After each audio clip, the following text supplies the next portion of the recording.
Forsaken Fae, Book 3. Written by R.A. Stephan. Narrated by Nick Hudson. Chapter 1. Perhaps, in the end, it does not matter.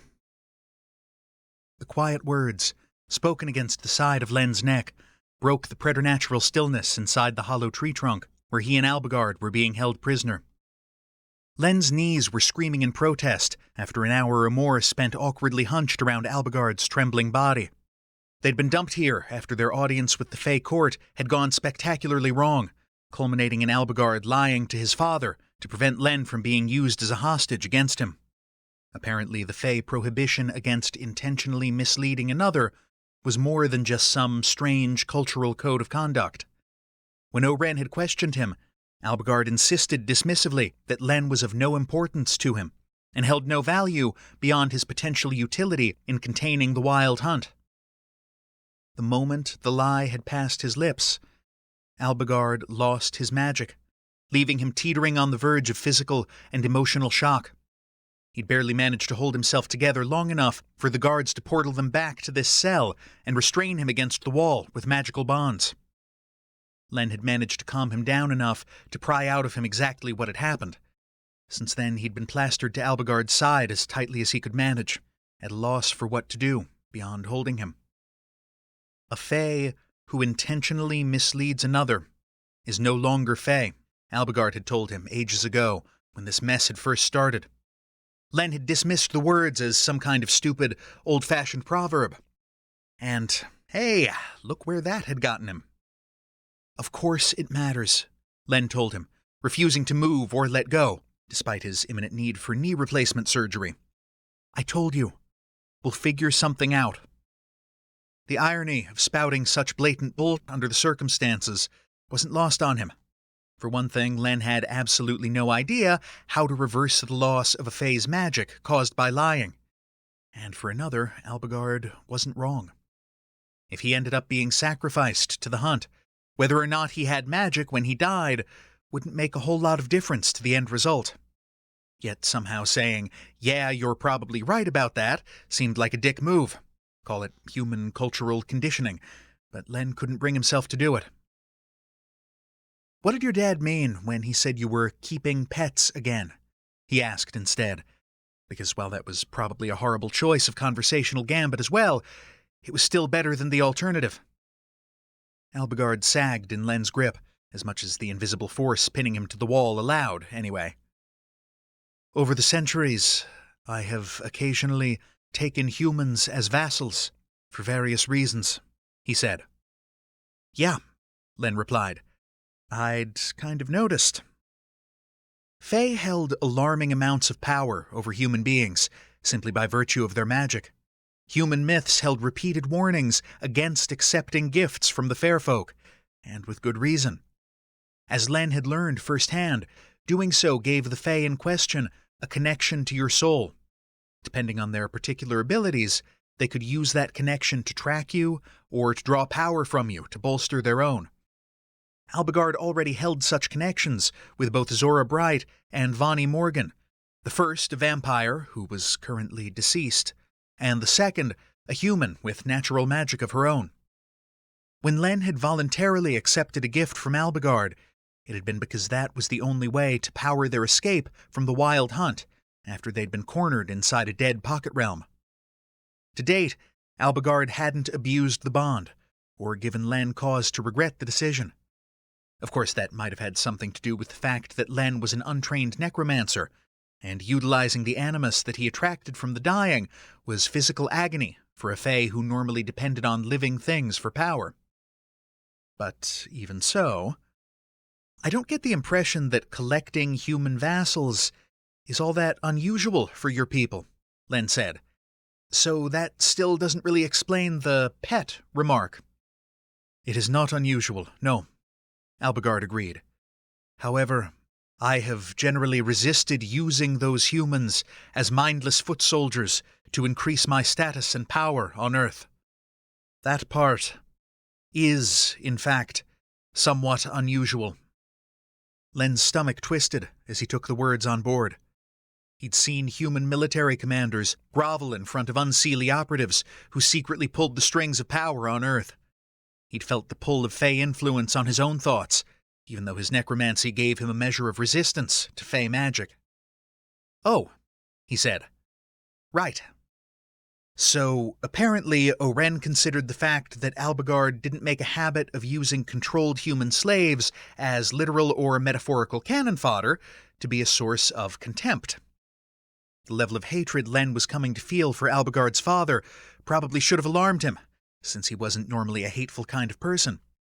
Unfortunately, there were so many other things alarming Len these days that his fervent desire to pound Oren into the dirt was buried pretty far down the list right now." "Quite," Albigard said faintly. "Well, for what it's worth," Len told him, "I'm rather appreciative of your moral stance on the subject, under the circumstances." Albigard let out a harsh, stifled noise. "It's a moot point now, anyway. With my magic gone, you're as free as any human can be, while incarcerated in a jail cell in Dhuinne, at any rate." "And you're still really bad at reassurance," Len retorted. "But I'm keeping your stupid hair tie anyway. So there." Albigard's gift, a little strip of cotton fabric torn from the prisoner's garb he'd been wearing, had been clenched in Len's fist when the Fae portaled them out of the dead pocket realm, whisking them away to safety in Chicago. Later, he'd stuffed it in the pocket of his jeans without giving the action too much thought. A meaningless gesture, probably. But it was still there, sharing space with the energy bars Vonnie had pressed on him when he and Albigard had left Earth and traveled through the gateway to the Fae realm. Before Albigard could come up with any sort of reply to Len's outburst of sentimentality, a large patch of the tree trunk wall to their right began to glow orange. "What the hell?" Len breathed, instinctively turning to place his body between the unknown danger and the helpless man behind him. A subsonic vibration hummed through the air, setting Len's teeth on edge. "I do not know," Albigard replied, in the tone of someone who was already running close to capacity when it came to unexpected plot twists. Len pressed his back against Albigard's front as the vibration became bone-rattling, steadying himself with a palm against the rough surface of the wall. The wood shuddered and creaked beneath his hand. Meanwhile, the glow intensified until it was hard to look at, and he was forced to turn his face away. A second later, the affected section of the tree trunk exploded inward, peppering them with bits of wood. Normally, Len would have yelped in shock, but at this point his shock receptors seemed to be pretty thoroughly burned out. When a figure in silhouette stepped through the brand-new, person-sized hole in the side of the tree, Len wasn't nearly as surprised as he should have been to recognize the dreadlocked female Fae who'd slipped out of the court hearing just as he and Albigard were being dragged away. "Oh," he said stupidly. "It's you. Hello." A second, taller figure stepped through the gap, male but wearing the same kind of rough, primitive clothing as the woman. The pair was the polar opposite of the other bejeweled and buttoned-up Fae Len had seen since arriving here. They looked wild, uncivilized. The woman gave Albigard a quick once-over, not sparing Len much more than a fleeting glance. "He's bound," she said to her companion. "Free him quickly. Guards will be coming." "Wait, you're busting us out of here?" Len asked. "Why?" "Stand aside, human," said the male Fae. Len didn't move from his protective crouch. "Albigard?" he asked. "It's your call. Yes or no?" "I have no doubt that if you do not move out of the way voluntarily, they will remove you by force," Albigard replied dryly. "And in fairness, I'm not certain our circumstances can really get any worse than they currently are." Len winced. "You know, one of these days you and I need to have a talk about the concept of tempting fate." Even so, he moved out of the way beneath the male Fae's severe look before making another attempt to get information. "At least tell us who you are before you kidnap us?" The male crouched, running his hands over the space a few inches from Albigard's body. After a few moments of concentration, he clapped one hand to Albigard's forehead and the other to his chest. Coils of light flared across Albigard's body. He jerked as though he'd been shocked, and slumped forward when the light disappeared. free of his bonds. Well, free except for the iron collar and shackles, anyway. Len hurried to catch him before he could land face first in the dirt. He helped Albigard stagger to his feet, even though Len's own legs weren't feeling much steadier than his companions appeared to be. "Seriously," Len said, "answer the question, who are you?" The woman gave him a tight smile that came nowhere near her eyes. "We are the Forsaken," she said, "and we must leave before guards descend on the dead forest in force." Chapter 2. Len gaped at her, aware that Albigard was wearing an identical, open-mouthed expression as Len steadied him with a hand around his upper arm. "Move," hissed the male Fae. Swirls of fiery magic twisted around his raised right hand. Len snapped his jaw shut and moved, dragging Albigard along with him. Before they'd completed their awkward sideways shuffle through the shattered hole in the tree trunk, the sound of crackling flames heralded multiple Fae portals opening around them. There were more of the ragged Forsaken arrayed outside, and they turned toward the incoming threats with clutched weapons and hands sparking magic ready to cast. Guards poured through the open portals, and suddenly blasts of magic were flying all around them. Len's breath caught in his throat as he debated lunging for cover inside the tree they'd just escaped, but there were noises of battle coming from that direction too. An invisible force slammed into the thick bark inches from Albigard's head. Before Len could properly start to panic, the woman with moss-colored hair slipped past them and threw up a hand in a blocking gesture. A wavering glow shimmered into existence in front of them, bolts of magic impacting it and sizzling into uselessness as she strained to hold the barrier steady. Len chanced to look over his shoulder, trying to see what was happening inside the destroyed tree cell, since there was nothing protecting them against an attack coming from that direction. A flash of light burned his retinas, and a guard fell through the opening with a grunt. Next to him, Albigard jerked his arm free of Len's hold and pulled a dagger from the female Forsaken's belt, hunching awkwardly to accommodate the chains shackling his wrists to the iron collar encircling his neck. He fell to his knees next to the writhing guard and plunged the blade through the left fifth intercostal gap near the man's mid-clavicular line. Len's chest jolted as though he were the one who'd just been knifed through the heart, but before his brain could settle on some kind of a coherent reaction to the fact that Albigard had murdered someone right in front of him, a whoosh of icy cold power exploded outward from the dying guard and settled around Len's shoulders like a cloak of lead. He staggered, catching himself clumsily against the side of the tree, the breath catching in his lungs. He choked as Albigard looked up with hard green eyes to gauge his reaction. A splatter of crimson blood painted one perfect cheekbone, looming in Len's wavering vision as the chill of the Fae Guard's death animus sank beneath Len's skin and disappeared. He'd barely recovered his equilibrium when a second wave hit him, an instant before a headless body fell across the first guard's corpse like a sack of potatoes, with blood pouring from the stump of its neck. Albigard staggered upright and grabbed Len before he could crumple to the ground, an ironic reversal from mere moments ago. The male Forsaken emerged from the tree, stepping over the bodies without sparing them a glance. "Portal!"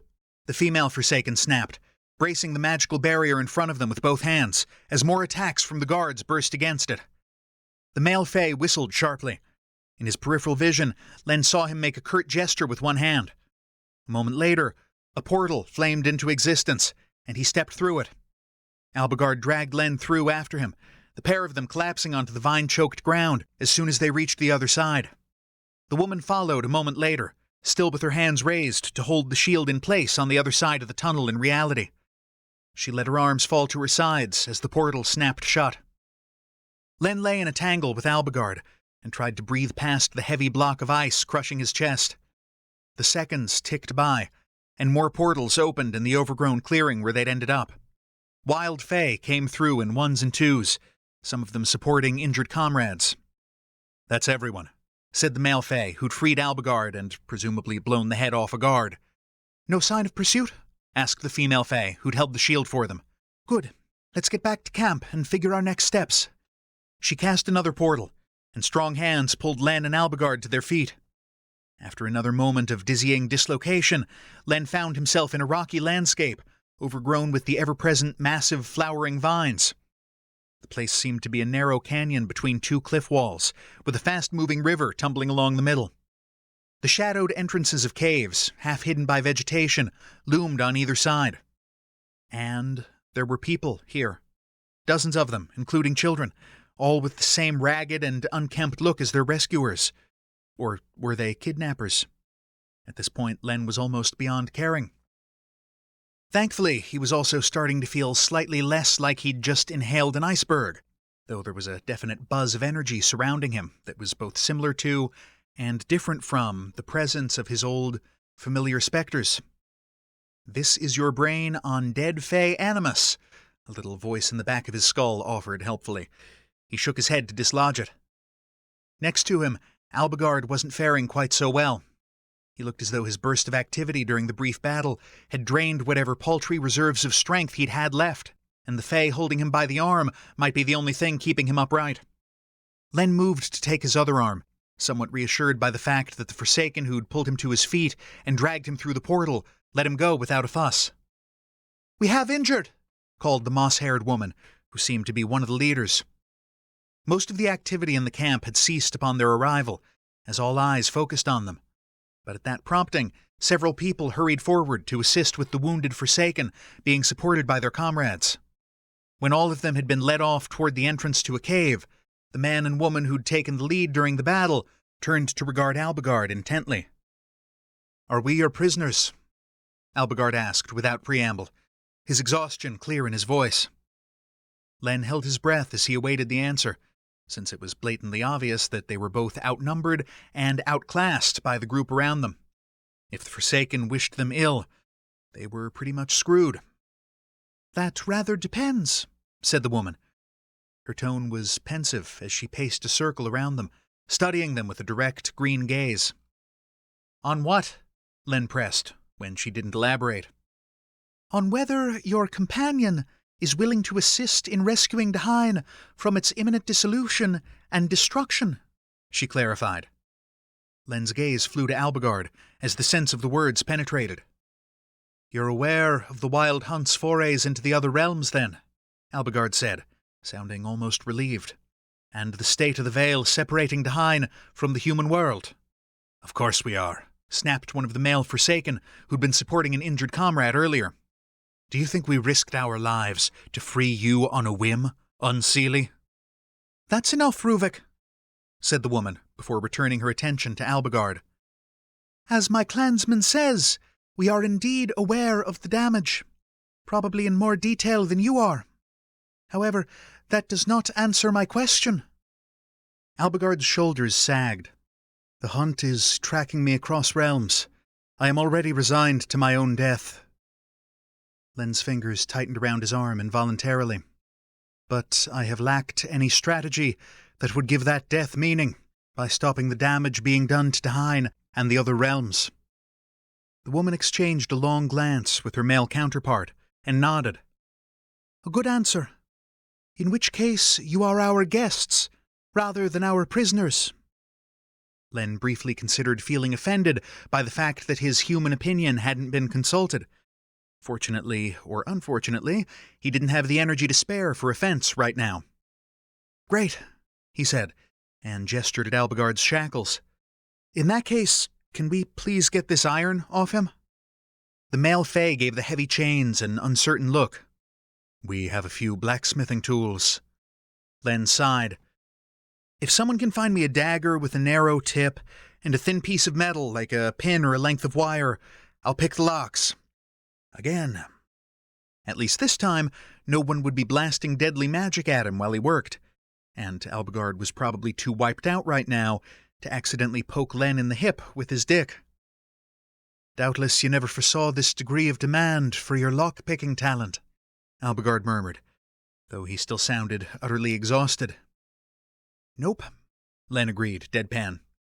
"It's safe to say I did not, in fact, foresee any of this."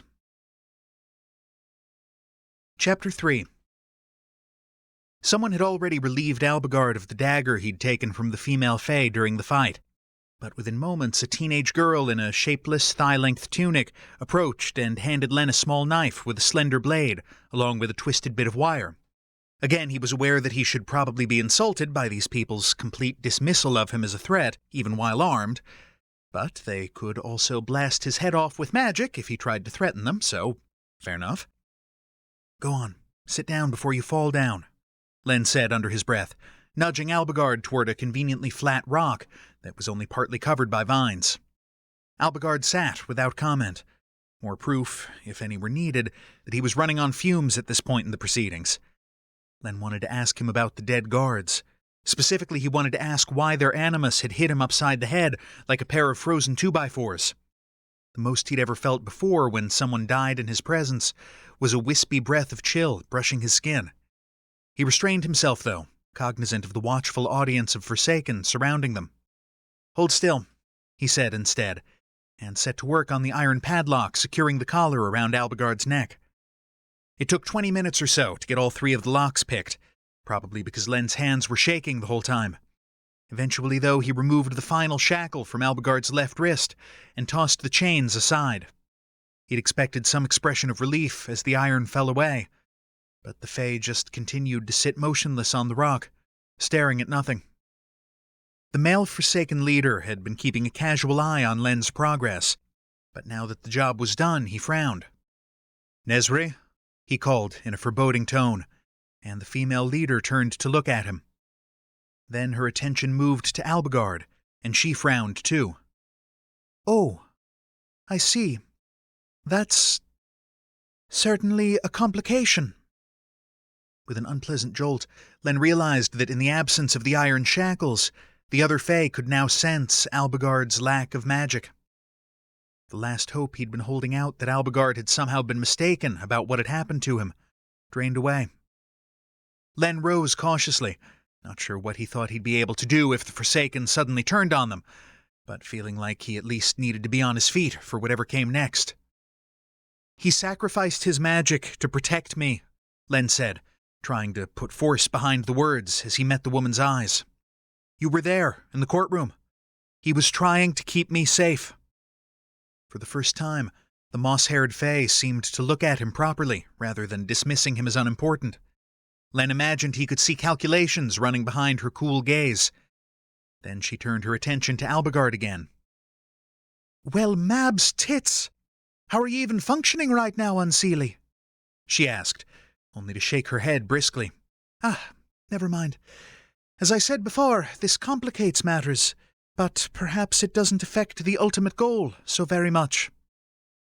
In other words, the hunt can still eat Albigard whether he has magic or not, Len translated in the privacy of his thoughts.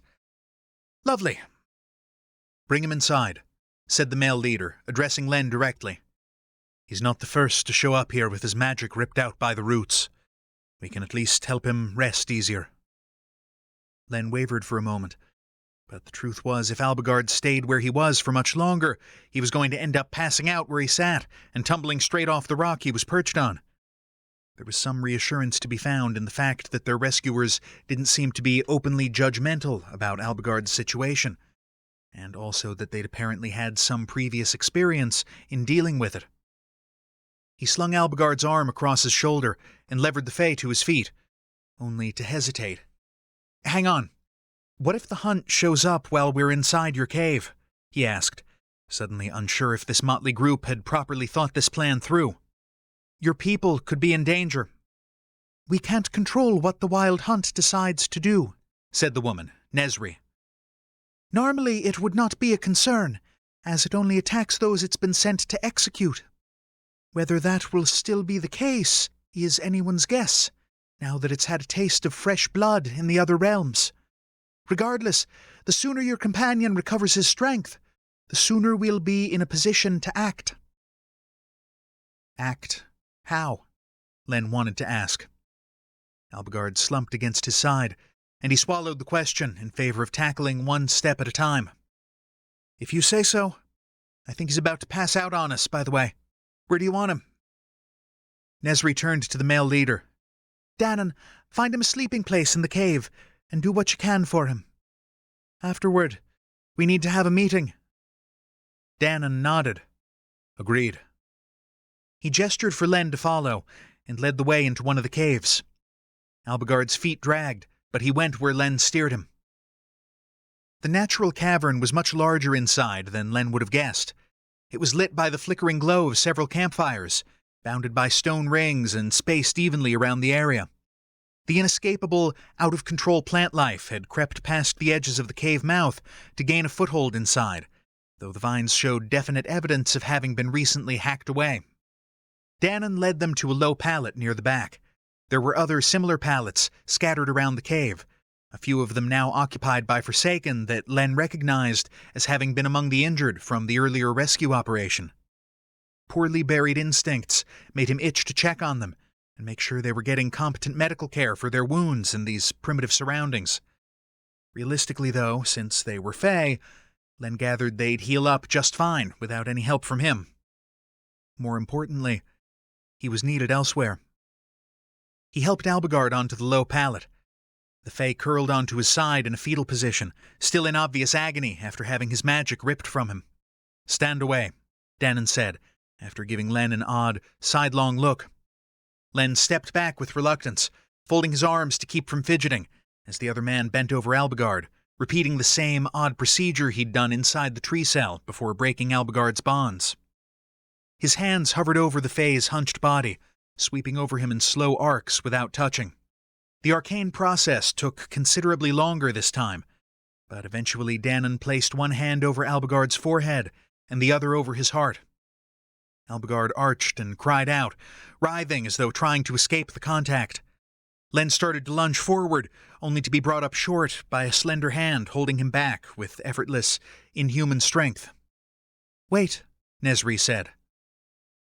Len gritted his teeth, every muscle tense as Albigard made a bereft noise and went abruptly limp. Dhuinne straightened away, and Len jerked his arm out of Nesri's grip. She let him go without comment. "What did you do?" he demanded, crouching next to the pallet and stroking Albigard's hair out of the way so he could get 2 fingers on his pulse point. "Cauterized the damage," Dhuinne said tersely. The words had a finality to them that sent a shiver down Len's spine. This wasn't a temporary magical injury that could be undone with a spell or with true love's kiss like some kind of childhood fairy tale. Albigard's magic had been ripped away, and now the bleeding stump had been cauterized. The Fae's heart beat fast, but strong and steady beneath Len's touch. It slowed to a more normal resting rate by gradual degrees, and Len eventually took his fingers away. As he contemplated the reality of exactly what Albigard had done in an attempt to protect him, the chest-squeezing, out-of-control feeling that heralded an oncoming panic attack began to narrow his vision to a gray tunnel. He swallowed hard. I'm sorry, but I need one of you to influence me to be calm," he managed, "preferably without any other deals or agreements attached." He looked up, Nesri's green eyes catching and holding as his vision wavered. She looked faintly confused, but something in his expression must have convinced her that doing what he'd asked would be simpler than dealing with an irrational human having a meltdown in the middle of her camp. Her expression narrowed, her gaze pinning Len in place. "Be calm, human," she said, her Fae will swallowing his until the band of panic snapped, replaced by abrupt serenity. She was strong, stronger than Albigard even, but the chilly cloak of fresh death draped over Len was also strong, more so than the animus of Yusuf and Rosa and all his other human ghosts had ever been. He shook his head briskly, breaking free of her influence while maintaining his grasp on the calm she'd offered him. "Thanks," he whispered, swallowing hard and licking his lips to moisten them, his tongue catching on the familiar metal ring piercing his lower lip. Both of the Fae were looking at him intently now, brows furrowed. The similarity in their features struck him, making him wonder if they were siblings or twins.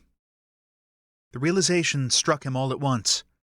Powerful twins in their prime, who'd fled into the wildlands rather than be used as weapons of mass destruction in a never-ending Cold War. Len blinked a couple of times and set aside that particular eureka moment, figuring that blurting it out might not be the most diplomatic idea right now. That assumed he was even right about it in the first place. He looked down at Albigard instead. The Fae appeared to be deeply asleep, or possibly unconscious. Without attempting to wake him, it was difficult to tell which. "Will he be all right?" Len asked. "No," Nesri said bluntly.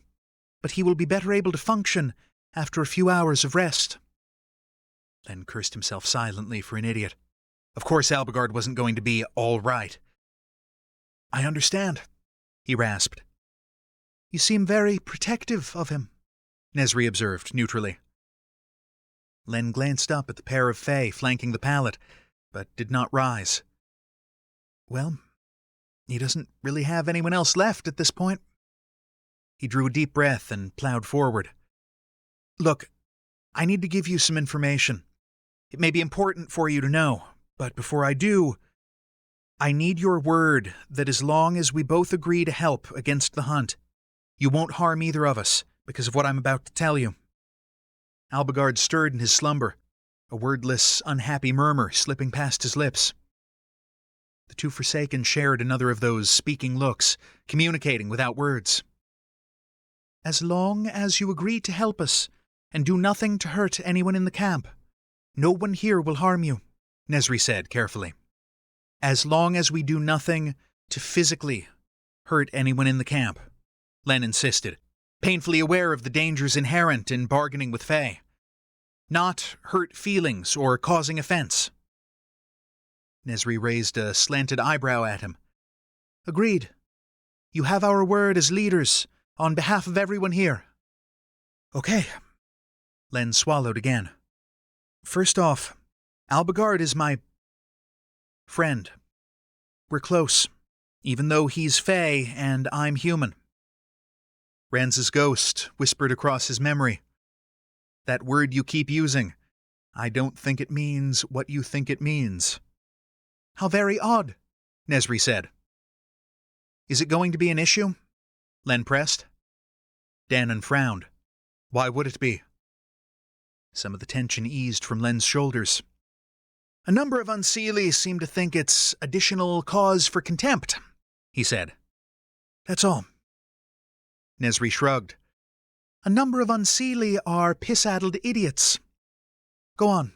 I gather there's more." "Yeah, there is." Len steeled himself, still uncomfortable with saying the next part aloud. "This next part's actually the big one. You already know I have some ability to control the hunt, or at least repel it, right?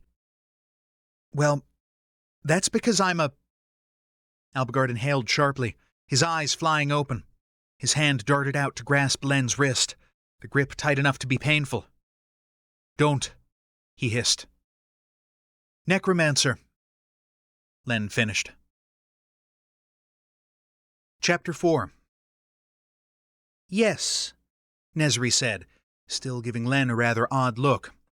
"We'd noticed. It is rather difficult to miss. You reek of death," Len finished for her. He sighed. "Right. Silly me." "For what it's worth," Dhuinne told him. "I didn't notice the stench until after we came through the portal to the staging location. But yes, in here it's very pronounced." "You get used to it," Albigard said weakly, his grip sliding away from Len's wrist. "I'll admit I hadn't considered the idea of using necromancy against an archetype of Dhuinne's destructive power," Nesri mused, obviously more intrigued than outraged. "Believe me," Len said, "I was as surprised as you are when it attacked me but didn't kill me." Dhuinne snorted. "A good deal more so, I would imagine. It makes a kind of sense, though." Albigard was struggling to hold on to wakefulness, but he rallied long enough to say, "You'll hold to your word. You will not harm him?" Nesri gave him a severe look. "We're not the ones who sacrificed magic for a lie, Albigard of the Unseelie," she retorted sharply. Len winced as smoke rose from the verbal scorch marks. "It's fine," he said, placing a hand on Albigard's shoulder. "They don't care, beyond the fact that it might turn out to be useful. Go back to sleep." "Not yet," the Fae insisted. His hazy eyes moved between the twins. "You mentioned a meeting. Yes. Nesri eyed him, assessing. We will convene here, since I doubt your ability to stand up at the moment, much less walk. I will gather the camp. Len made a quick calculation. The water in the river, is it safe to drink? Of course it is, Dhuinne replied. But there is water here. He gestured at a gourd sitting next to the fire, similar to the one that had been left for them in the tree cell. Len gave him a strained smile. Save it for someone who needs it more, he said, and was rewarded with a covert nod of approval from Albigard. After the better part of a full day without food or water, Len was starting to feel the effects. However, he also had no idea if he was once more vulnerable to becoming a Fae's vassal, now that Albigard no longer had the magic to maintain their existing connection. As long as he could manage it, he figured it was safer to avoid finding out the answer to that question. He gave Albigard's shoulder a quick squeeze of reassurance, and rose, exiting the cave. Again he was struck by the multi-generational nature of this small group of outcasts. Outside, children crouched by the riverbank, scrubbing clothes in the fast-moving water. Farther away, two women were busy butchering some kind of deer-like animal hanging by its back legs from a tree branch, their heads bent together in intimate conversation as they worked. They appeared middle-aged, maybe pushing the half-century mark if they'd been human. They weren't human, though, and for all Len knew, they might have been around to witness the rise and fall of ancient Greece. Curious gazes fell on him as he walked to the edge of the river, some way upstream from the kids washing clothes. He knelt on the uncomfortable pebbles forming the bank and drank from cupped hands, just as he had in the pocket realm. Then he fished out one of the energy bars Vani had given him and ate it, stuffing the foil wrapper back in his pocket when he was done. He had a feeling that littering wouldn't go over too well in this place. After washing his sad excuse for a meal down with more of the sweet river water, Len hurried back to the cave. He must have missed some kind of subtle signal in the camp, because the rest of the Forsaken were finishing up their tasks or putting them aside and heading for the cave as well. As he entered, he noted with a shiver of disquiet that the vines snaking around the edges of the cave's mouth had made noticeable progress since they'd first arrived barely half an hour ago. He kept a nervous eye on the creeping greenery as he skirted it and returned to Albigard's side. Once there, he gave the Fae a critical once-over in the firelight. He was still awake. But in defense of whatever procedure Dhuinne had used on him to cauterize the bleeding stump of his magic, he at least didn't look like he was in unbearable physical pain anymore. You want an energy bar? Len asked quietly. I've got one left. Save it for your own use, Albigard told him. I will take advantage of our host's hospitality when I can stomach the thought of food. Len took that to mean Albigard was in no danger of becoming another Fae's vassal if he accepted a gift, even with his powers gone. Or possibly he was, but it didn't matter, because he expected the hunt to get to him before it became an issue. All right, Len said, and settled into a cross-legged position next to the pallet.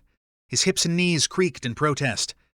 It struck him that he'd spent more time sitting on the ground during the past week than during the previous 5 years combined. Meanwhile, the other Forsaken had filed in and found places around the fire. Even the children were present, watching Len and Albigard with wide eyes. Once they were all settled, Nesri rose and cleared her throat, drawing everyone's attention.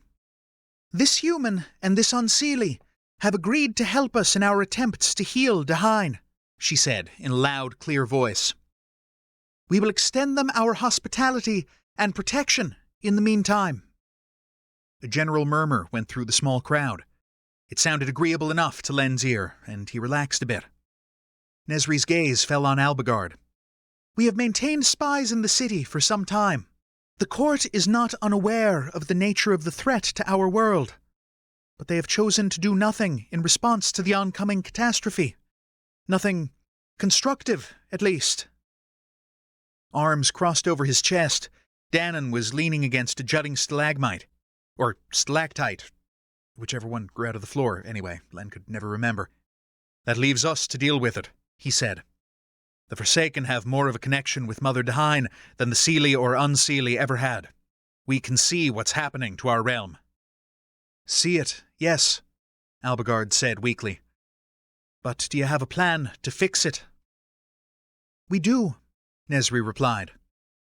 "We intend to draw the hunt to Chima." Albigard blinked. His mouth opened as though to say something, but no words came out. When no one expanded on the statement, Len figured he might as well ask. So he did, raising a finger like someone requesting the floor in a business meeting. "Excuse me, clueless human here? Who or what is Chima?" "The World Tree," Albigard said, regaining the power of speech. "A metaphor, describing Dhuinne's system of magic." "Metaphor?" Nesri's eyes narrowed in disdain. "Unseelie fool!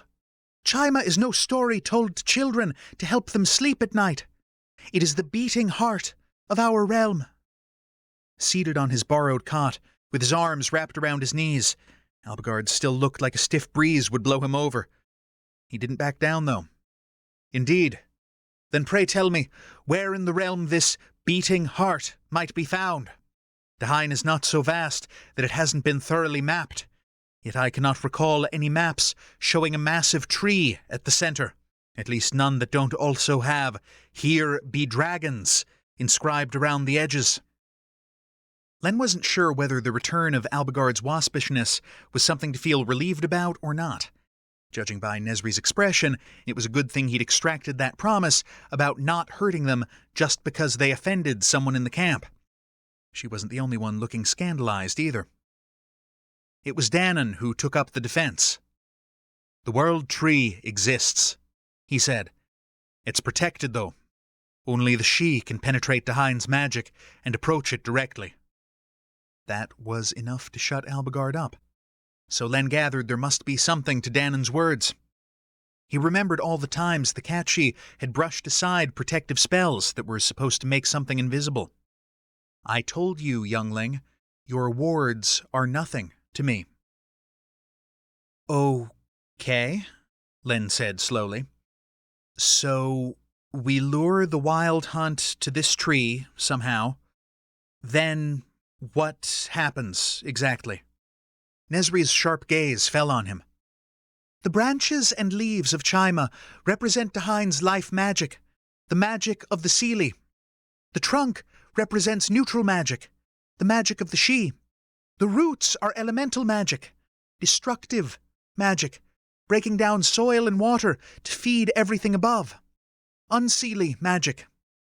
Len set aside the rational part of his mind that wanted to pick holes in the concept, since he was sitting in a cave in an alternate dimension surrounded by literal fairies.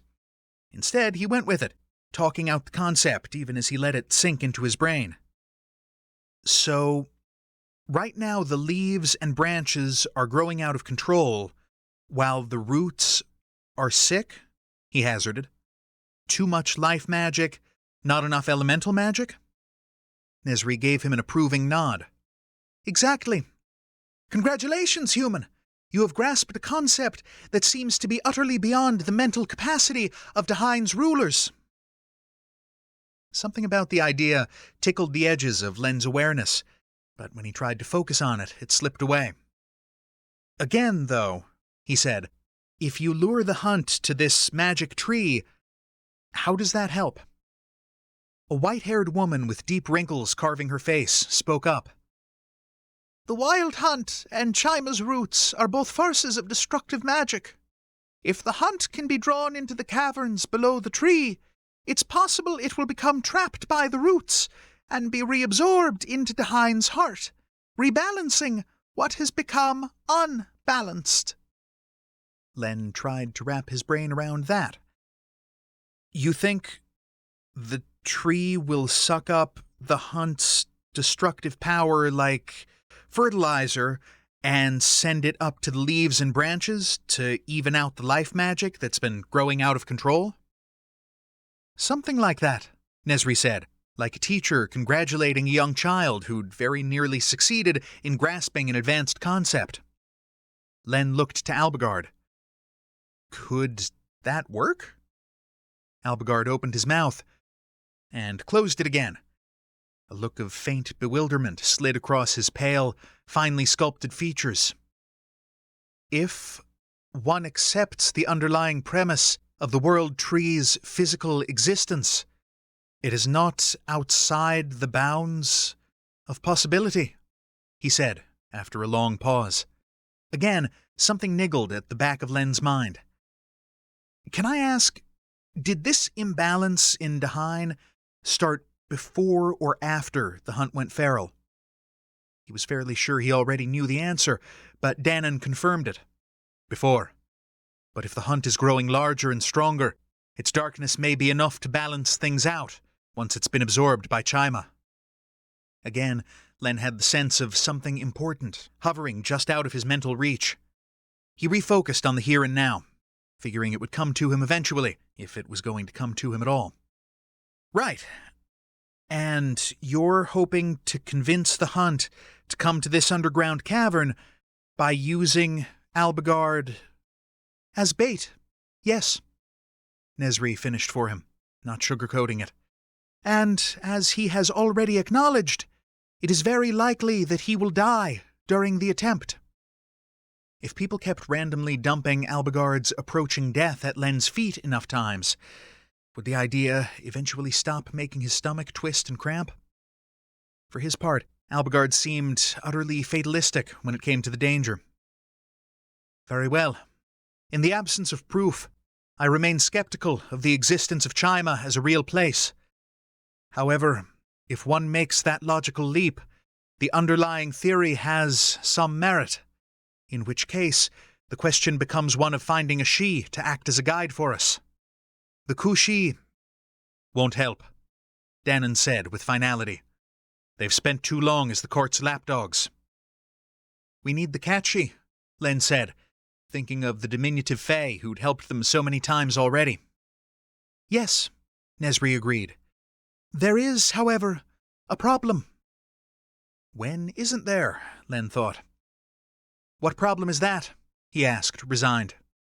Nesri's lips twisted in anger. The Catchy has been captured, she said. They are being held prisoner in a secret location by Oren of the Unseelie and those loyal to him.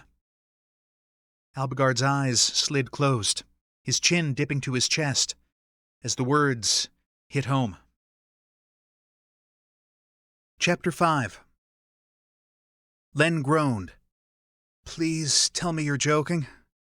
Nesri stared at him. It is hardly a joking matter. Respect for the she is another aspect of the delicate balance of Dhuinne. In past times, the court would never have dared to lay hands on a she. My father no longer counts his primary allegiance to the court, Albigard said, nor to Dhuinne. Not even the Unseelie court? Dhuinne asked, still propping up the jutting rock with his hip. But Albigard shook his head. I think not. He has allies, as you say, but he no longer speaks for the Unseelie. He was complicit in the recent attempt to abandon this realm and move the Fae Court to Earth. Indeed, it would not surprise me if he were the plan's mastermind. Nesri crossed her arms, mirroring Dhuinne. That is a serious accusation. It is a serious matter, Albigard retorted. She tilted her chin, acknowledging the words. Whatever the case, we must stage a rescue before the court has a chance to regroup, and before the hunt tracks you here. Do you know where the Catchy is being held? Len asked, since that seemed like kind of an important question. No, but we don't need to, Dhuinne said.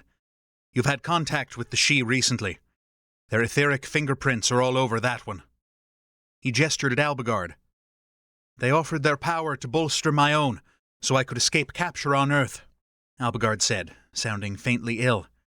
No doubt, that act of generosity was the only reason the guards were able to capture them. Probably, Dhuinne agreed. At any rate, with enough magical power, Nez and I can follow that trail straight to them. You are twins, Albigard said, not making it a question. Yes, Nesri confirmed. We were acquainted with your sister and brother when we were younger. In the end, we had no desire to follow in their footsteps, so we left. You were wise to do so. The words were a whisper. Albigard's siblings had been two more victims in the seemingly endless sea of casualties caused by the war between the Fae and the demons. Worse, they'd been used as weapons, their formidable abilities burned out to commit genocide against an entire race. Len put a hand on Albigard's arm as a gesture of support, or something. "The practical upshot is this," Dhuinne said. "When we act together, Nez and I can channel neutral magic, as well as elemental and life magic. Now that we have a way to track the Catchy, it won't matter what wards Oren and his cronies have placed around them. We can portal in, grab them, and portal out before the guards can mount much of a defense." "How will you source the raw power to track their location?" Albigard asked. "We will have to draw from the other members of the camp," Nesri replied. "Those who agree to it, obviously." Again voices murmured around the fire. Albigard's bloodshot gaze scraped over the ragtag group, assessing. "That may power your travel through wards to the Catchy's location, but not with much to spare for any battle that might ensue afterward." Dhuinne started to reply, only to hesitate. Len took that to mean Albigard was right. He wavered for a moment, trying to think through possible scenarios, and spoke up before he could lose his nerve. "I absorbed the animus of the 2 guards who died when you got us out of the dead forest," he said. "It's not pleasant, but in an emergency, Albigard was able to use power from my necromancy to fuel a portal between realms. He was sick afterward, though." Albigard inhaled sharply, and Len turned to him, still gripping his arm. "Don't get me wrong," Len told him. "I'm not happy about leaving you here alone, with no defense against the hunt if it shows up. But this sounds like an in-and-out operation. Smash and grab and come right back here afterward, yeah?" Albigard's eyes bored into him. "And will you accept a gift from one of them? Become their vassal, so they may draw from you?" Len quailed internally at the idea, but shoved aside his discomfort. "You're assuming I'm going to be alive long enough that I'll have a chance to regret it. If it's the price of getting one step closer to stopping the hunt. Do you really want me to say no?" He was peripherally aware of the camp watching the exchange with interest. Meanwhile, Albigard looked like a man trying to come up with a rational argument and failing. Nesri spoke before he could formulate a response. "That may not be necessary, human," she said. "We would have to test it. But if we combine our powers into neutral magic, and you give us permission to draw from you, we may not need a gift or a bond." Len remembered the battle in St. Louis, how the Catchy had been able to draw from the Unseelie envoys. "So, you could draw from me like a she does, with no strings attached?" Dhuinne's brow furrowed. "Strings?" "With no permanent bond in place," Albigard clarified. "Perhaps," Nesri said. Len released his hold on Albigard's arm and climbed to his feet. "Can we try it?" "A small amount only," Albigard insisted. "Are you worried about me or about them?" Len asked. "Yes," Albigard replied, which... okay. Len cleared his throat. I should probably clarify that when I said it made Albigard sick when he used it, we're talking about vomiting up gouts of black bile and then nearly passing out levels of sick." Albigard shot him a look. "Thank you," he said peevishly. Len shrugged. "It's the truth." "We will test cautiously," Nesri allowed. "Right."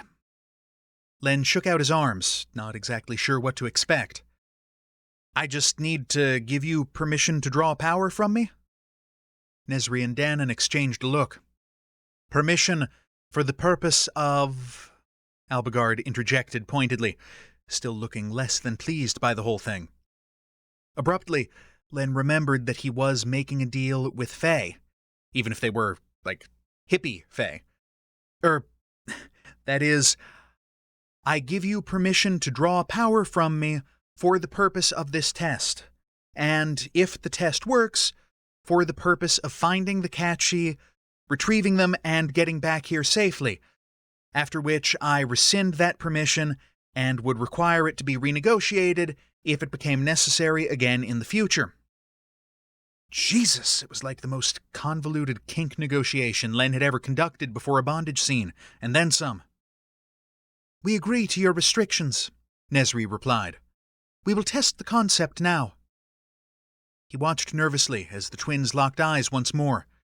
This time the feeling of power growing and expanding between them was palpable, like a sudden pressure change in the air. After several interminable seconds of this, Len felt the sensation of an invisible hand reaching into his chest and tugging. It wasn't a hard wrench, not like the time Albigard had pulled power from him to escape the pocket realm. By contrast, this was barely enough pressure to make him sway forward on his feet before righting himself. Nesri's face twisted in distaste, and the sense of something being pulled from him disappeared abruptly. Len's ears popped. "Yes, that is intensely unpleasant," she said. "You're not wrong," Dhuinne agreed. "It's still power, though. Better to have it if we need it, than to not have it and die." Len worked his jaw from side to side, trying to equalize the pressure inside his skull.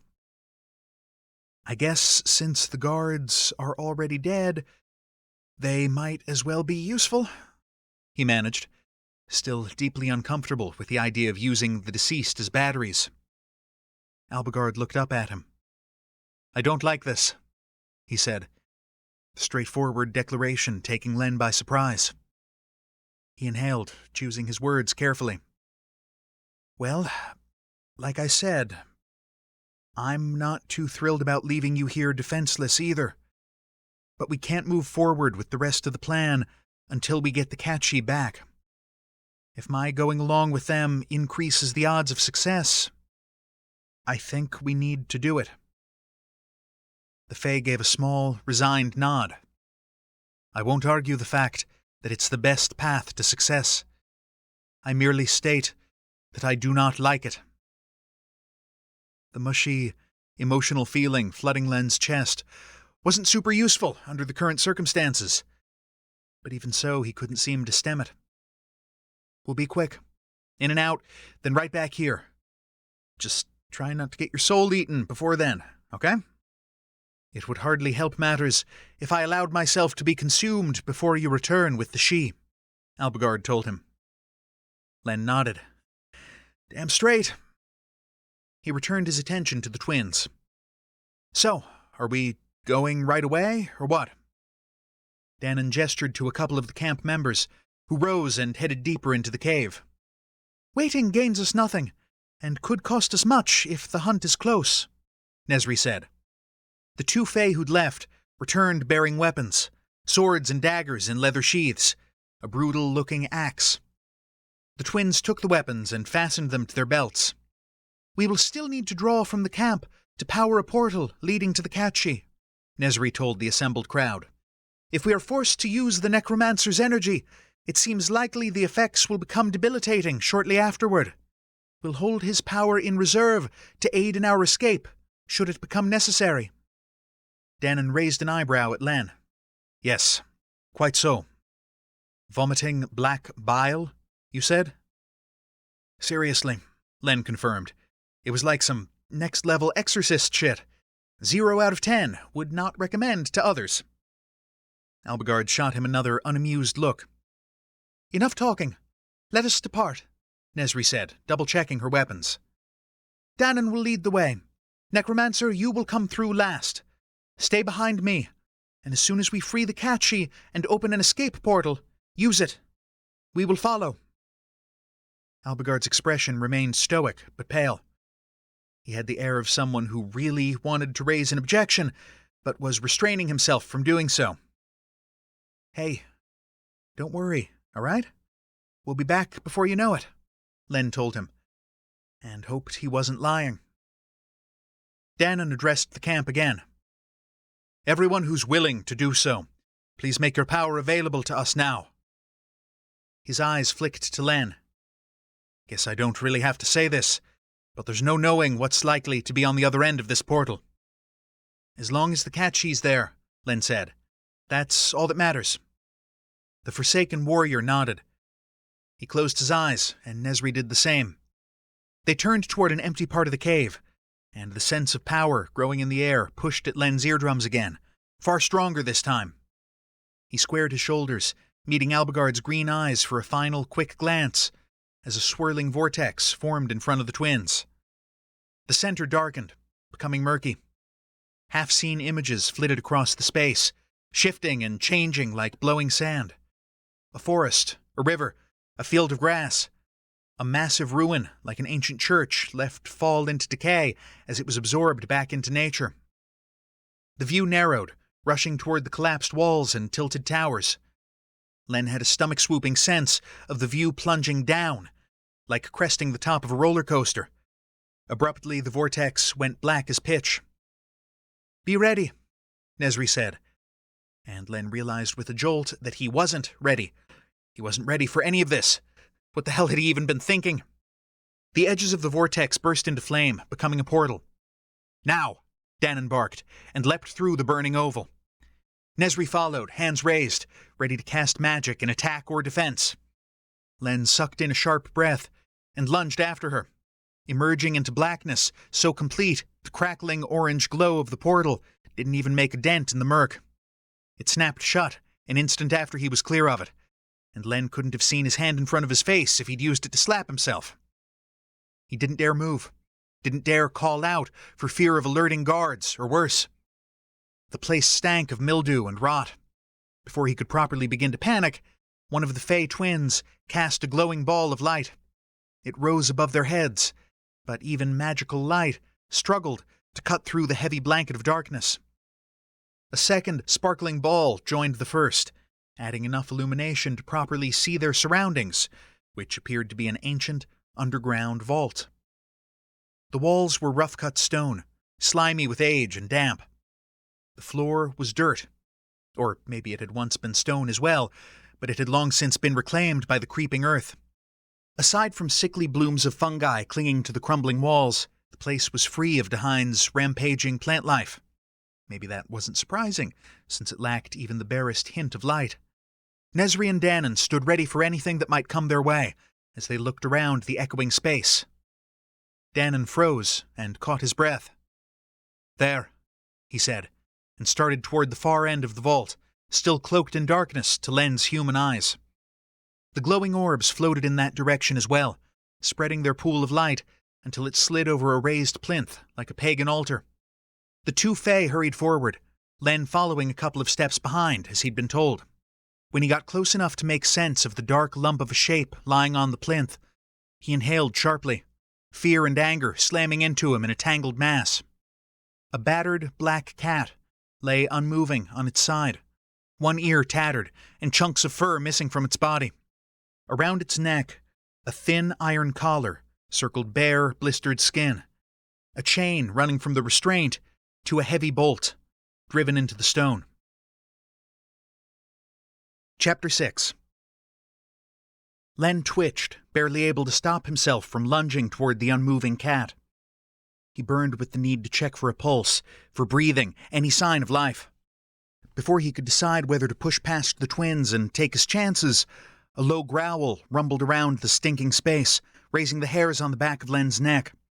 Red eyes glowed in the dim light as a darker shadow emerged from behind the plinth.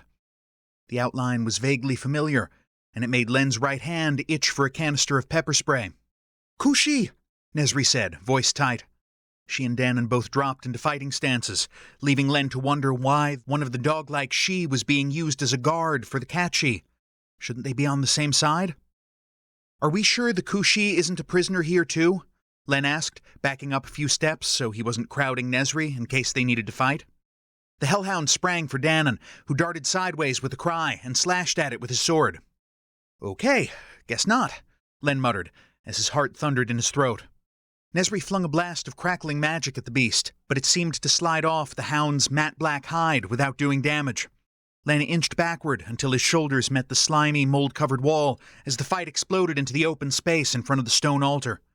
He eased sideways as the Kushi and the Forsaken lunged and slashed in a deadly dance, until he was able to slip behind the plinth and get a closer look at the injured cat. He let out a sigh of relief as he saw the animal's flank rising and falling in a rapid, shallow rhythm. Alive. That relief fled a moment later when he examined the iron collar and chain, looking for the padlock securing it. There was no padlock. The metal had been welded shut, leaving scorched hair and skin beneath the join. Cold rage bubbled in Len's stomach, competing with a jabbering refrain of, "How do I get them loose?" Dhuinne cried out, a roar of pain and anger. "Axe!" Nesri snapped, and a moment later Dhuinne's axe flew through the air and clattered against the wall a few feet away from Len. Len stared at it, and then stared at the iron chain bolted to the stone plinth. "Oh my God, are you kidding me?" he said, but he scrambled for the heavy tool and darted back behind the altar for cover, with the handle clutched firmly in both hands. The head of the axe was chipped in one corner where it had impacted the wall, not exactly a ringing endorsement for its sturdiness. Most of the blade was still intact, however, and it wasn't like they'd brought along bolt cutters or an acetylene torch to cut the chain. Len, who had never wielded an axe in his life, hoisted the thing over his head like some kind of gay, blue-haired lumberjack, directing the blow as far away from the cat as possible. In case his aim was really, really bad, he clenched his jaw and let fly. The impact reverberated through his arms and shoulders as the blade hit the chain sitting on its solid stone base, and the noise made his ears ring. He ducked an instant later as a blast of magic came within a foot of his head, slamming into the wall behind him with a shower of sparks. When he straightened, the balance of the axe in his hands felt wrong. Len looked at it stupidly, only then noticing that another large chunk of the metal blade had shattered during the blow. Fortunately, a glance at the chain revealed that it hadn't fared any better, and now lay in two pieces on the plinth. The cat was still unmoving, except for its rapid panting. This, despite the deafening sound of axe against chain only a couple of feet away from its head. Len tried not to be too worried by that, since there were several more immediate worries to deal with at the moment. He scooped up the tiny creature and ducked behind the sturdy stone altar again, cradling the catchy to his chest. "Human!" Nesri cried. "Brace!" That sounded deeply ominous, and in reality there was no good way to brace for the sensation of icy death being yanked through his chest and dragged out of his ribcage. Len gasped, feeling like his lungs had frozen solid, frost crackling across tender bronchi and alveoli. Something cold and powerful slammed through the vault.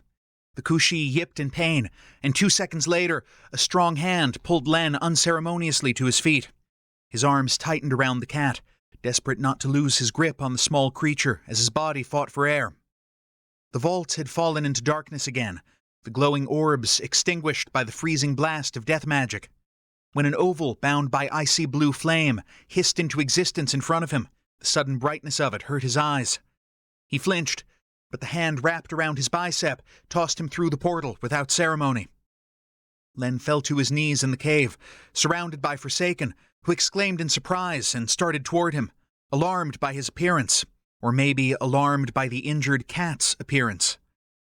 Head spinning, Len tried desperately to twist sideways as he toppled toward the floor, not wanting to crush the little she's battered body. Arms caught him before he could hit the ground, taking his weight and cradling him against a lithe form. He blinked up, clutching the warm bundle of fur to his chest. Familiar green eyes, lit by worry and relief, filled his vision.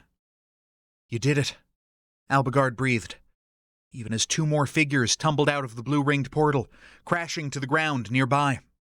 The portal irised closed behind them, leaving the cave in silence, except for Len's ragged breathing and the twins' groans of distress. Nesri and Dhuinne hadn't fared much better than Albigard when it came to processing dead animus. The only saving grace was that, unlike Albigard, they hadn't already been suffering from starvation and hypothermia before attempting to use it. Dhuinne had also taken a vicious bite wound to the forearm during the fight with the Kushi, and Nesri had a claw slash across one thigh. Meanwhile, Len was uninjured, other than bruised knees from hitting the ground after being shoved through the portal. The sense of his internal organs having been flash-frozen subsided after a few minutes, leaving him feeling wrung out, but not nearly as drained as he had been after they'd escaped from the Pocket Realm. Unfortunately, the catchy was another matter entirely. The same elderly, white-haired female Forsaken who'd explained about the World Tree's magic leaned over the pitiful form with Len as they gingerly examined the shape-shifting Fae. Len peeled back one eyelid with a careful touch, revealing the nictitating membrane drawn across the eye, which had rolled back until the white was showing. The old woman, who had been feeling around for broken bones, straightened with a disgruntled noise. "That anyone would dare treat a she in such a way," she muttered. "Chained in iron, no less. Lisa, go find me a file. There should be one among the blacksmithing tools." The teenage girl who'd been hovering nearby nodded and hurried off. Len ran a hand over his face. "If we can get the collar off, will their injuries heal? These burns, along with lack of pupillary reaction. If this were an animal on Earth, I'd be really worried about hypovolemic shock right now. But unless you're hiding some advanced medical equipment in the back of the cave, I've got no way to push fluids." "I don't know what that means, human," said the old woman.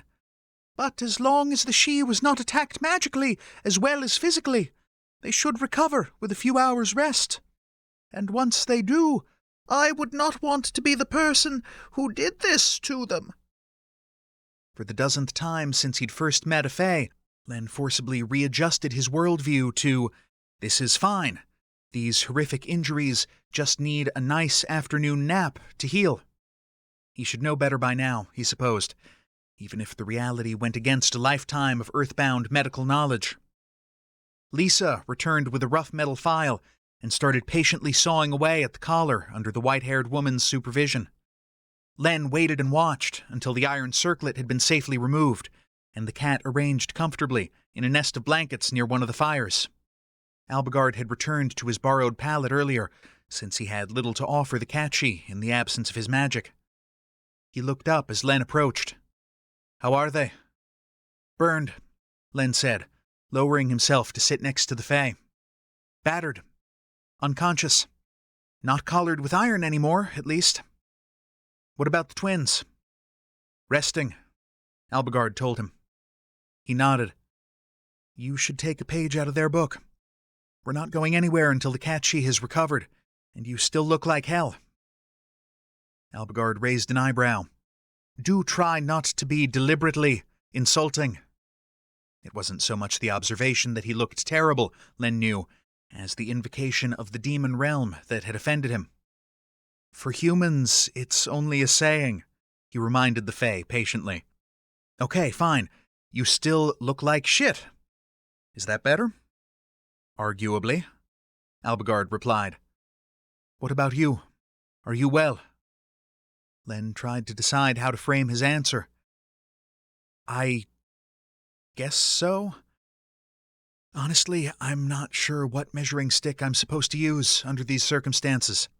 I'm not badly drained, though. Not like last time. Apparently the twins didn't even need all of the animus I got from the 2 dead guards to knock out the Kushi and portal us back here." Albigard tilted his head, considering. "Your previous specters were only human. Fae lives, or Fae deaths in this case, contain far more raw power. It's a fundamental difference between the species. Longer lifespans, amazing healing powers, magic. Len supposed it made sense that a dead Fae might act as a heavy-duty industrial battery, compared to a human acting as an Energizer AA. "Still not sure I'm on board with this necromancy thing," he grumbled. "Using the dead like that." "Well," Albigard pointed out mildly, "you were the one to suggest it in this particular case." "Yeah," Len agreed. "I'm painfully aware, believe me." "And it worked," Albigard continued. "The catchy is here. We are one step closer to containing the hunt, if all this talk of Chima is not pure fantasy." Len eyed him curiously. "Are you seriously trying to give me a pep talk right now?" "Merely stating fact," said the Fae. "Huh." He took a slow breath and let it out, trying to ease the tension in his shoulders. "Well, Like I said, you should get some rest. Unless the hunt shows up, nothing's going to happen for the next few hours. And when we're ready to move, you'll need all the energy you can get. And you? Will you rest as well? Albigard asked. He probably should. Too bad he was so wired after the Catchi's rescue that he was practically climbing the walls. I don't think I can right now. Too much leftover adrenaline still sloshing around. Understandable. Len scrubbed at his hair, which had long ago given up any pretense of being styled. Assuming our hosts don't mind, I might walk around a bit, talk to people. This place is kind of fascinating, and, not at all what I'd pictured after your description of the Forsaken. Albigard shot him a wry look. Fantasy and reality are often entirely different prospects. Perhaps we should count ourselves lucky that our new allies are not, in fact, traffickers and slavers. You know, I can't really argue with that sentiment, Len agreed. He hooked a hand around the back of Albigard's neck and rubbed his thumb over the smooth skin at the corner of his jaw, watching the Fae's eyes slide shut beneath the gentle touch. Go on. Sleep. I'll check in and wake you up whenever something interesting happens. Chapter 7. After finding the white-haired female elder, whose name was apparently Asolna, Len asked if he'd be bothering anyone by wandering around a bit and asking questions. She assured him that he had the run of the camp, and that anyone who didn't want to talk to him would simply tell him so. It seemed unbelievable that it was barely mid-afternoon, given everything that had happened since he and Albigard had been hauled off to face the Fae Court that morning. While it was tempting to assume that time moved strangely in Dhuinne, Len knew that wasn't it. They just hadn't stopped for breath since then, or at least Len hadn't. He emerged from the cave, the entrance of which was now more than halfway concealed by vines. The most aggressive tendrils had encroached several yards into the cavern, twining along the walls and floor. Outside, things were just as bad, worse even. Paths that had been wide enough for 2 people when he'd come outside to get a drink from the river earlier were now a tight squeeze for 1. Several of the camp members were occupied with hacking back the choking jungle of foliage, apparently a full-time job in and of itself. Len wondered if Dhuinne had seasons. Would cold weather freeze the out-of-control greenery into submission for part of the year? He made his way to the river's edge and drank some more of the clear, sweet water, then wavered for a few moments over the prospect of eating his last energy bar. In the end, he decided to hold on to it for now. For one thing, he was still some way off from real hunger, the kind he'd experienced after days spent without food in the barren pocket realm. And for another, he suspected that, in a pinch, Albigard would be able to accept food from their hosts and give it directly to Len, as a way to get around the danger of him accidentally falling into another gift bond with the Fae. He splashed a bit of cold water on his face and went to talk with the camp members, who were busy beating back the encroaching vines. Lisa was there, and happily handed him the rough iron hoe she'd been using to hack at the plants. From the others on the plant control crew, he learned that Dhuinne did not, in fact, have seasons, not beyond the rainy season and the dry season, anyway. This, they informed him, was the dry season. Len could barely imagine what the job of keeping the paths clear would be like when it was raining every day. One of the men asked him a tentative question about his necromancy, and Len answered as best he could, which admittedly wasn't very well. Apparently, in a pinch, I could even draw power from dead plants, he concluded, gesturing with the hoe at the vines they'd been battling. Though I don't get the impression any of these are in danger of actually dying.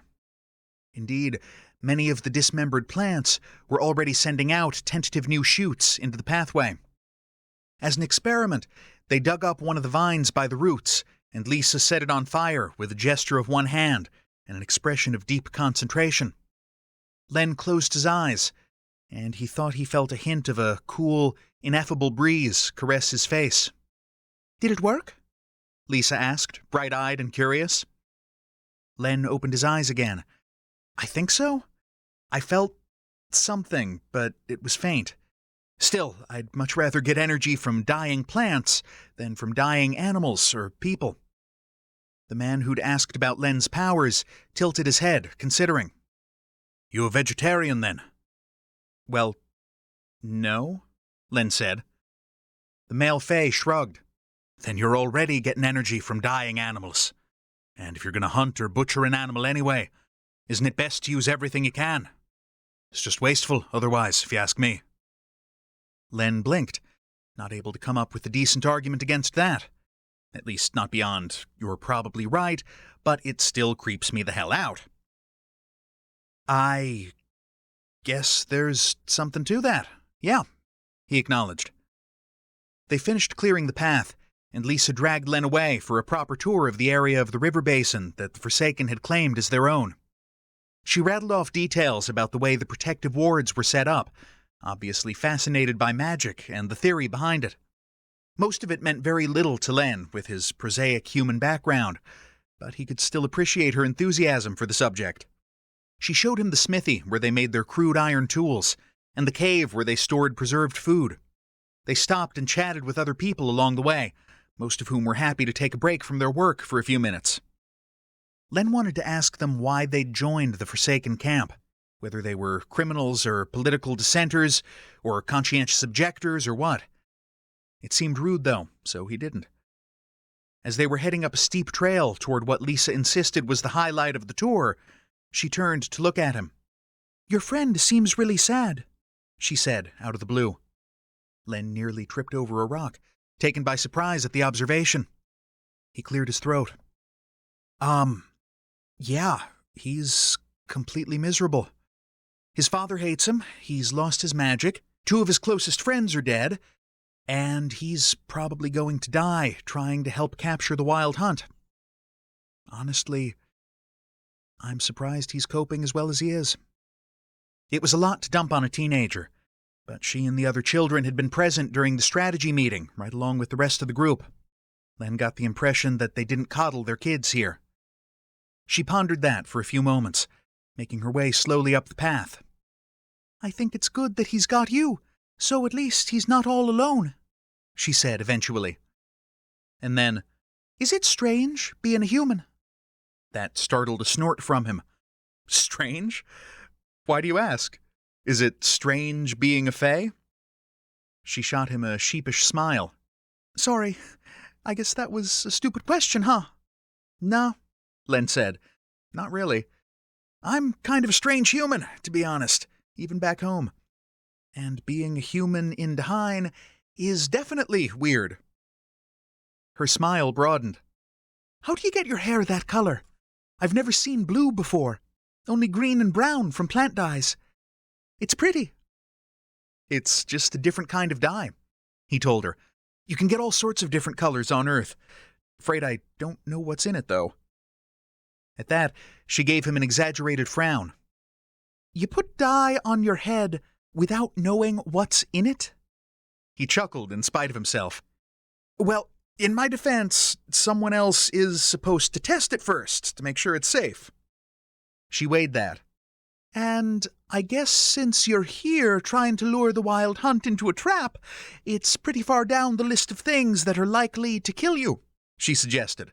"You've got that right," he said ruefully. She smiled again, tentative this time. "Well, in case no one else has said it, thanks for doing what you're doing here." Her expression sobered. "Things in Dhuinne are getting really messed up. It's been bad my whole life, but it's been getting a lot worse recently, you know?" It was Len's turn to be silent for a few steps. "I do. It started affecting my world, too. And I don't know for sure if my being here will make a difference at all. But since there's a chance, I have to try, right?" She nodded. "Yes, I suppose so. But we still appreciate it." Len's throat absolutely did not close up in response to the simple, guileless declaration. He swallowed a couple of times and said, "Do me a favor. Tell Albigard that same thing when you get a chance. Only don't be offended if he gets all prickly about it afterward." She nodded. "I will." With a deep, cleansing breath, She indicated an aperture in the jutting cliff face. "Anyway, here we are. I think this place is why the camp actually decided to settle here originally. I'm not allowed, but you can go in." Len gave her a curious look. "Why aren't you allowed?" Her nose wrinkled up. "I'm too young." When that didn't clear Len's expression of confusion, she spelled it out for him with all the world-weary wisdom of a teenager. "The adults come here to have sex a lot. Nesri and Aesolna say maybe in a couple of years they'll let me in." Her eyes slid to the side. "But," Len prompted. He watched her debate with herself for a moment before making a decision. "But I might have sneaked in a few times when no one else was there," she admitted, quickly adding, "We all do it. It's not just me. Anyway, you should go see. It's a hot spring. It comes right out of the heart of the mountain. If your friend's feeling better tonight, maybe you can bring him here. It'll help him relax." Len blinked, his eyebrows climbing as he tried to decide if that was supposed to be innuendo or not. And what the hell, under the circumstances, he figured he might as well ask. Was that supposed to be innuendo? She shrugged one skinny shoulder. "Not really. It's nice just to soak, too." She looked at him speculatively, the expression of someone on the trail of hot gossip. "Why? Are you and him lovers? Really?" Visions of being hauled before the camp elders on charges of corrupting the youth floated through Len's head. But at least it was a chance to test the waters with someone who didn't seem overly offended by the topic. "Would it be a problem if we were?" This time the shrug raised both of her shoulders. "It's just odd, thinking about a human and a fae together. That's all. Not my business, though. Forget I asked." A human and a fae. Not two men together. "Well," he told her, "we've already established that I'm an odd human." He hooked a thumb toward the gap in the stone walls.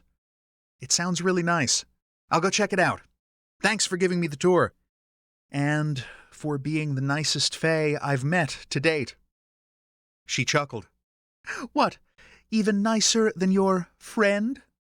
"Much," Len said emphatically, drawing a real laugh from her. Once she'd headed down the trail, skipping nimbly over the uneven rocks and ducking the jutting branches, Len turned to examine the irregular opening in the cliff face with interest. Humidity choked the air coming from inside. He peered in. The space beyond wasn't a cave exactly.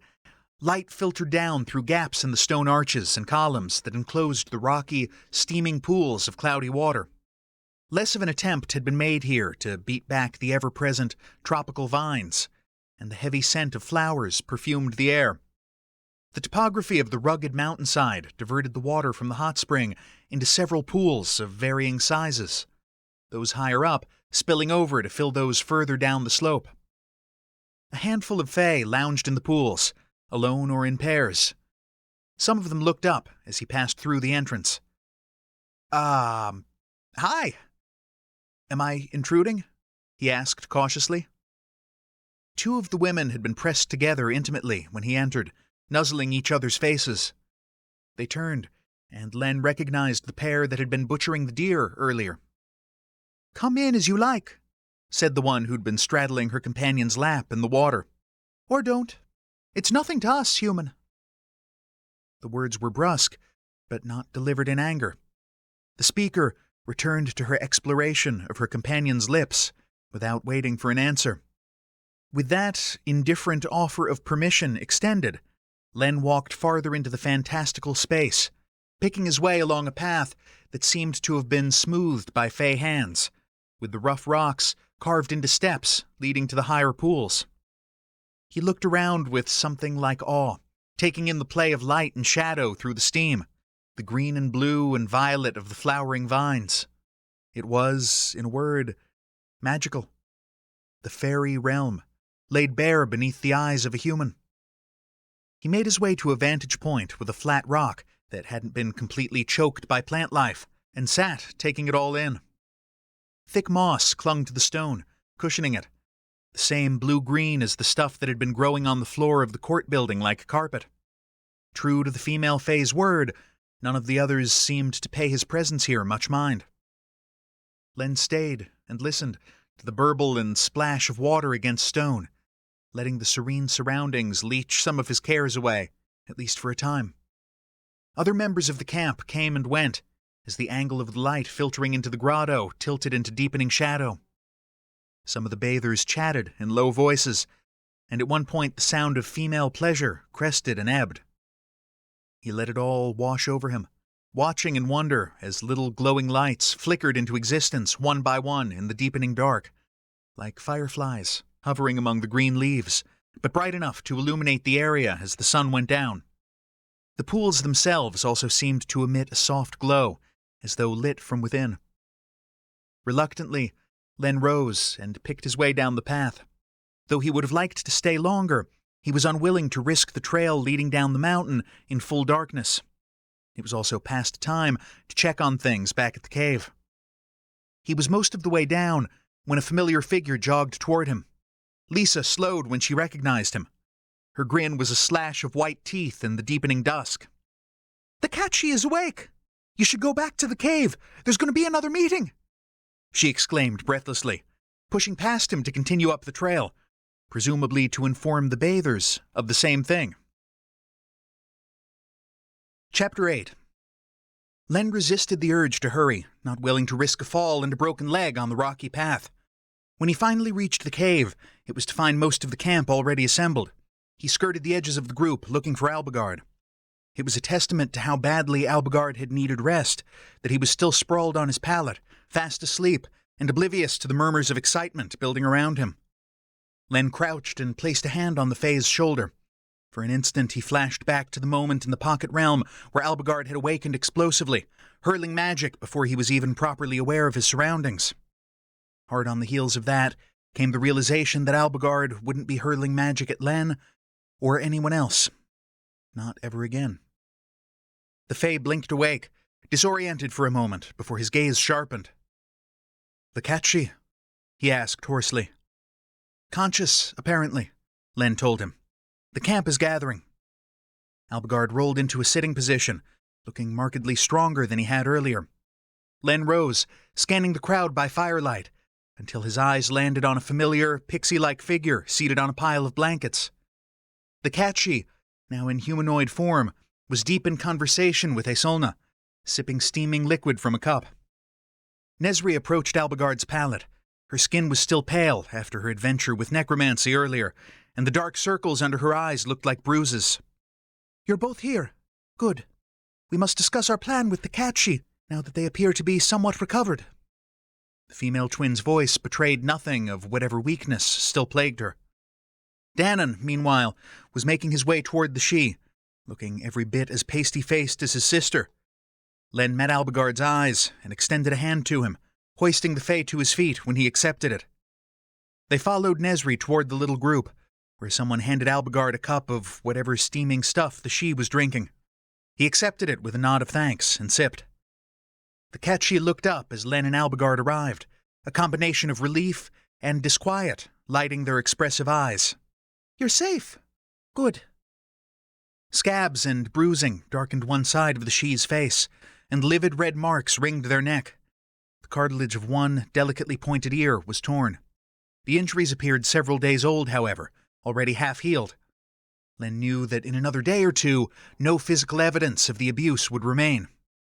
Idly, he wondered if all of the guards who'd attacked the Sidhe in California had survived the fight. Albigard, too, seemed to be transfixed by the Sidhe's injuries. He blinked, breaking free of his reverie. "I'm not certain safe is the right word, but the Forsaken have a theory, and I would very much like your opinion on it." The Catchy gave a nod of encouragement and took another sip of their drink. "The people here believe that Chima is a physical place, a real tree, and that if I can draw the Wild Hunt into the caverns that house its root system, Dhuinne may be able to absorb it and use the destructive magic to rebalance its rampaging life magic." The cup froze an inch from the diminutive Fae's lips, and they blinked. Silence settled over the gathered crowd, as complete as though everyone in the camp was holding their collective breath, waiting for an answer. The Sidhe lowered the cup carefully and set it aside. That is not an approach I had considered. The hunt is not the underlying cause of the magical imbalance in Dhuinne. It is only one symptom. Is Chima real, though? Albigard insisted. Yes, of course it is, the Catchy replied. That is the same as asking if Dhuinne is real. One is a reflection of the other. And you could take us there? Albigard asked. Again the Sidhe hesitated. Not at this precise moment, but when I have recovered more fully, yes. Do you think it could work, though? Len demanded, trying very hard not to focus on what it would truly mean if the Sidhe said yes. He could almost see calculations running behind the Sidhe's sharp, cat-like eyes. I think your proposed plan could quite possibly succeed in containing the hunt and bringing it back under control, they said slowly. I am less certain that it would repair the underlying damage to Dhuinne. However, the theory of rebalancing life magic with excess elemental magic seems sound. It might function as a temporary measure while the true cause is found and addressed. Len swallowed, still refusing to think beyond the next step in the journey, the next link in the chain. How long will you need to recover from your injuries? Because the hunt could show up here at any time, and if it does, these people are in terrible danger. We believe in the morning, the little Sidhe declared. The hunt is not currently within the realm of Dhuinne. We have time. Len's stomach dipped. Does that mean it's on Earth? That I do not know, human. I only know that it is not here. Green eyes met his. I am sorry. Albigard's cool fingers brushed Len's, and the Fae tangled their hands together, startling him. Len looked at the hand holding his, then up at his companion's face. Tomorrow, Albigard said softly. We will fix this tomorrow. Len struggled to get his plunging stomach and paralyzed lungs under control, trying not to imagine how much damage the wild hunt might do to Earth in the course of a single night. Tomorrow, he rasped in weak agreement. Shall we accompany you on your journey? Dhuinne asked, gesturing at his sister. A small, sad smile lifted the corners of the Sidhe's lips, only to fade away an instant later. No, younglings. Your power is vast, but you cannot assist in this. Stay with your tribe and keep them safe. In fact, you should probably decamp from this place for a few days. Even with wards in place, my presence here has put you all at risk, Albigard said. The hunt will sense that I have been here, and may pass through the camp as it tracks me. Nesri nodded. To move elsewhere for a short time is no great hardship, especially if we are able to return afterward. It is a small price to pay for Mother Dhuinne's survival. Then we will all depart tomorrow at dawn, said the Catchy. Until then, rest and fortify yourselves. I intend to do the same. Your injuries, Len said, desperate to keep his focus anywhere but where it wanted to go, to Earth and his friends there who might be in terrible danger, to what they would all have to face in the morning. He swallowed hard. I have medical training. Is there anything I can do to make you more comfortable? The Sidhe graced him with the same small smile they'd bestowed on the twins. No, human. Someone else needs you far more than I tonight. And with that, Len and Albigard were effectively dismissed. The plan was in place, and nothing else remained to be discussed. Members of the camp began to disperse to their various campfires, discussing the day's events in excited tones. Meanwhile, Len stood frozen, unable to move for fear that it would shatter the brittle shield he was holding around his emotions. Lisa approached them nervously, casting Len a concerned look before turning her attention to Albigard. I have a message from the members of the camp, she told him. We want you to know how grateful we are for what you're doing. It's very brave, and we'll never forget it. Albigard was, for one of very few times in Len's experience, struck speechless. Lisa hurried on. It's all right. You don't have to say anything. Just thank you. With that, she darted in and kissed Albigard on the cheek, then turned and hurried away. Albigard lifted a hand to the side of his face, then blinked, coming back to himself. No wonder they live in exile in the wild lands, he said. Such softness would not survive a week in the city. Len wanted to grab the conversational life preserver, to chide Albigard for being an ungracious asshole to the bitter end. He didn't. He couldn't. Albigard's brows drew together. Are you well? No, Len said hoarsely. No, I'm really not. Will you come with me? There's a place I want you to see. Someone pushed a leaf-wrapped package of food into Albigard's hands as they made their way toward the entrance of the cave. Two Fae were hacking away at the vines that had, by this point in the evening, nearly blocked the opening in its entirety. He and Albigard squeezed past the choking plant life. Len came to an abrupt halt outside, upon seeing that the entire canyon was now alight with little glowing spheres, each pulsing slowly in an irregular pattern. What are those things? He asked. The firefly things, I mean. Albigard barely spared them a glance. They're only sprites. A far more pleasant and useful nocturnal denizen than the night scuttles, to be sure. Len had been worried that he was going to have to hang on to Albigard's arm and use him as a seeing eye Fae to get where they were going. But the scores of floating sprites illuminated their surroundings like strings of ever-shifting Christmas lights. They're amazing, he breathed, letting the vision of unearthly beauty chase his unwanted thoughts into the background, at least for a time. What is it you wanted to show me? Albigard asked. It's a surprise, Len told him. Come on, follow me. He led the way to the switchback trail leading up the mountain, taking care with his footing, Albigard a steady presence at his back. After 2 trips up and 1 trip down, his thigh muscles were definitely feeling the burn. He hoped that wouldn't come back to bite him in the ass tomorrow, since he had no idea how much walking was likely to be involved with getting to the mythical world tree. At least the hot springs would help with his sore muscles. It was worth every ache and twinge to see Albigard pause in the gap leading to the grotto with a soft exhalation. Oh. In full darkness, the place was even more spectacular than it had been at dusk. The pools were very definitely glowing with their own pale, blue-gray phosphorescence, while the twinkling sprites threw a golden, shifting light across the curtains of vines and perfumed trumpet-shaped flowers. The sound of water flowing over stone added a soothing background noise. If you're going to run away and live in the wilderness, Len offered, this is certainly the place to do it. Indeed. Albigard sounded truly impressed, which was as much as Len could have hoped for. Only a single Fae occupied the steamy space as they entered. Len recognized Dhuinne lounging in one of the smaller middle pools, his arms spread along the rocky ledge at his back. He must have come here straight after the meeting broke up.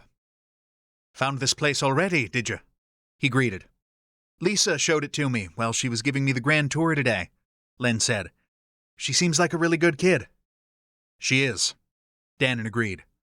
They're all good children. Sometimes I wish we could offer them more than a life of sleeping in caves and picking berries. I don't think she's complaining, Len told him. I've seen the court, and personally, I like this place a lot better. Seconded, Albigard murmured. Well, I hope you're right about that, Dhuinne said. Anyway, don't just stand there. Come on in. I just wanted a quick soak to loosen some of the knots. That power of yours is not my idea of fun, necromancer. Also seconded, Albigard deadpanned. Yeah, sorry about that, Len told them. It's not something I asked for, believe me. He led the way into the grotto and crouched next to the first pool, dipping a cautious hand in the water. It was hot, but not as hot as he'd thought it might be. Top pools are the hottest, Dhuinne advised. Bottom one is the coolest, though cool is relative. You'll probably want one of the middle ones. Thanks, Len said, and headed to a larger pool just below the one the Fae was using. Albigard followed at a slower pace, letting his fingers run over the moss-covered stones and the waxy leaves of the draping vines. Len realized he was staring at his companion, but there was something deeply satisfying about watching the tension drain from Albigard's shoulders as he closed his eyes, breathing in the humid, floral night air. Len became aware of Dhuinne, who was watching him watch Albigard. He shook himself loose from his preoccupation and instead turned his attention to stripping off his filthy clothes. Once again, Len marveled at the idea that, not so long ago, he'd taken access to daily showers with soap and shampoo and conditioner for granted. Also, washing machines. It was frankly amazing how little appreciation modern humans gave washing machines. He stepped into the steaming pool with a hiss of pleasure. His skin above the waterline erupted into goose flesh, only to flush with heat as he sank in deeper. A delicious feeling of warmth soaked into his muscles and bones within moments. He groaned and opened his eyes, only to find Albigard staring at him, every bit as fixedly as Len had been staring at Albigard earlier. Their eyes locked. Dhuinne chuckled. The gossip about you two was right, I see. A human and a Fae. Who'd have thought? Wait, there was gossip about them already? Apparently, Lisa had been busy since their little talk that afternoon. Len raised his eyebrows, but the horrible specter of tomorrow hanging over their heads had also brought out a certain kind of recklessness in him. Well, he might be a Fae, but nobody's perfect, he managed in a casual tone. And besides, look at him. Another chuckle. Aye, he's a pretty one, and no mistake, if your tastes run that way. Albigard, meanwhile, had a bit of a deer-in-the-headlights thing going on. Dhuinne hauled himself out of the water, revealing mountains of muscle. Suppose I'll leave you to it, then. If you need anything, there's a shelf carved into the wall at the top of the path. There's water gourds if you get thirsty, and oil if... well, you know. Our place is yours and all that. He stretched and gave a mighty yawn. Tomorrow is another realm. Thanks, Len said faintly, as the hulking Fae pulled on his simple clothing and brushed past Albigard with a comradely pat to his shoulder. Albigard still stood frozen, blinking after him. Chapter 9. Once Dhuinne was out of earshot, Albigard turned a bewildered gaze on Len. Did he just... Yeah, I'm pretty sure he did. Len scrubbed a hand through his messy hair. Welcome to the land of the liberal hippie Fae. They only care that everyone involved is an adult. He took a few cautious steps across the pool and sank onto a convenient stone ledge that ran around the side like a bench. Leaning back until the water lapped at his collarbones, he waved a hand at Albigard. So, go on then. Less talking, more stripping. Tomorrow is another realm. Maybe if Len repeated it in his head enough times, he'd start to believe it. Albigard absently laid the parcel of food on a rock next to the pool and started on the fastenings of his brocade tunic.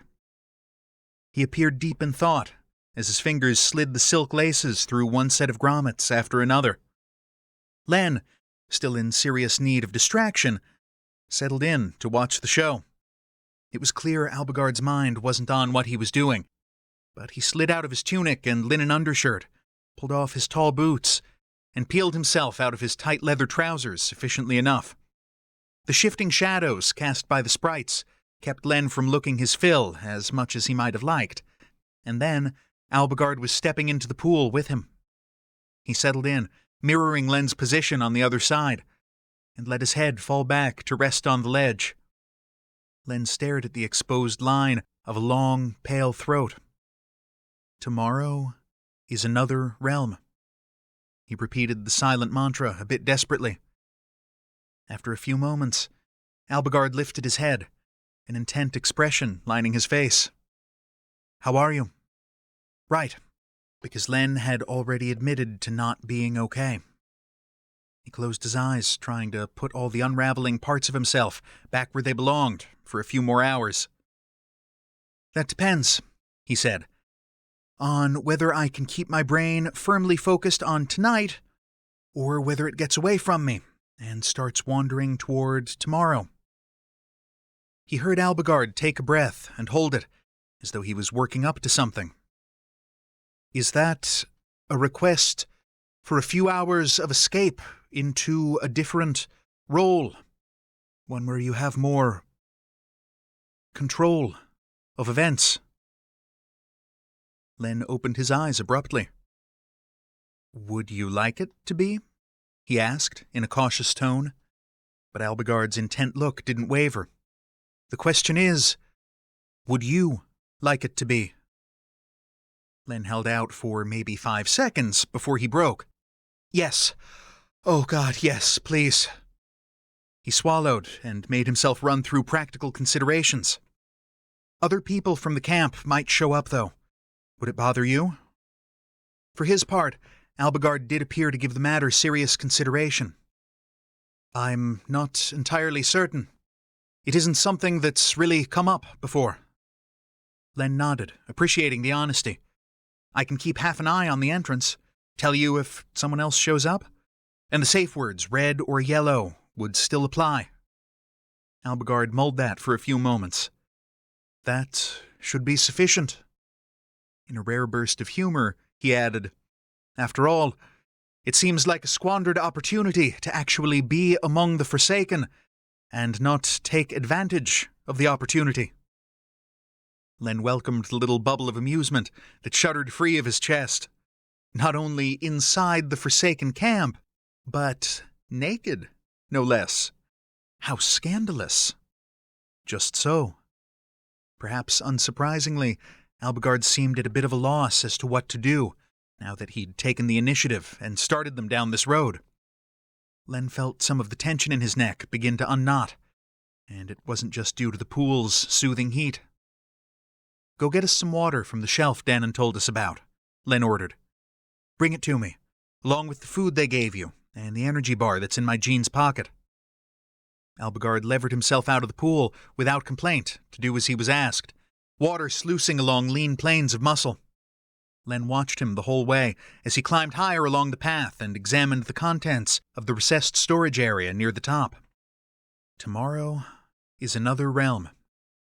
Tomorrow is another realm, damn it. Only tonight matters. The Fae returned with a water gourd, descending the rocky path with effortless grace.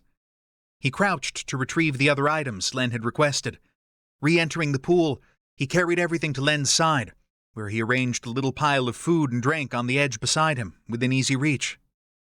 "Well done, Princeling," Len told him. "You know, you're turning out to be more trainable than I originally thought."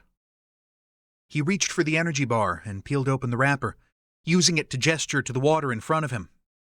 "Now, hands behind your back. Hold your left wrist with your right hand, and kneel right there, until I need you again." Albigard hesitated. Len quirked an eyebrow. "No? Looks like I spoke too soon," he said, and set the energy bar aside. He stood up and pressed into Albigard's space, chest to chest, reaching around to tangle a fistful of Albigard's extravagant mane of hair in his fingers, using the grip to tilt his head back. How disappointing. Do I need to explain the phrases, "hands behind your back," and "kneel until I need you," in greater detail, Princeling? He kept his tone conversational, watching Albigard's eyes carefully. Albigard gave a fitful little jerk against Len's hold on his hair, and Len pulled his head back another inch. They stared at each other for a breathless moment, and Albigard closed his eyes, folding at the knees.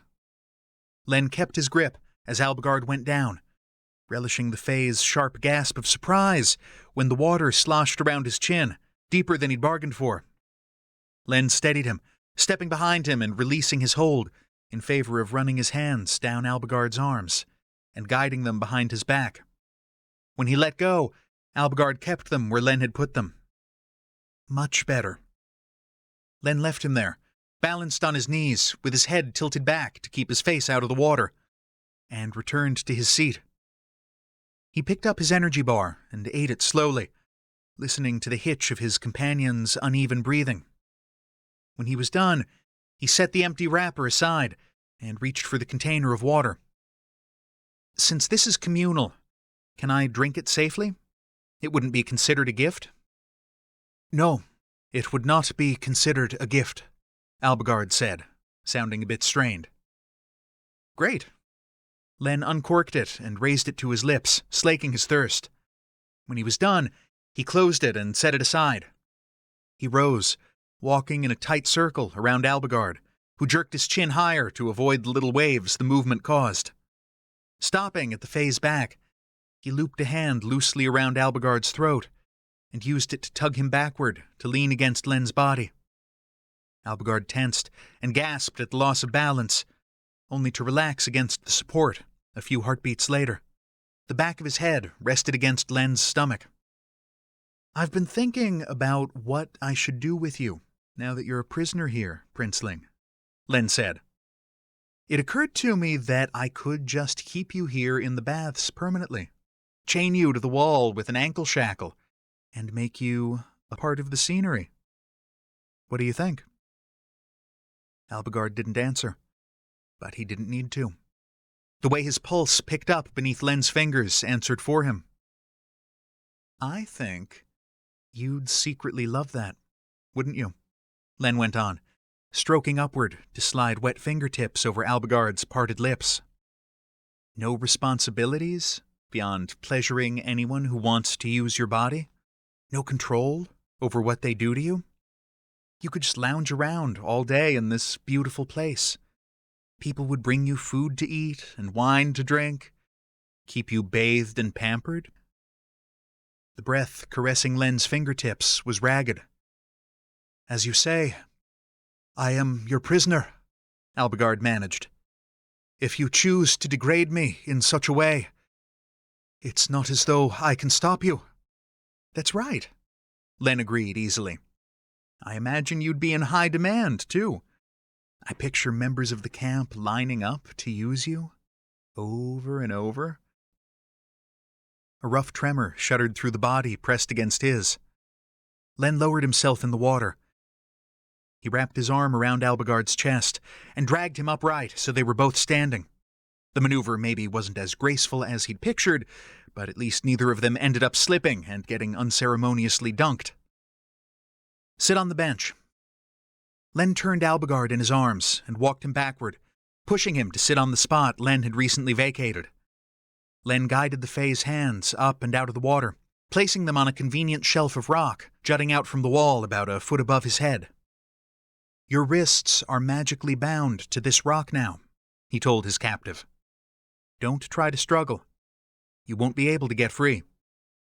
Albigard's forest-colored eyes were all pupil in the shifting light from the sprites. His fingers curled around the edge of the natural outcropping of stone. What will you do to me, now that you have me trapped? He murmured. Len rested a knee on the bench next to Albigard's hard-muscled thigh, half straddling him as he reached for the parcel of food the others had sent with him. He opened it, finding a mix of fresh berries and cubes of cooked meat inside. With a challenging look, he picked up a berry and brushed it against Albigard's lips. I haven't decided yet, he said. But whatever it is, you'll probably need a fair amount of energy for it. Gotta keep the blood sugar up, after all. Albigard stretched forward to nip the berry from Len's fingers. He blinked, a bit dazed by the combination of heat from the water and the abrupt southerly migration of his blood flow. Well, hello, previously undiscovered kink, he thought, and clawed back enough of his wits to reach for a morsel of meat.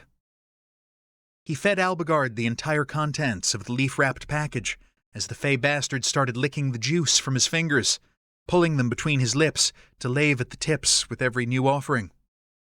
"If I didn't know better," Len said, when the last bite had been swallowed and chased down with a long drink of water, "I'd think you were silently begging me for something." "I do not beg." The words were a whisper. "Not in the last 24 hours, maybe," Len retorted, and reached between them. Afterward, Len slumped against the shuddering form beneath him, waiting for his muscles to start responding again, his breath damp against Albigard's neck in the humid air. Tears prickled at the corners of his eyes. Tomorrow is another realm. And he couldn't fall apart right now. He was still doming, still responsible for another's physical and emotional well-being. Len swallowed hard and took his own weight, lifting himself off of the Fae's body. "You were perfect, Princeling," he whispered, stroking Albigard's cheek. "Absolutely perfect. Come here. Drink some more water for me, and we'll get you freed so you can rest for a bit." Len held the water so Albigard could drink, and then took his own advice and finished what was left in the gourd. One at a time, he eased Albigard's hands away from the rock he'd been clutching, and massaged the joints before settling them in the Fae's lap. Albigard remained dazed and pliant beneath his care, floating along happily in subspace. He allowed Len to urge him out of the pool and onto a moss-covered rock, where he sat while Len climbed up to the storage shelf. There he found a pile of thick furs, presumably meant for drying off, or maybe for sitting on. Len returned to the Fae's side and laid out the furs on a flat stretch of moss-cushioned ground. "Come here, Princeling," he murmured, and guided Albigard to lie on his side in the warm night air. When he was comfortably settled, Len spooned him from behind, one arm wrapped protectively around his middle. The Fae was asleep within moments. Len pressed his face into the nape of Albigard's neck and tried to believe that the sun would never rise again. Chapter 10. When Len opened his eyes the following morning, the cat-she was sitting cross-legged on the nearby rock, watching the pair of them with an expression of sad acceptance.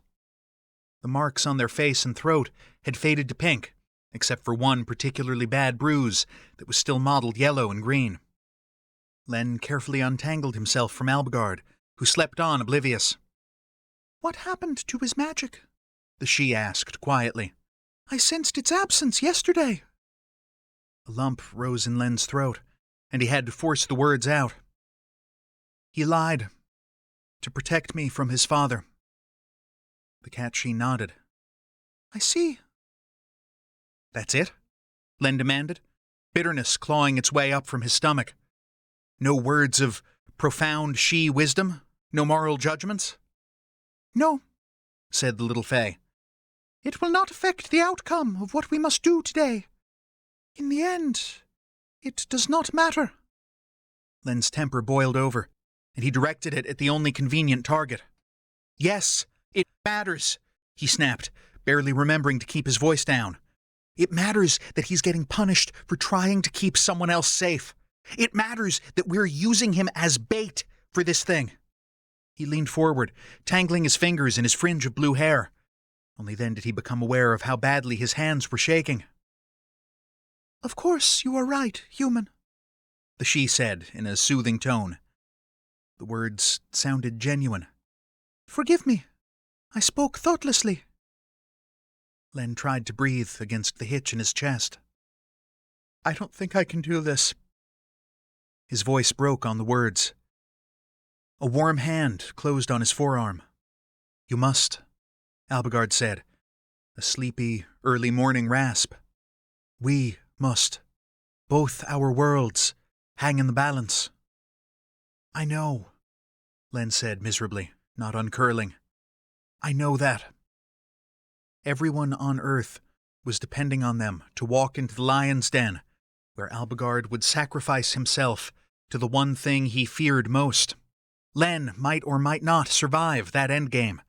He was a side character, a nameless bodyguard meant to help deliver Albigard to his appointment with fate and keep him from getting eaten at the wrong time or in the wrong place. His stomach churned. The hand on his arm squeezed. "Come," Albigard said.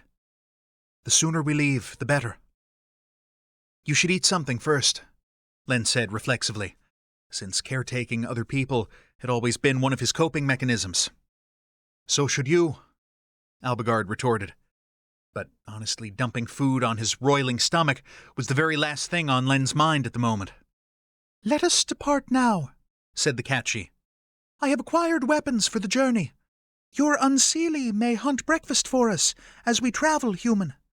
That way you need have no worries about accepting the food."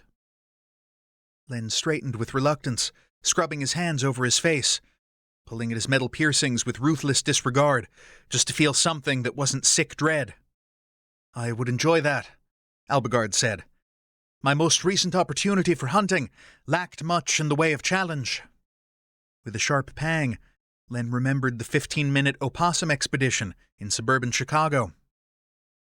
His eyes moved listlessly over the items lying on the ground next to the Catchy's perch.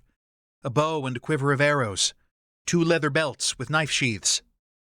"Okay, fine, let's go," he managed. Because the only thing worse than what was about to happen would be if Albigard left without Len and went to his death alone, or if the hunt showed up before they were ready for it. The Fae handed Len his pile of rumpled designer clothes before reaching for his own clothing. "Has the wild hunt returned to Dhuinne yet?" Albigard asked the She. "No, not yet," the pixie-like figure replied. "The camp is packing up to leave as a precaution. I can portal the 3 of us to the edge of the protected zone around Chima, but it will take us the better part of the day to penetrate the magical barrier." Albigard nodded, accepting it. Len pulled on his clothing, relieved to find that his muscles were not as sore as he'd expected after yesterday's exertion. Albigard strapped on the weapons the She had brought them and handed the second knife belt to Len. Len stared at it. "You realize I have no idea how to use this, right?" he asked. "My one and only experience with knife fighting ended up with me getting skewered through the lung. I'd prefer not to repeat that experience anytime soon." A wan smile tugged at the corner of Albigard's lips. "Take it anyway. If nothing else, I'm sure you can use it to cut up meat for breakfast." Len took the belt and strapped it over his hips, feeling vaguely ridiculous. With a final look around the unearthly beauty of the grotto, he gave himself a few self-indulgent moments to picture a world where he brought Albigard here every night and shattered the Fae with pleasure. His eyes slid closed. "I'm still not ready for this," he told the others. "Can we please hurry up and go anyway?" "Yes, human," said the Catchy. We will go now. Len opened his eyes as a portal burned its way into existence in front of them. Albigard stepped through without hesitation. Len couldn't boast the same, but he made himself follow, unwilling to let Albigard out of his sight for more than a moment. The She came through right after him, and the portal snapped shut. They were in a forest, though like so much of Dhuinne, it was more of a jungle.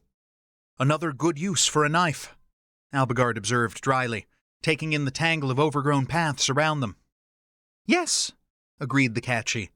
This journey would, in fact, be considerably easier were it not for the very problem we are here to address. Len looked up, taking in the towering, deciduous trees. Is one of these Chima? No, human, said the She. Chima is the world tree. It dwarfs these tiny things.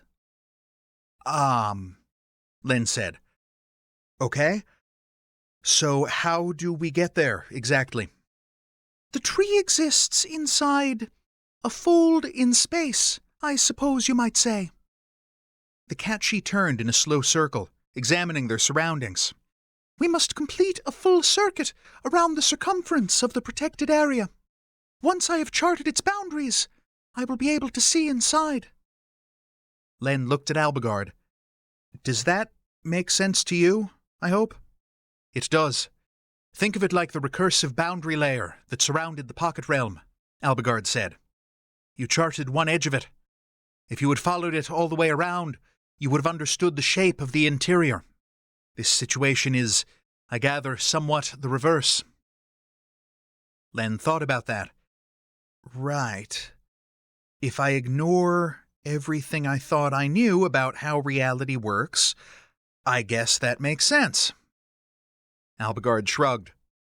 Humans are not exactly renowned throughout the three realms for understanding how reality works. The Catchy gave a small snort. We should get a start on things. The journey is likely to be several leagues' travel. I will gather berries if you will hunt, Unseelie, and we will stop for a meal once we acquire enough food for one. Without waiting for a response, the She headed off in what seemed like an arbitrary direction. For the most part, they were able to squeeze through gaps in the vines and brush, though occasionally one of them had to hack a larger opening through the plant life. When Len detoured around a patch of vines that his more graceful companions had slipped through, he found the edge of the fold in space. Just as he had in the pocket realm, his path twisted in a different direction than the one his feet had been pointed toward. He realized with a chill that, left to his own devices, he'd get hopelessly turned around and lost before he'd gone 100 feet. This, apparently, was the She's special skill. They could sense the edge of the boundary without getting disoriented by it. For his part, Albigard seemed to be watching the Catchy rather than their surroundings to gauge their path. Even so, when he darted off in pursuit of a rustle in the underbrush, bow drawn, Len felt a moment of panic. Will he be able to find his way back in this weirdness? He whispered urgently. The She paused to pick a handful of red berries from a low tree branch, adding them to a pouch hanging at their waist. Yes, but we will wait here to make it easier for him. Indeed, Albigard returned a few minutes later. He was empty-handed, but Len couldn't help his sigh of relief. Twice more, the Fae disappeared into the confusion of trees, and they stopped to wait for him. On his third expedition, a high-pitched squeal emerged from the bushes. Shortly afterward, he reappeared with a creature about the size of a very large rabbit, but with small, round ears and a flat, paddle-shaped tail. Quickly, Albigard gestured to Len to approach.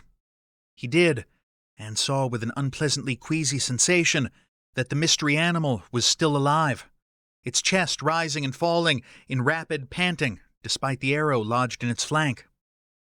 It's not dead, he pointed out. I'm aware, Albigard told him. And no, before you ask, this is not my preferred method to dispatch prey. With Len standing a step away, he crouched and placed the injured animal on the ground, before cutting off its head with the blade of his dagger. Blood gushed, and Len drew in a sharp gasp as a chilly breath of something sank into him. Fascinating, said the Catchy, who had been watching the proceedings with interest. Len, who generally didn't have to deal with his meat until after it was already dead, still felt faintly ill. Did it work? Albigard asked. Nose-to-tail eating, Len reminded himself. Nothing going to waste. Yeah, he said. It worked. There is a stream in this direction, the She declared, heading down a partly overgrown animal trail. We will build a fire on the bank and eat. They made their way down a gentle slope to the promised waterway. Albigard gathered dry wood, while Len skinned and gutted the mystery critter with less skill than he would have liked. Some of the meat was fouled by the contents of the intestines, which had been pierced by the arrow. Len detached the shoulders and haunches and filleted out the loin muscles, figuring that would still be plenty to feed 3 people.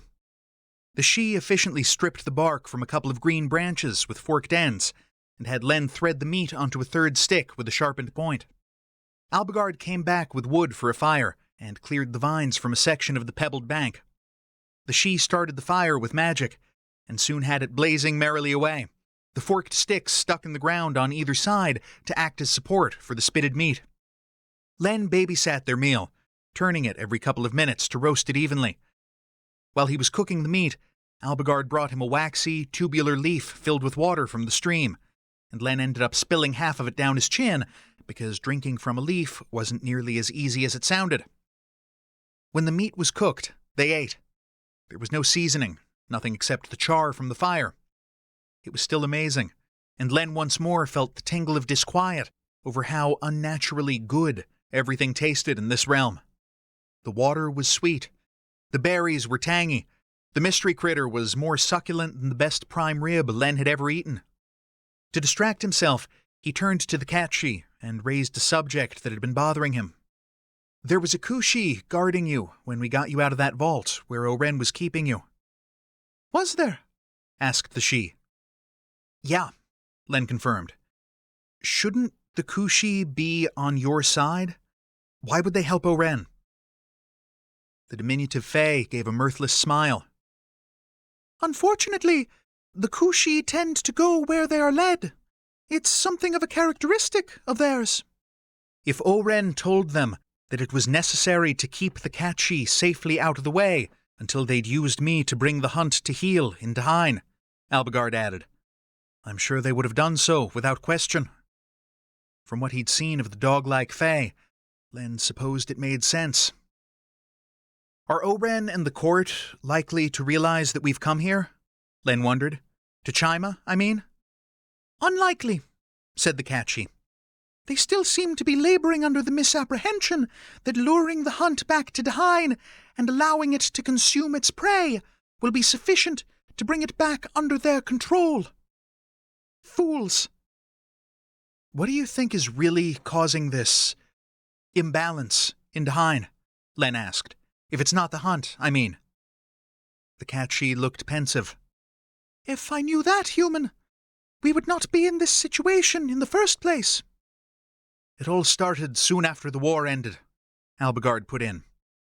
"Perhaps the demons used some kind of weapon we do not know about, causing damage to the veil and throwing things out of alignment." "Perhaps," said the catchy, although they didn't sound convinced. The three of them finished eating and extinguished the fire, throwing water on it to prevent any possibility of embers. The catchy retraced their path, leading them back to the exact spot where they'd detoured from the edge of the fold in reality for their meal. Their little group continued at a steady pace, hacking a trail through the jungle-like forest, until Len was exhausted and sore, with fresh blisters on both heels, complaining at every step. The sun had risen to its zenith in the lavender sky, and gotten a good start on its afternoon descent by the time the she finally called a halt. "Here we are." Len couldn't see anything familiar about their surroundings at first, but then he looked down and saw footprints in the damp loam. One set had the distinctive tread of Doc Martens. They had arrived back at their starting point. The catchy peered intently into the area of jungle they'd just circumnavigated. "Yes, I see it now. Come, my friends." With a gesture of one hand, the little Fae called up a portal.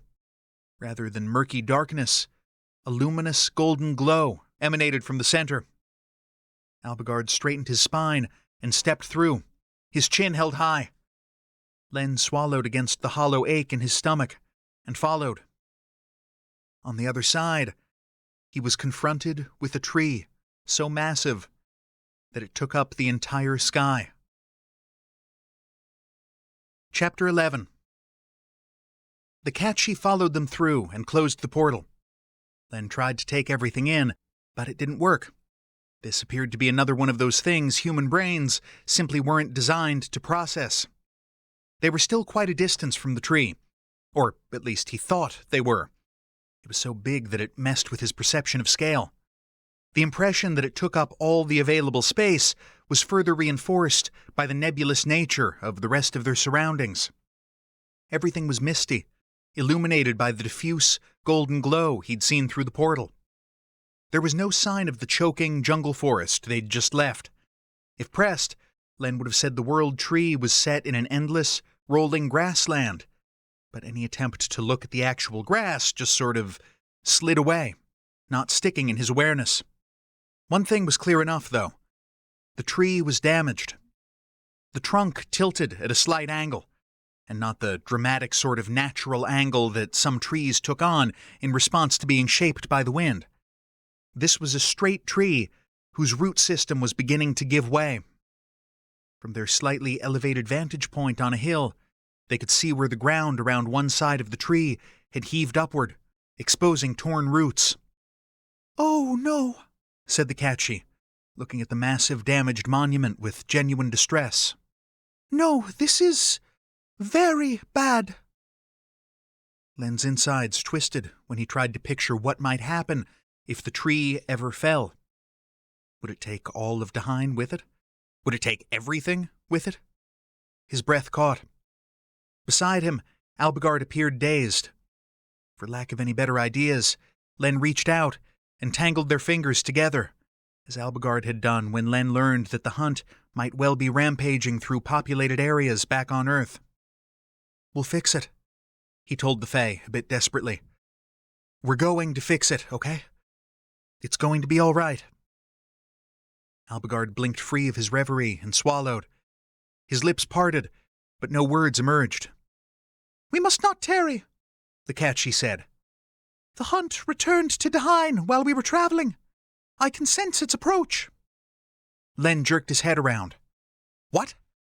You might have mentioned that earlier." "There is still time," said the She. "It seemed pointless to alarm you with something over which we have no control. Hurry now. Let us find a way into the caverns beneath the tree." Albigard started toward Chima without a word, like someone moving inside a dream. Len only realized that their hands were still clasped when Albigard pulled his away. The sick, panicked feeling that had been thrumming beneath Len's skin ever since he'd awoken that morning ratcheted up another notch. They headed toward the damaged area where some of the roots had been torn up, speeding to a jog when the Catchy pointed out a dark gap among the confusion of rock and earth. It took longer to get to it than Len would have predicted, and when they did, his brain balked abruptly at the scope of the tree looming above him. It was as though a skyscraper had grown branches and taken over the world. His blisters throbbed as he hobbled to a stop in front of the ominous gap in the ground. The Catchy gestured them to stay back and ducked inside, disappearing for a few moments before reappearing. "There is a pathway down to the main root structure," the little Fae said tersely. "And sprites have taken up residence inside. There is enough light to see." Albigard nodded, his face pale in the golden light. "The hunt?" "Getting closer." The Catchy turned to Len. "Human, you need not go inside with him. You have already done more than could be asked of an outworlder." Len tried to think past his thundering pulse and the nausea coiling in his gut. "I'm going with him." The words emerged unsteady, despite his best efforts. "You do not need to," Albigard began. "I'm going with you." He barely recognized his own voice. Albigard closed his mouth. His expression was haggard. Instead, he turned to the Catchy. "I have only one further request, Elder.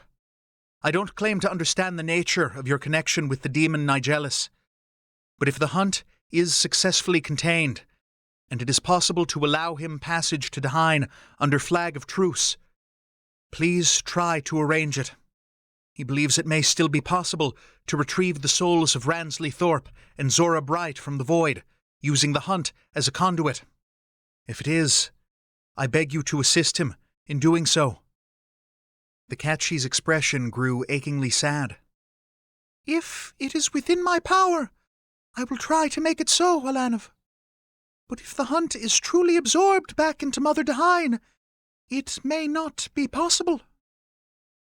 Len wanted to shout in frustration, to take the She by the shoulders and shake them. "Couldn't you at least let him have this one hope to hold on to?" he wanted to demand. "Couldn't you use that Fae gift for talking circles around a lie and let him have this one damned thing?" It wasn't the Catchy's fault, though. He knew that. None of this was the fault of anyone here. Aside from the Forsaken, the three of them were the only ones on Dhuinne who'd been willing to try and fix things before they careened completely out of control. But it wasn't fair. "I understand," Albigard said hoarsely. "Your assistance in this matter has been greatly appreciated." Len probably should have said something as well. thanked the Sidhe for helping Len find Albigard and free him before his father's henchmen succeeded in throwing him into hell, if nothing else. But if he opened his mouth, he wasn't sure what was going to come out of it, so he kept his jaw clamped tightly shut. The Catchy reached up and urged Albigard to lower his head to their height, placing a chaste kiss upon his brow when he complied. Go, with Dhuinne's blessing, Albigard of the Unseelie. May your soul find peace among Chima's leaves and branches.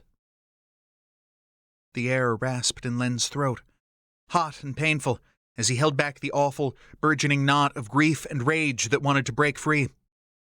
He couldn't let it get out, not yet. Not when it would only make Albigard feel worse. But when that burning ball of emotion finally did escape his control, and it would, Len wasn't sure there was going to be anything left of him afterward. Go quickly, the Sidhe said, releasing Albigard. There is little time left. You'll be safe here? Albigard asked. Yes, I will stay out of harm's way. Cat-like green eyes met Len's burning ones. When it is done, I will be waiting nearby. If you survive, remained unsaid, but Len heard it all the same. He made himself turn to face Albigard, who studied him intently. You are certain you wish to come? The Fae asked him. Len managed a tight nod, still unable to speak. He turned toward the rip in the ground and started walking, aware of Albigard keeping pace at his shoulder. The opening in the ground was large enough for them to enter one at a time without having to stoop, but the footing was a tumble of stones and disturbed clods of earth. After the first few feet, it angled sharply downward. It would have been a terrifying black maw, if not for the sprites that had taken up residence among the broken roots forming the walls and ceiling. All right, it was still a terrifying maw leading to unknown danger, but at least the cheerfully twinkling lights meant they could see their way down to Albigard's doom. Len skidded on loose rocks and had to accept a steadying hand from the Fae, whose preternatural grace still persisted, even in the absence of his magic. Eventually, the ground beneath their feet evened out somewhat, the space around them opening into a cavern many times larger than the cave where the Forsaken had based their camp. Len looked around, taking in the massive, twisting roots embedded in the walls. Why is there a cavern like this beneath a tree? He asked in a rasping voice. Why isn't it just solid dirt and rock? Albigard sounded remote, as though he were already distancing himself from what was about to happen to him. In the stories, it is because the roots are a conduit of destructive, elemental magic. They have been absorbing the rock and soil since the beginning of time, using it to grow the trunk and branches. The caverns are the places they have already eaten away. Len wanted to reply to that, to keep the conversation going and provide some sort of distraction from the reality closing in around them. Somehow he couldn't seem to manage it. One wonders if the growing dead spaces are responsible for the instability we saw above, Albigard continued absently. No, that's not it, Len said, the words leaving his lips before his brain even registered them. He frowned, chasing something at the edges of his awareness, but it was already gone. Oh? Albigard asked. You have another theory? Len opened his mouth and paused. No, He trailed off, shaking his head. Sorry, I don't know why I said that. We're both a bit distracted at present, I think, Albigard replied, reaching for humor and falling well short. They continued deeper into the underground space, neither of them entirely sure what to do beyond waiting for the hunt to show up. Len berated himself for being on the verge of falling apart when he wasn't even the one being asked to make the sacrifice. But what were you supposed to say to someone walking to the gallows? How did you make it better, when there was no conceivable way to make it better? This sucks, he choked out. Which, yeah, was basically the opposite of making things better. Albigard hesitated, his footsteps slowing. I find the current situation preferable to any alternative in which the hunt catches up to me, only to continue its uncontrolled rampage across the realms afterward. The Fae's voice was calm, but he still sounded distant. I know, Len managed. But it sucks, even so. Albigard tilted his head, an acknowledgement of sorts. His gaze roamed around the cavern. If it helps, I imagine very few people have ever seen this place, seen Chima up close, and walked among its roots. You are almost certainly the first human to do so. He wandered forward, lifting a hand to the twisted mass of roots weaving through the wall. It is an undeniable honor.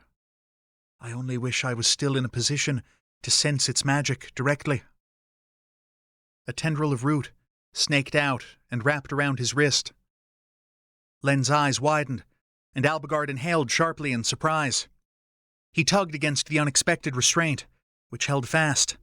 Len was already halfway to his side when he threw up his other hand and snapped, "Stay back." "Fuck that!" Len snarled without a second's thought. His hands closed over Albigard's forearm, adding his strength to the Fae's, but it was like pulling against steel. Even as they struggled against the living constraint, more roots wriggled out from the wall and floor. They ignored Len completely, in favor of twisting around Albigard's arms and legs, dragging him down and covering more and more of his body as they thickened and hardened into impenetrable coils. "No! God damn it!" Len shouted, scrabbling for the knife at his belt and yanking it free of its sheath. He fell to his knees and started hacking at the thickest of the roots, but the iron blade might as well have been sawing away at solid stone. "Albigard!" The Fae had ceased struggling. His green eyes slid past Len's shoulder, and a single shudder went through him. "Stop," he said, in an unnaturally calm voice. "It doesn't matter now. Save your strength." A horrible, clammy feeling slid over Len's skin, and he turned to look behind him, in the sickening knowledge of what he would find. Around the cavern, the sprites were swirling madly, as though panicked by the approach of a predator. Beyond, oily, black smoke rolled down through the tunnel leading from the surface, extinguishing their tiny, twinkling lights, one by one. Chapter 12. Len couldn't hold back the low, wordless noise of denial that escaped his throat as the wild hunt spilled into Chima's underground cavern. In his twisted coffin of roots, Albigard closed his eyes for a long moment before opening them again. Len crouched over him protectively, knowing it was hopeless, knowing that even if he could somehow save him from the hunt, by doing so he would be condemning both their worlds to a slow and painful death. If... Albigard's voice was a barely audible rasp. He swallowed and tried again. "If Nigelis is successful in retrieving them, tell Thorpe and the demonkin not to mourn me. Tell them I'm sorry. For all of it." Burning fear and frustration welled up behind Len's eyes and spilled over, trailing salt water down his cheeks. "I'll tell them," he promised, cupping Albigard's jaw in his palm. "They'll understand. I promise." The Fae looked up at him with luminous eyes as more and more of the sprites winked out. "Tears, Arun Shark? Do not weep for me. Only—" "What?" Len asked. "Just ask. I'll do anything. I'm sorry. I'm so sorry." "Don't leave me," Albigard murmured, a quiet plea. Len swallowed a sob and leaned forward the last few inches, brushing his lips against the Fae's in a tender kiss, just as the last of the twinkling lights extinguished. For an endless moment, Albigard's lips moved against his, catching lightly against Len's piercing, warm and alive and real in the darkness, even as the clammy chill of the hunt rolled over them. Between one heartbeat and the next, those warm lips went slack as the life fled Albigard's body on a breath. leaving only a cold and empty shell behind. Len knelt in the dark, feeling as though his heart had just been ripped out. The wild hunt howled in triumph, swirling around him without making contact, held back by only the tattered cloak of death surrounding him. Len's fingers tightened on the coils of root cocooning the Fae's lifeless body, his nails digging into the living wood. A noise as terrible as any the hunt had ever made bubbled up from his chest, demanding release. Beneath his grip, the roots grew warm, then hot. A golden glow cut through the greasy darkness shrouding him, and he blinked rapidly as the roots began to move again, still ignoring him, but now coiling upward and outward into the oily mass of the wild hunt. The glow increased until the roots almost seemed to become translucent, allowing Len to see as the hunt's darkness was sucked into them and siphoned toward the main mass of the world tree. He fell back on his heels, holding his breath as the hunt began to howl again, perhaps sensing that it was about to be trapped. The noise thundered through Len's chest, more a feeling than an actual sound. An unnatural wind rose inside the cavern, ruffling his hair. The eerie light spread throughout the cavern, more roots coming to life and grasping at the hunt with every second that passed. The winds rose to a gale. The howling grew in pitch until it rattled Len's bones. All at once, the hunt ripped free of the roots surrounding Albigard, opening a larger bubble of space around Len. He scrambled to his feet on shaking legs, watching in disbelief as the roiling mass of darkness tore itself loose and began to retreat toward the tunnel to the surface, still wailing like a banshee. "No," Len breathed, suddenly agonizingly aware that he was the only one who could possibly block the hunt's escape through the narrow entrance to the outside world, and he'd been kneeling over a corpse instead of getting in a position to do the one damn thing he was here to do. Panic beat at Len's chest as he gauged the speed at which the hunt was tearing itself free of Chima's grasping roots versus the distance separating him from the entrance to the vast underground gallery. The impossibility of it sliced him to the bone. He stumbled forward, the glow of the root's magic illuminating the roiling black mass as its far edge reached the bottom of the tunnel. "No," he breathed again, as the prospect of having sacrificed Albigard for nothing flooded through his chest like frigid, brackish water. Rage followed close on its heels. Icy, crackling rage, the likes of which he'd never felt in his entire 28 years of existence. The absolute, immovable need to be at the other end of the cavern right now grabbed Len's heart in a vice and squeezed. A cold and terrible power rose from somewhere deep within him, demanding its release. He lifted a hand, his fingers curling into claws. "No, you don't!"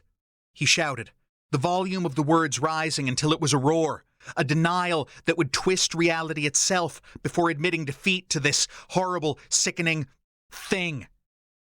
Crackling energy sank into his skin and exploded outward from his raised hand, rippling along the length of the underground cavern like blue flames. It rushed past the retreating bulk of the hunt, careening into the unstable tunnel leading to the surface, which groaned and collapsed in an explosion of rock, dirt, and dust, blocking the only exit. Trapping the hunt underground with Chima's grasping roots, and with Len. His knees abruptly stopped taking his weight, and he crumpled to the ground, half sprawled across the tangle of roots encasing Albigard's body as the hunt shrieked and wailed its rage around him. His vision wavered in and out, but he was dimly aware of more and more roots unfurling from the walls and floor, twisting into the mass of greasy smoke and sucking the hunt's darkness into the world tree. The wild hunt flailed and screamed, crashing over Len like a tsunami. It battered at him, kept at bay only by the remnants of flickering animus left over from a tiny, nameless animal's death, a last gift from Albigard, the creature sacrificed to Len's necromancy in hopes that the final boost of power would be useful to him during the struggle they all knew was coming. Len clung to the coiling roots, his face resting inches from Albigard's, with its staring, horror-filled green eyes. Tears trickled down Len's temple and the side of his nose, as he lay, exhausted and beaten, watching more and more of the hunt disappear into Chima's massive form. He had no idea how long it took, but eventually the wailing wind faded to a breeze, and then to nothing. The glow of the roots flared brighter as the last of the cancerous blackness flowed into them and disappeared. Then the light faded by increments, pulsing like a heartbeat. And it was gone, leaving Len shuddering and unable to see, with only the corpse of his Fae lover for company. In the end, it appeared he was destined to be alone in the dark, after all. Chapter 13. He was cold. He was also fairly sure he should be feeling something. Crippling grief? A sense of accomplishment at having achieved their goal? Fear of being trapped, alone, underground? Len lay still, draped across the roots covering Albigard's body, and staring into nothing, too chilled by the death he'd channeled to even shiver. It was the vague awareness of warmth kindling beneath his cheek and hands that finally succeeded in cutting through the heavy gray fog surrounding his thoughts. The roots began to glow again. With his face plastered against them and no strength to rise, Len was treated to an up-close and personal view as golden sparks trailed outward from the walls, traveling the same path as the oily darkness of the hunt had when it was being absorbed, only in reverse. The little sparks of light were pretty, he decided. Unfortunately, they also illuminated Albigard's haggard features and blank, staring eyes again, which Len really didn't like. He should look away. It was hard, though. Even in death, Len wanted every last memory of the Fae he could get, and it helped that the diffuse golden glow lent a bit of color to his pallid cheeks. It softened the gaunt angles into something more lifelike, gave the illusion of a pink tinge to Albigard's perfect lips, rather than the ugly blue-gray of death. Len stared at those lips for a while, remembering the way they'd felt beneath his. It had been their first kiss, he realized. Also their last kiss. When his gaze strayed back to Albigard's green eyes, the Fae's eyelids were closed. Len blinked. That wasn't right, was it? The golden sparkles moving through the roots began to fade, but that same glow seemed to be coming from Albigard's skin now, a lucent aura spilling out from the Fae's body. The roots slithered free from their death grip, like snakes wriggling away from prey they'd decided they didn't want. Len felt them retract beneath his limp body, squirming loose until he was lying across Albigard's torso directly, his left cheek pressed against dirty and rumpled silk brocade rather than fibrous wood. The glow dimmed gradually until Len was once again in the dark.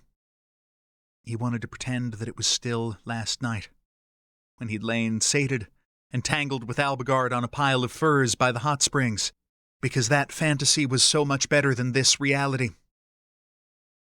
When a heartbeat thudded into existence beneath Len's ear, he decided that, yes, this was definitely turning into a nice hallucination. Maybe he would stay in it for a while. The strangled gasp that expanded Albigard's lungs and nearly made Len slide right off his body seemed a bit much, to be honest. It sounded like someone surfacing from drowning, and wasn't really in the spirit of a comforting dream he was aiming for. "What?" a voice rasped. "How?" Hands closed on Len's shoulders in the dark, manhandling him into a sitting position. His body lolled against the support, since he still had basically zero control of his own muscles. An arm closed around his back to steady him. A new ball of light flared, making him wince at the sudden brightness. It floated upward, exactly like the balls of magical illumination Albigard used to be able to make before he lost his magic while trying to keep Len safe. It lit the cavern, revealing the roots once more dormant in the walls and floor, as though nothing out of the ordinary had happened in the underground cavern at all. "This is turning into a stupid dream," Len slurred. The hand cupped his jaw, tilting his head up to meet the eyes of a ghost. "The hunt?" Albigard asked urgently. "It killed you. And then it tried to get away, but I collapsed the tunnel entrance with blue magic and the tree ate it," Len said, feeling like he really shouldn't be forced to relive all this in the middle of his escapist hallucinatory fantasy. "Can you walk?" the ghost demanded. Len scoffed. "Does it look like I can walk?" he shot back. "Also, you're way more demanding than any of my other ghosts have been." The ghost blinked at him. "I dare say." Strong hands lowered him to lie on the floor, supporting his head on the way down. "Rest here. I will see what can be done about the tunnel entrance." Panic speared Len's chest as the ghost made to rise. "No!" he gasped, lifting a numb hand. The movement lacked any kind of coordination, but it was still the first positive response his body had offered to his brain's commands. Fingers caught his, warm and alive, and oh God, how Len wished this were real instead of his brain's pathetic attempt to disassociate from fresh trauma. The ghost lifted his hand to warm lips, pressing a kiss to the knuckles before lowering it to rest on Len's chest. "You did not leave me alone," it said. "Trust that I will not leave you either, Arunchak. Only give me a few moments to see how we may best leave and rejoin the Catchy. Perhaps they will be able to explain what has happened here." Len still wanted this dream to return to their night by the hot springs, rather than whatever the hell this was. He managed a small, reluctant nod. Fingers brushed his cheek, and Len let his eyes slip closed, since it was getting harder and harder to keep them open anyway. After that, consciousness came in fits and starts. He was aware of being hefted over someone's shoulder, a fireman's carry that was super uncomfortable and made him worry he might throw up. He was aware of the sound of crackling flames and an abrupt feeling of disorientation that made the nausea even worse. He was aware of voices talking urgently, but not of what was said. More crackling flames, more disorientation, and then he was being lowered onto something soft. A different kind of fire appeared in his hazy vision, tame and bounded by a ring of stones. "I will check the food stores," said a familiar voice. "The Catchy." "You should both rest. Nothing will intrude here tonight. We will talk later." A second voice answered, but Len was slipping again. He roused a bit when another body lay down next to him, a familiar sunlight and ozone scent tickling his nostrils. Len flopped toward it and clung, graceless and clumsy with exhaustion. Arms closed around him, a voice that no longer existed, murmuring words in his ear that he couldn't understand. It didn't matter. This was the hallucination Len had wanted all along, the one that would allow him to exist for a few more hours without his mind fracturing into a million razor-edged shards. He tightened numb fingers in silk brocade and let the darkness take him. Len woke alone some unknown amount of time later, not surprised by that fact in the least. Of course, lack of surprise did nothing to stop the awful, sinking feeling that started in his stomach and spread outward to encompass his heart. Every beat of the damned thing felt like it was laboring against a cocoon of tightly wrapped barbed wire. He swallowed, and swallowed again, hoping it might help. It didn't. The campfire was still burning cheerfully inside its ring of stones. Familiar walls of stone surrounded him, the cave at the heart of the forsaken camp. Someone had placed him on the pallet where Albigard had recovered after the loss of his magic, a mere couple of days ago. The blankets still smelled like him. The cavern was empty and echoing, its inhabitants gone. Len couldn't immediately tell if the hunt had been through here or not. Movement at the corner of his eye caught his attention. He managed to push himself partly upright, his body once more under his nominal control. The catchee sat cross-legged on the other side of the fire, sipping tea from a clay cup. Their expression was inscrutable, but some of the tension eased from their shoulders when Len rolled into a sitting position and rubbed at his face. "You got me out of there," he said in a monotone, unsure exactly how he was supposed to feel about that fact. The she raised an elfin eyebrow at him. "Not I, human," they said, and took another slow sip of tea. Len stared blankly for a few seconds, trying to decide if he had the mental energy to pursue the conversation any further. He was leaning toward no, when a figure entered through the mouth of the cave. For a moment, all Len could process was the fact that the vines half obscuring the opening were wilted and limp. Then he took in the platinum hair, pulled back in intricate braids, and the green silk tunic over black leather boots and breeches, clean and unmarked, as though they'd been put on fresh only recently. Len froze, blinking rapidly. The figure stayed solidly real. "I was unable to find game or easy foraging in the immediate vicinity," Albigard said. "The hunt has—" He cut himself off, his gaze falling on Len. "You're awake. Are you well?" Len continued to stare. "But," he said slowly, "you're not—" "I am not a spectre or an hallucination," Albigard told him. "You have my word on it, though perhaps such a declaration does not hold as much weight as it once did." Len climbed to his feet, swaying a bit when his head protested the change in elevation. Albigard approached him cautiously, putting a hand out to steady him by an elbow. The grip seemed real, skin on skin, warm and alive. "I felt you die," Len wanted to say. He couldn't, though, because his lungs had seized at the first touch, and now they were working triple time. Great, heaving gasps that did nothing to force back the dizziness, making his vision waver. Fingers cupped his cheek, and eyes the color of spring leaves filled Len's awareness, leaving room for nothing else. "It would please me if you were calm," Albigard said, in a low, resonant tone. "All is not well, but I am still with you. And in fairness, things do seem considerably better now than they were a day ago." Len choked on a sob of recognition as his rampaging emotions yielded to a control not his own, the tension draining out of him and leaving him lightheaded. This was no ghost standing in front of him and manipulating his emotions, but a solid, living Albigard, flexing his magic like the entitled Fae asshole he was. That trick had never worked very well on Len, and it took him only a moment to snap the control now. He reached a hand out to hook Albigard by the back of the neck and pull him forward until their foreheads rested together. His eyes slid closed as the most profound relief he'd ever felt in his life swept over him. "How?" he whispered.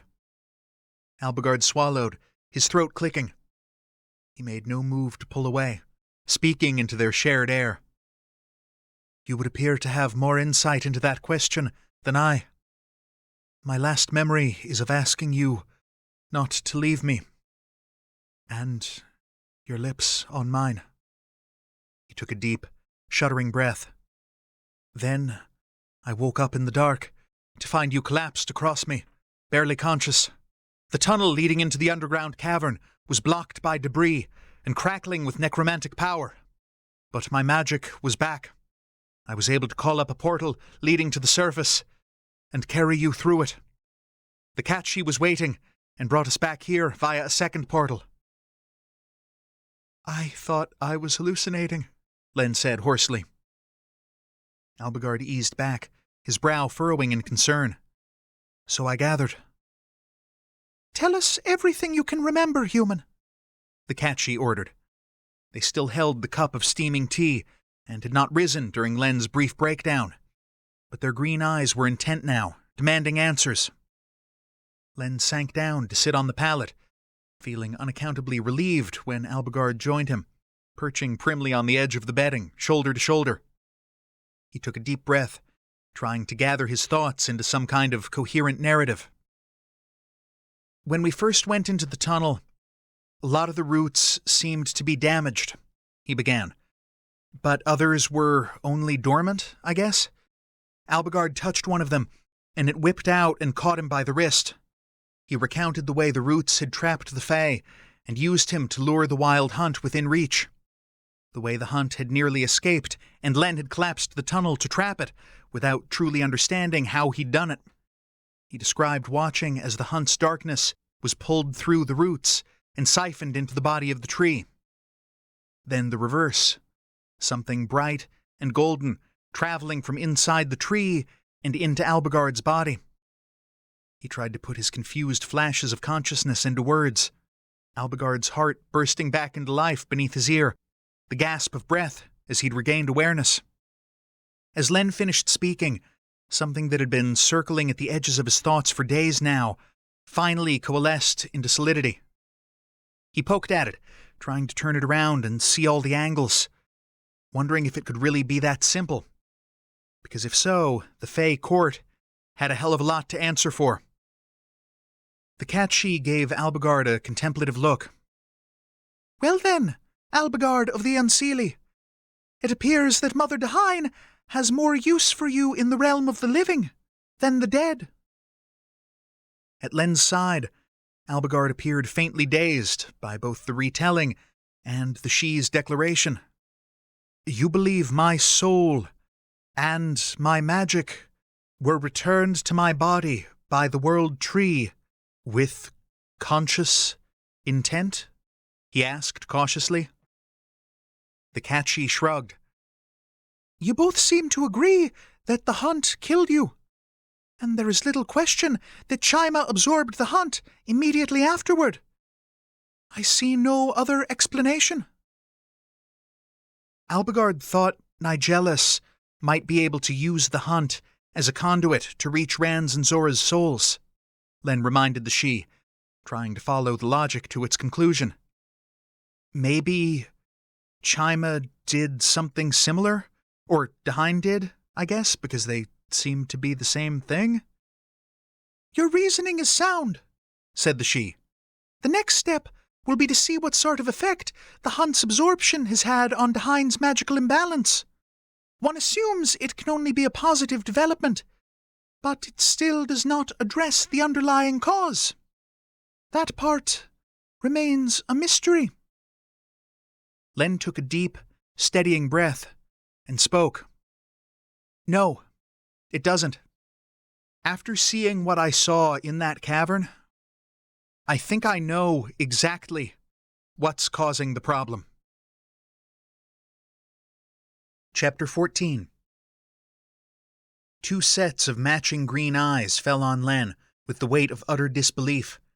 He tried not to take it personally, since apparently no one on Dhuinne had managed to figure out the answer to the mystery in more than 200 years of trying.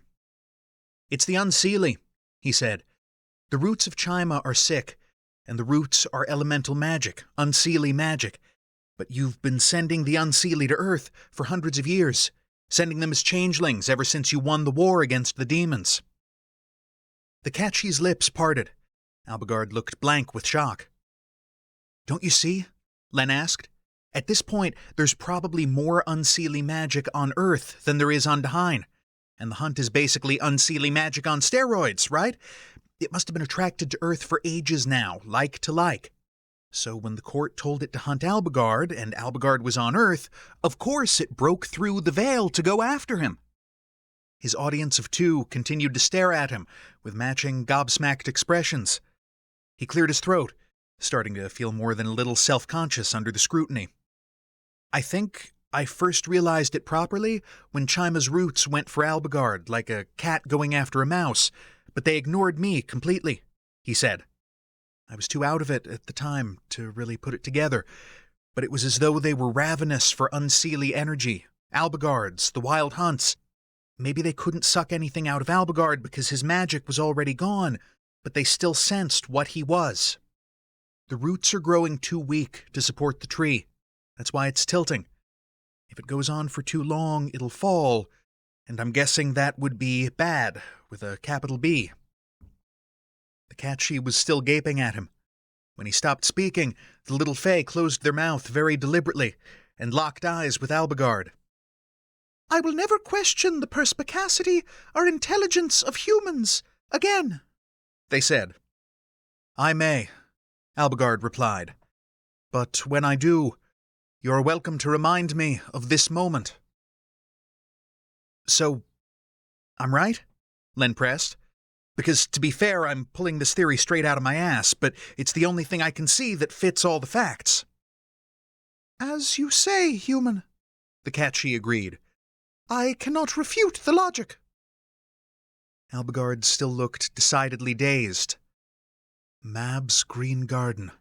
There are easily 10,000 Unseelie on Earth at present. Trying to recall all of them. It was Len's turn to be taken aback. 10,000? Changelings? As in, your people have kidnapped 10,000 human babies from Earth? He shook his head. No, not changelings, not all of them. That practice began as a way to subvert a particular treaty provision with the demons. Hell had negotiated a tithe from the Fae in exchange for peace. 1/10 of the children on Dhuinne were to be sent to them. That, along with Ransley Thorpe's survival, was the major concession we made in order to end the war quickly, after the rest of the vampires were killed. The demons neglected to specify that the children in question be Fae, the Catchy added. An omission I have always found interesting.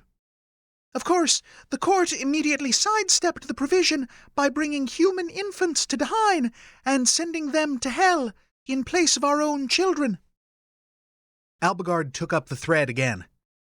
Fae are long-lived, and there are relatively few births, fewer than ever in recent years, perhaps due to the very same imbalance of magic we're currently discussing. Whatever the case, I would estimate that fewer than 1,000 of the Unseelie on Earth are changelings. The rest are like me, sent to Earth because they were needed as additional support for the Fae power structure within the human realm.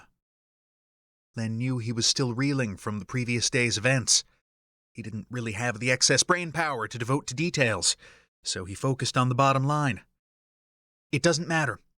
The court needs to call them back to Dhuinne, or things are only going to get worse. Utter silence greeted the words, as the other two exchanged glances. What? Len demanded.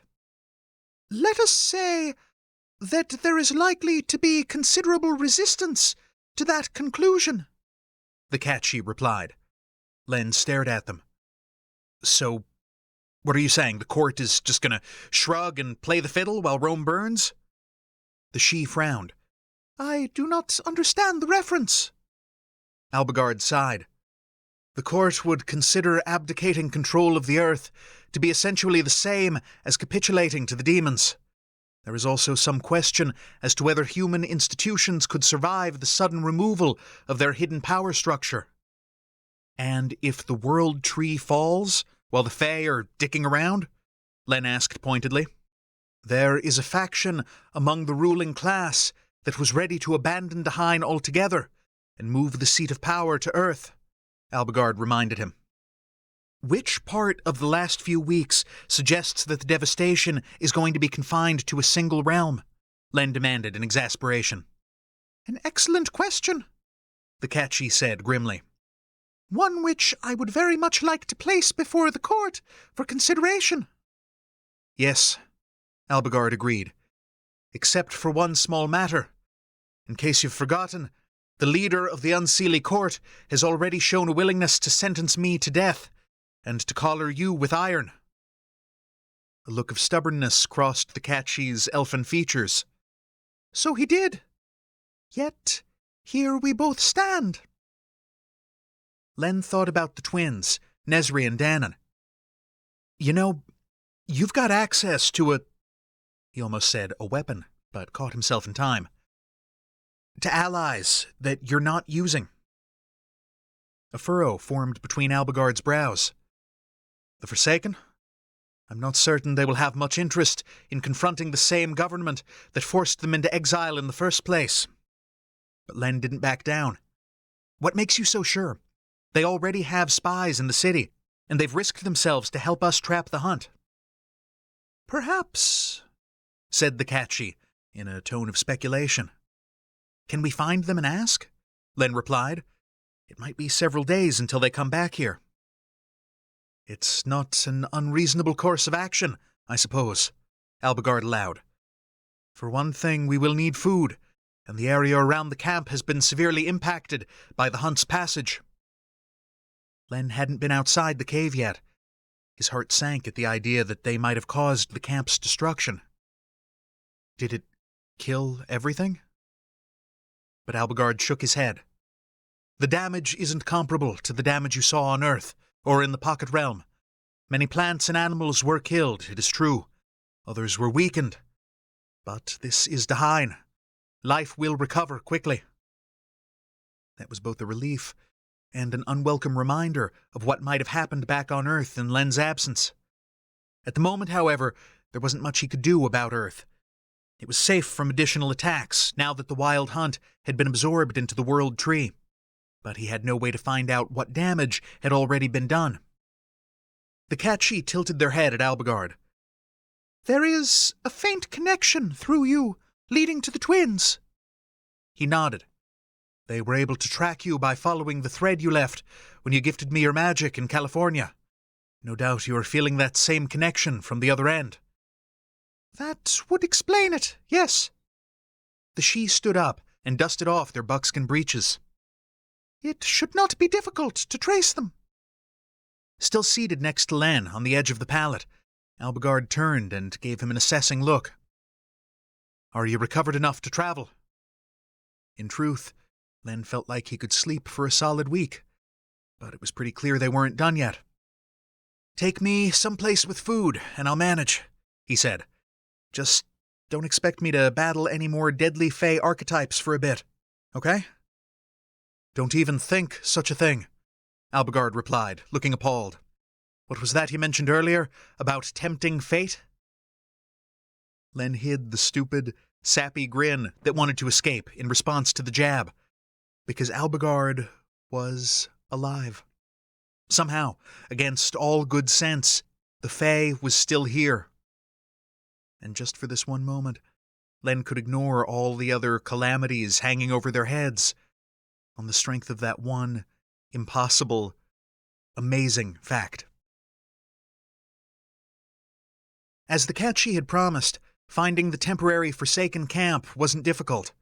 Apparently the group hadn't gone far. Not that it really mattered, when getting back to them was a simple matter of stepping through the Catchy's portal. There was a bit of a tense standoff when they arrived, with surprised Forsaken lunging for weapons and calling magic to hand. It was pretty clear they hadn't expected the Catchy to return from Chima so quickly, or for Albigard to return at all. Fortunately, recognition rippled through the camp before anyone started hurling either arrows or blasts of power at them. Nesri hurried forward, Dhuinne only a few steps behind her. What happened? She demanded. Were you unable to... She trailed off, her eyes falling heavily on Albigard. Wait. Your magic is back. How... Dhuinne joined his sister and gave the three of them a piercing, head-to-toe sweep. Maybe you should come to the fire and sit down for a bit. You look like you could use some food and a hot drink before you tell us what happened. Yes, please, Len managed weakly, only to stifle a groan when he remembered that he shouldn't accept food and drink from Fae. Albigard must have intuited his problem, because he cupped a hand beneath Len's elbow and shepherded him in the direction the twins indicated, murmuring, You need not fear. The bond between us returned at the same time as my magic. You are still claimed, and may not be claimed by another. Intellectually, Len knew that shouldn't have been a relief, and yet he was relieved. It definitely shouldn't have sent a low curl of heat through his belly. He let out a slow breath and rummaged in his pocket with his free hand, pulling out the battered hair tie and showing it to his companion. Guess I should have ditched this old thing when I had the chance, huh? He quipped. Albigard raised a wry eyebrow As I have explained before, it doesn't work like that. But, as I have more use for such an item than you—" He lifted a hand as though to reach for the strip of cloth. "Nope. Get your own." Len snatched it away and put it back in his pocket.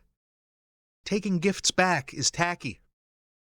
He was certain he could sense Albigard's aura of smug satisfaction radiating against his left side like sunlight. The contented feeling kindling in Len's chest in response was unexpected. But maybe it shouldn't have been. Reassured on a number of different levels, he accepted a place near the campfire and a bowl of some kind of hearty soup, which he ate ravenously. Len had always possessed an affinity for food and its preparation, but the last few weeks had honed his appreciation of nourishment to a sharp edge. When he'd been homeless, he'd missed plenty of meals.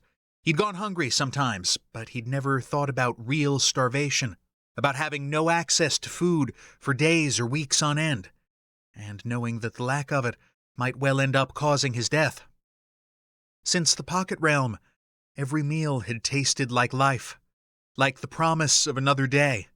And that was before you factored in the savory addictiveness of even the simplest fairy food. With his hunger and thirst sated, Len sat with Albigard at his side and let the Catchy take the lead in explaining what had happened over the course of the last day. When the she reached the part about the unseelie migration to Earth causing the imbalance in Dhuinne's magic, Nesri's eyebrows shot up. "What made you realize, Elder?" she asked, looking every bit as taken aback as Albigard and the Catchy had when Len first dumped the idea on them. "I did not realize," said the elfin Fae. "It was the human who solved the mystery." Abruptly, all eyes turned to Len, who shifted in place with an awkward cough. "It was the roots, beneath Chima," he told the small crowd. "You said they represented unseelie magic, and they've been weakened. The way I understand it, that means unseelie magic on Dhuinne has also been weakened, which makes sense, since a bunch of the unseelie Fae aren't here anymore." "It makes a certain amount of sense when you frame it like that," Dhuinne said. "So, what can we do to fix it?" The Catchy wore a grim, contemplative expression. "That is the question, is it not?" Albigard steepled his fingers beneath his chin. "The court will not look kindly on any demand to recall the unseelie from the human realm," he said. "Yet they are the only ones with the power to do so. I believe we must confront them with the truth, regardless of the consequences." Nesri tilted her head. "Dhuinne restored your life after you sacrificed it in her service. That is no small thing to be dismissed out of hand, not even by the court."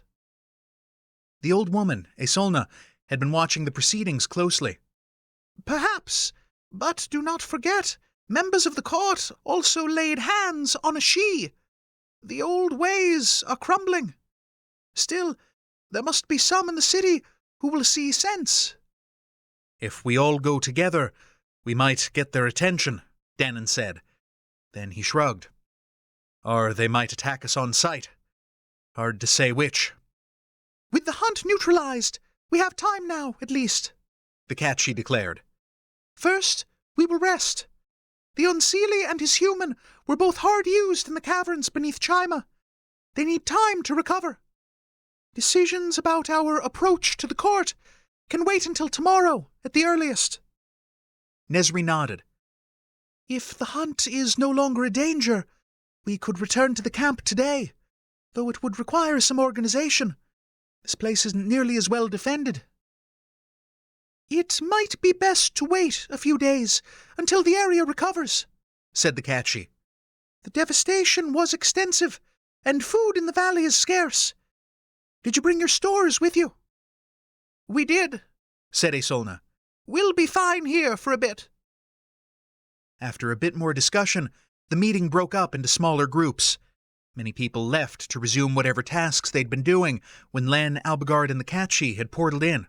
The she wandered away with Nesri and Aesolna, the three of them deep in conversation.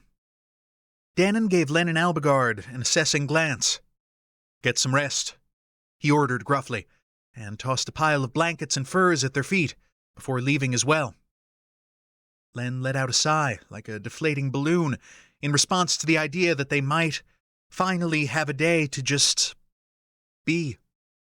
No wild hunt breathing down their necks. No jail cells. No expectation of certain death looming around the corner. Though Len still couldn't quite credit how things had turned out on that particular front.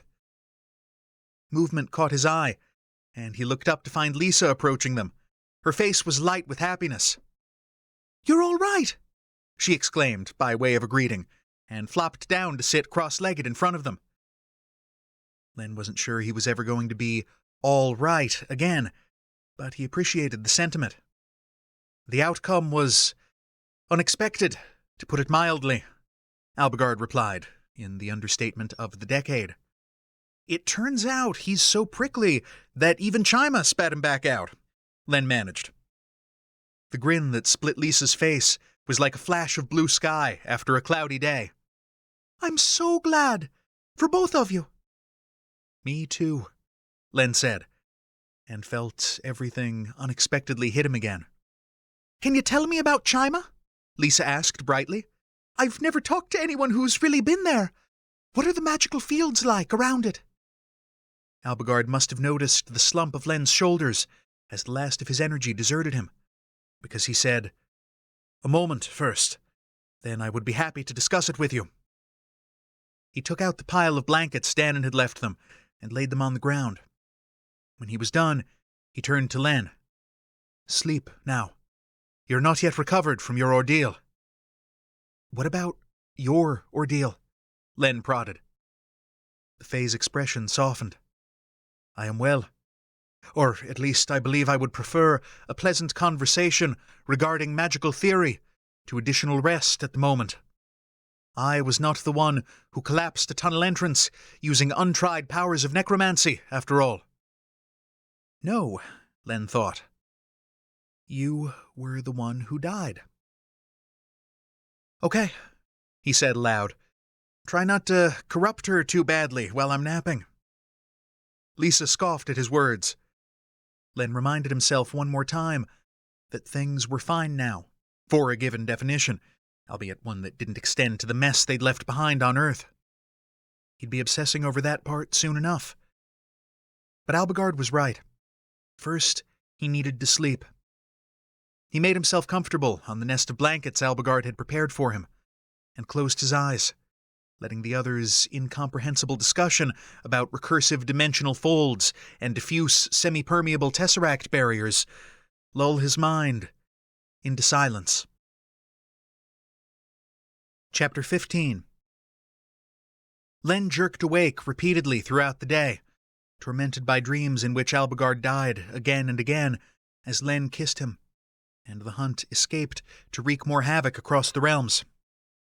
Each time, strong hands steadied him, a familiar voice murmuring words of reassurance and urging him back to sleep. Len tried to feel guilt over the realization that Albigard was apparently stuck at his bedside playing nursemaid, and couldn't. Eventually, Lisa woke him to give him more soup. Evening was giving way to night, and Albigard was still there, sipping his own bowl without offering any comment regarding Len's shiny new parasomnia disorder. "Is everything still all right?" Len muttered around mouthfuls of soup. "All is well," Albigard assured him. Len finished the bowl and put it down. "All might be well here," he said, unable to set aside his other worries any longer. "But what about on Earth? And if the hunt is gone, that means Rans and Zora—" "Yes," Albigard said dully, cutting him off. "It does seem likely that they are truly lost." The Fae rose and walked out of the circle of firelight, his movements abrupt and jerky. Len closed his eyes and let him have the moment alone. He got up more slowly and took the opportunity to find a convenient tree at the edge of the camp to piss on. When he was done, he prodded at the ugly, dark hole where all his worries about his friends on Earth lived. When it came to Rans and Zora being dead, nothing had changed. Not really. They'd been dead before, with only a single, crazy long shot at getting them back. They were still dead. The fact that the long shot now looked to be completely impossible shouldn't have mattered to his grief. Somehow, it still did. He returned to the pile of blankets to find Albigard waiting for him, contemplating the fire. Around them, the other members of the camp were settling in for the night. Len joined them, watching the hypnotic flicker of the flames. "I'm sorry," he said, his gaze sliding sideways to rest on his companion's somber features. "I miss them too." Albigard nodded, his eyes bright in the firelight, and did not resist as Len pulled him to lie down on the nest of blankets. The Fae's arm came around Len's torso from behind, and Albigard rested his forehead against the nape of Len's neck. With their bodies pressed together, and the reassurance of Albigard's heartbeat thudding strong and steady against Len's back, the nightmares didn't wake him again. As it turned out, Len didn't need nightmares to pull him out of a sound sleep. The cries of "Wake up, something's breaching the wards" were highly effective in achieving the same result. Albigard cursed in that unfamiliar language he sometimes used, rolling smoothly to his feet while Len was still flailing clumsily out of the blankets. By the time Len got himself upright and blinked his eyes into focus in the gray light of pre-dawn, his companion's clothing had melted into the magic-infused, dark leather battle armor he'd worn in St. Louis. "Stay low," Albigard hissed. "I don't know where the threat is coming from yet." Len dropped back to a crouch, painfully aware that he'd be useless in any kind of a magical battle. Around them, the Forsaken were scrambling for weapons. There was a sharp whistle, and someone was tossing Albigard a sword, hilt first. One of the other camp members made a quick gesture toward the fire, and it extinguished as though it had never been, snuffed out without a single ember or wisp of smoke. "The kids," Len said, low and urgent. "There are children here, for God's sake." Albigard paced in a wary circle around him, his attention focused outward. "We must trust that the Forsaken have a plan for their own defense," he said grimly. And before Len could answer, dark shapes swarmed the camp from all directions. The Forsaken roared a ragged battle cry, and magic started flying. Len did as he'd been told and stayed on the ground, hunched low as blasts of light illuminated the clearing with a crazy strobe effect. The attackers were Fae, Seelie and Unseelie, dressed in uniforms similar to the guards who'd escorted Len and Albigard to and from the court a few days ago. They were armed with blades as well as magic, and Len scrambled out of the way as one of the intruders, a Seelie warrior, clashed with Albigard in a flurry of sword strikes. He only just managed to brace himself for the blast of icy power when the woman screamed and fell, pierced through the heart. Albigard hoisted Len up by one arm while he was still trying to force oxygen into his frozen lungs. "There are too many," Albigard grated out. "We will make for better cover." Len stumbled after the Fae as he headed toward the denser forest surrounding the camp, sword held ready in his other hand. Behind them, Len could hear screams and curses. "The others!" he gasped, trying to turn back. Albigard didn't slow or let go of his grip on Len's arm. "You are unarmed and human, not to mention under my protection, now that I am in any position to offer such a thing. Your safety takes precedence." Of course, that was the moment 3 Fae warriors descended on them. Albigard snarled and shoved Len backward. His hand lifted, fingers curling like an orchestra conductor, and one of the attackers yelped as the ever-present vines surrounding them tangled around his ankles. Another one hurled a ball of crackling flames at Albigard's face. He lifted his sword, faster than Len's eyes could follow. The magical attack crackled against the iron blade and dispersed. The 2 who were still free descended on Albigard, with weapons clashing and whirling, tag-teaming him. Meanwhile, the 3rd assailant was struggling to free his limbs from the entangling vines, which had his sword arm wrapped up now as well. "Fae are tough," Rance had said. "Not much can kill them permanently, except iron through the heart. Or, well, beheading." Len waited until the vicious battle moved a few yards away, and darted in, putting his full weight behind a vicious roundhouse right to the trapped Fae's jaw. When the man sagged, disoriented, he yanked the sword from his vine-wrapped grip and slammed the hilt into the Fae's temple, felling him. He crashed to the ground and lay still. Since Len had no idea how to use the thing for either defense or offense, he hurled the blade into the impenetrable brush nearby, where it at least wouldn't end up in one of their attackers' hands. While he was confident he hadn't accidentally killed his victim by bashing him in the side of the head, he hoped like hell that Fae healing ability also meant he hadn't just caused the man a permanent brain injury. It was clear Albigard did not share Len's qualms when it came to the invader's ultimate well-being. Blood spurted from the neck of one of his opponents, and the man fell with a horrible gurgling sound. Len tried to brace for it, but no fresh blast of death energy hit him this time.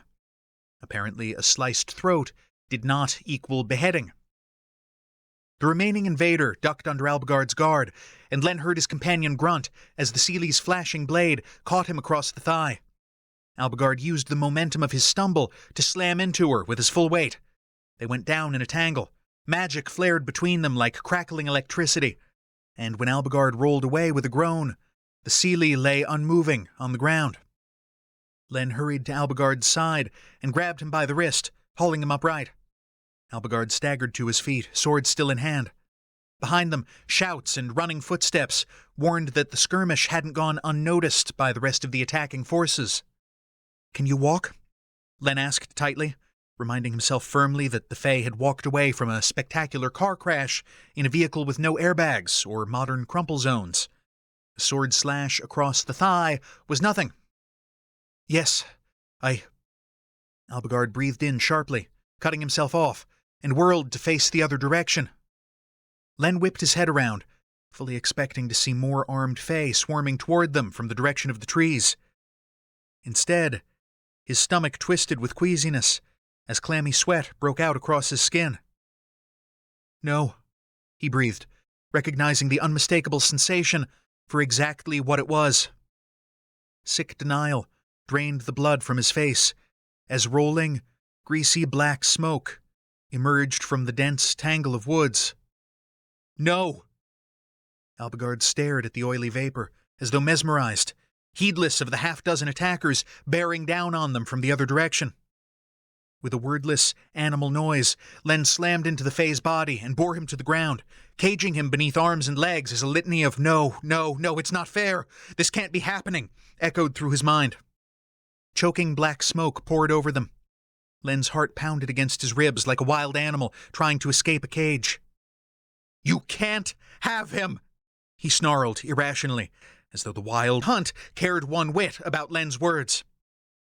He clung to Albigard's prone body for endless moments until the hunt flowed away, leaving clear air and the first hint of dawn lighting the forest.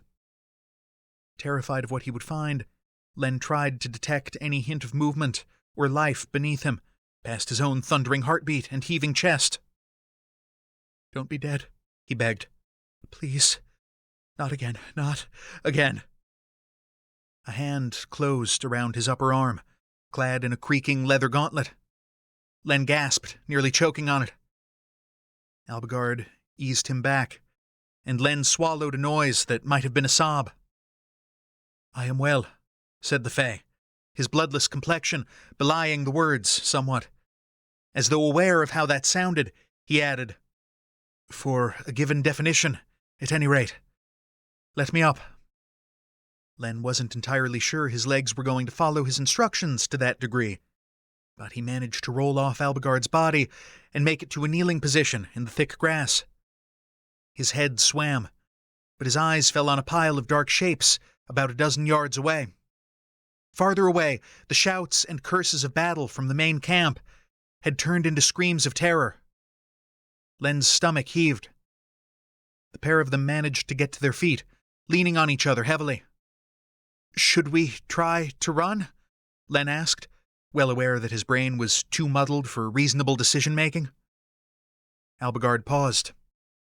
"If it were after me, it would not have moved away while I still lived, and running from the hunt has never served us well." Len nodded, dry-mouthed. They stumbled toward the camp, half holding each other up. The Fae warriors who had been charging toward them lay twisted on the ground, wearing the familiar expressions of fixed horror that Len had already seen far too many times on victims of the hunt. As they reached the site of the main battle, the sun breached the treetops, spilling light over a scene that stole Len's breath. Dead attackers lay on the ground where they had fallen, while the Forsaken stood by, with weapons hanging lax from their hands. All of them were turned in one direction, eyes fixed on the quiescent pall of oily black smoke that hung there. It lay draped across the landscape on the far side of the camp, floating motionless and unthreatening in the early morning illumination. Chapter 16. What the hell is happening? Len asked blankly, staring at the unlikely tableau. He ignored the brief look of irritation Albigard shot him, presumably in response to the invocation of the demon realm. They continued closer. A few of the bodies lying on the ground were, in fact, Forsaken, but they were burned or bloody, victims of the battle rather than the hunt, Len would have bet. His eyes fell on movement as the Catchy rose from examining one of the dead Fae invaders. The shapeshifter's green gaze flickered over Len and Albigard as they approached, acknowledging their survival with a short, satisfied nod. No one answered Len's rather plaintive question, possibly because no one else had a clue what was going on either. "Perhaps I will ask the hunt to explain," said the she. There was an audible intake of breath as the shapeshifter turned and walked directly toward the dark mass. Len twitched toward them, but Albigard's hand closed around his forearm, aborting the movement. "Let the she do as they wish," he murmured, a look of speculation settling over his pale features. Len chewed at his lip ring as the she strode up to the edge of the hunt's darkness and paused. The shapeshifter lifted one hand, and a tentative curl of black smoke reached out to coil around it. Breath caught in Len's chest. The she stood motionless for what felt like several minutes. Albigard maintained his grip on Len's arm, his tension clear in the grasp of his fingers. Eventually, the hunt's vaporous appendage retracted into the main mass of the cloud. The Catchy stared at the deadly Fae monster, head tilted in silent contemplation. One of the Forsaken stepped forward, and Len recognized Nesri. Dhuinne joined her, his broad chest dripping red from an ugly slash across his left pectoral muscle. "Well?" Nesri demanded, voicing the question echoing in everyone's thoughts. The she let out a long breath and turned their back on the hunt to address the survivors. "The wild hunt no longer serves the Fae Court," they said, without preamble. Silence fell around the clearing. After a long moment, Albigard broke it. "Then who, or what, does it serve?" "It serves Dhuinne." Len blinked. "As in, it serves the Fae realm directly?" he asked, tentative. "Indeed," the Catchy said. "It now acts in the best interest of Dhuinne, whatever that may entail." Dhuinne shifted warily. "And how are we supposed to know what it thinks is in Dhuinne's best interest?" The Catchy met Len and Albigard's eyes in turn, one dark eyebrow arched. "I dare say we will have to use our best judgment." Albigard's grip tightened on Len's forearm for a second, and then he very deliberately let go. "We must go to the court," he said. "Today." "That's suicide," Dhuinne said. Albigard flicked an abbreviated gesture at the carnage in the camp, at the hunt. "Is it really, though?" he asked. Nesri crossed her arms, frowning. "There's no reason to assume that just because it killed these guards, it's going to follow you to the court like your tame guard dog." The she tapped a finger to their lip, thoughtful. "And yet, our intention is to demand the recall of the Unseelie from Earth in order to heal the imbalance in Dhuinne's magic. Is there anything more directly relevant to Dhuinne's survival at present?" Nesri drew breath to speak, only to hesitate. "Did any of the attacking forces escape?" Albigard asked. Dhuinne answered, "Some of them portaled away to safety when they saw what was happening." Len followed that train of thought to its likely conclusion. "So, it's a pretty good guess they ran straight back to the court to report on what happened, right?" "To the court, or perhaps to Oren," Albigard replied grimly. Len snorted. "I bet they'll start taking the hunt seriously now," he muttered. Then he glanced around the camp, and a sudden jolt of worry hit him. "Hang on. The children, where are they?" But Nesri turned and addressed the she. "Do you deem it safe now, Elder?" The Catchy nodded. "I do." Nesri and Dhuinne locked eyes, and Nesri spoke words Len didn't understand.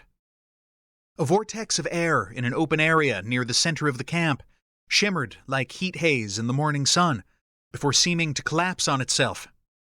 Inside, the children huddled, unharmed. Len let out a heartfelt sigh of relief. Lisa had a toddler resting on her hip, with an older boy's hand held in hers. She looked around with wide eyes that grew even wider when they landed on the wild hunt. Several adults hurried forward to sweep the children up and take them away, murmuring comfort and explanations. Others began seeing to the wounded, though Dhuinne waved away Aesolna's attempt to look at the slice across his chest. Len counted 3 figures wearing the ragged clothing of the Forsaken among the dead scattered on the ground. Several people clustered around them. Some were weeping. As much as it sickened him, given the scale of the attack, Len knew it could have been much worse. "I will travel to the city once all of the wounded have been seen to," Albigard declared evenly. His eyes sought out the Catchies. "Will you accompany me, Elder?" "Of course I will, Alanov," said the shapeshifter. "Was there ever any doubt?" Albigard's gaze slid to Len, an unspoken question. "Wouldn't miss it," he said ironically, because if Albigard thought Len was letting him out of his sight any time in the next century, he was off his Fae rocker. Nesri and Dhuinne exchanged looks. "If you are confronting the court, you will need a show of power," Nesri said, "as much as you can muster. We will accompany you as well, along with anyone else from the camp who cares to lend their strength to the cause of saving Dhuinne from its own leaders." "Count me in," Aesolna said tartly, looking up from the injured Fae she was hovering over. "Do we have any sort of strategy beyond marching up to the court and demanding they listen to us?" Len asked. "Because, no offense, but that seems a bit vague." Albigard quirked an eyebrow. "If the Wild Hunt deigns to accompany us, I doubt any additional strategy will be required." Len asked the obvious follow-up question. "And if it doesn't?" The Fae's expression turned wry. "Then I don't believe additional strategy will help." "Right." Len blew out a breath and gave him a pointed once-over. "How about we at least hold off until you look less like you're about to fall over?" He hesitated. "And until I feel less like I'm about to fall over." Aesolna snorted. "I did say, once all the wounded have been seen to," Albigard pointed out mildly. "So you did," Len replied. He turned to survey the scene. "Let's get on with that, shall we?" It was the ass end of morning before the camp members finished dealing with all the dead bodies, in addition to the living ones. The more superficial wounds, like the slice on Albigard's thigh and the gash on Dhuinne's chest, were largely healed, thanks to a combination of magical medicine and innate Fae toughness. The more serious injuries were at least stabilized, and would heal soon enough. Len reflected, not for the first time in recent days, that sleeping for a week solid sounded an awful lot like heaven. Unfortunately, that wasn't in the cards, though he did feel like imminent collapse was no longer a concern, thankfully. The shock of thinking he'd lost Albigard to the hunt for a second time had faded a bit, and the icy blast of fresh Fae death animus had settled into place. Even so, after so long spent with his old, familiar collection of specters, he was finding this current revolving door of necromantic energy disconcerting. He knew nothing whatsoever about the dead Seelie warrior whose animus now swirled around him like a chilly cloud, beyond the fact that she'd been enthusiastically attempting to kill Albigard when he'd succeeded in killing her instead. The unseelie attacker Len had knocked out with the hilt of his own sword had only died later, when the hunt rolled over him. At some point, Len would have to decide what he felt about that, if anything. None of the invading Fae who'd remained behind had survived. No one was quite sure how many had portaled away to safety, only that some of them had. Albigard seemed to think that would work in their favor. Len had pretty much given up on the whole optimism gig these days, but nevertheless hoped he was right about that. The big question remained. Would the hunt tag along with them when they traveled to the city to confront the court, or wander off and leave them to their own devices? So far, it had shown no inclination to leave. It was still hovering in exactly the same place where it had come to rest after the battle. When Nesri and Aesolna proclaimed the members of the camp as ready as they could be, the Catchi approached the edge of the sinuous black cloud and extended a hand. As before, the hunt reciprocated, reaching out to touch. Len didn't panic this time, but his nerves still thrummed with misgivings. Albigard joined him, standing next to his shoulder. "Do you think they can actually communicate like that?" Len asked. The Catchi certainly seemed to think so, but Len was still struggling with the idea of a terrifying cloud of death and awfulness being sentient in the first place. Albigard shrugged, his leather armor creaking with the small movement. "Both the she and the wild hunt are ancient aspects of Dhuinne." Len shot him a sidelong glance. "I can't help noticing you're staking an awful lot on the idea that the hunt's on our side now." "Yes," Albigard agreed, simply.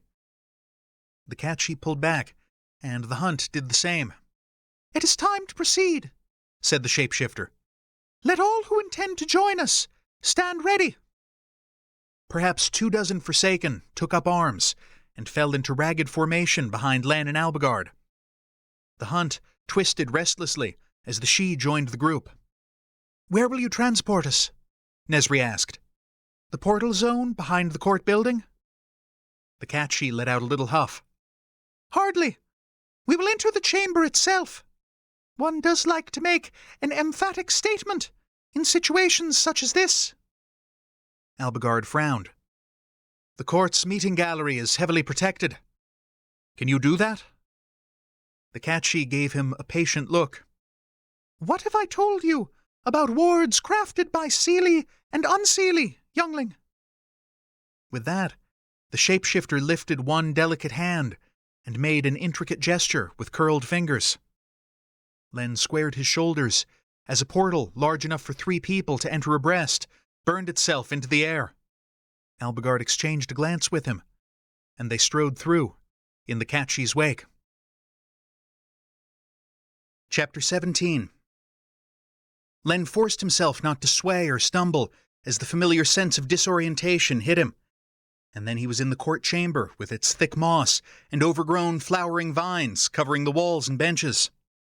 Chaos erupted as spectators and members of the court surged to their feet.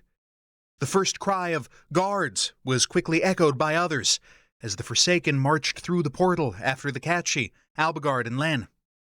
Scanning the echoing space with a quick sweep of his eyes, Len got the impression that they'd barged in on some kind of high-level meeting. A good 20 or more unseelie, in their glittering finery, occupied the space beneath the dais, where Len and Albigard had stood like criminals on trial not so long ago. All of them had whirled in surprise at the appearance of the portal, but they weren't running away, as many of the spectators had done. Len's attention caught on a familiar head of copper-blonde hair, topping a haughty, sharp-featured face. Teague. What the hell was Albigard's wayward protégé doing here when he should be on Earth. He couldn't worry about it now, though, not with guards charging toward them from all directions. A translucent barrier whirled into existence around their group, just as the first blast of magic flew at them. It exploded against the shimmering shield, and Len chanced to glance over his shoulder to see Nezri and Dhuinne with their hands raised in a strong blocking gesture. The Catchy strode forward as more blasts slammed against the twins' protection, slipping through the shield as though it didn't exist, and swiping aside a stray blast from the guards with a sharp gesture of one hand. "Do not!" the she snarled, sounding every bit the part of an angry cat. The female magistrate, who'd questioned Albigard and Len during their last visit to this room, stood warily as the Catchy approached the dais. She raised a quelling hand as some of the Unseelie gathered in front of the court made as though to attack, and addressed the she directly. "What is the meaning of this?" she demanded, imperious and cool despite the sudden appearance of an armed contingent inside her domain. Len glanced behind him again, thinking that this would really be a good time for the hunt to make an appearance through the portal that was still flaming away in the middle of the aisle. There was no sign of the damned thing. The Catchy marched through the mass of gathered Unseelie. They melted aside with clear reluctance, making just enough room for the little shapeshifter to pass by without bumping shoulders. The she didn't stop, climbing the steps onto the dais without hesitation. Len scanned the raised platform for Oren and found him in his customary place at the center of the Unseelie court. He was on his feet like most of the others, his shoulders tight with tension and his expression rigid. "Stop this duplicitous creature," he barked.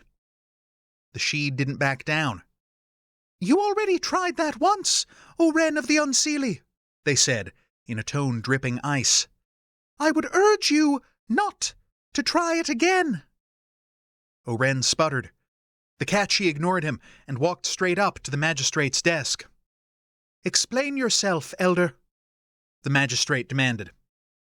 "You've traitors inside your nest, Magistrate," said the shapeshifter, lifting a hand toward Oren. "This Fae and his allies have conspired against the best interest of Mother Dhuinne. They have courted chaos in 2 realms, and, on a more personal note, they have laid hands on a she." Albigard stepped forward, though he was careful to stay inside the twins' protection. "Oren and his allies captured the Catchy on Earth and chained them in iron in a secret underground location outside the city," he said evenly, his voice cutting across the confusion in the room. Oren straightened as though someone had shoved a ramrod up his spine. "Are we to listen to the ravings of this condemned criminal?" he demanded. "Or to a she who conspires with demons? Call more guards. Crush this rabble who would dare violate the court chamber."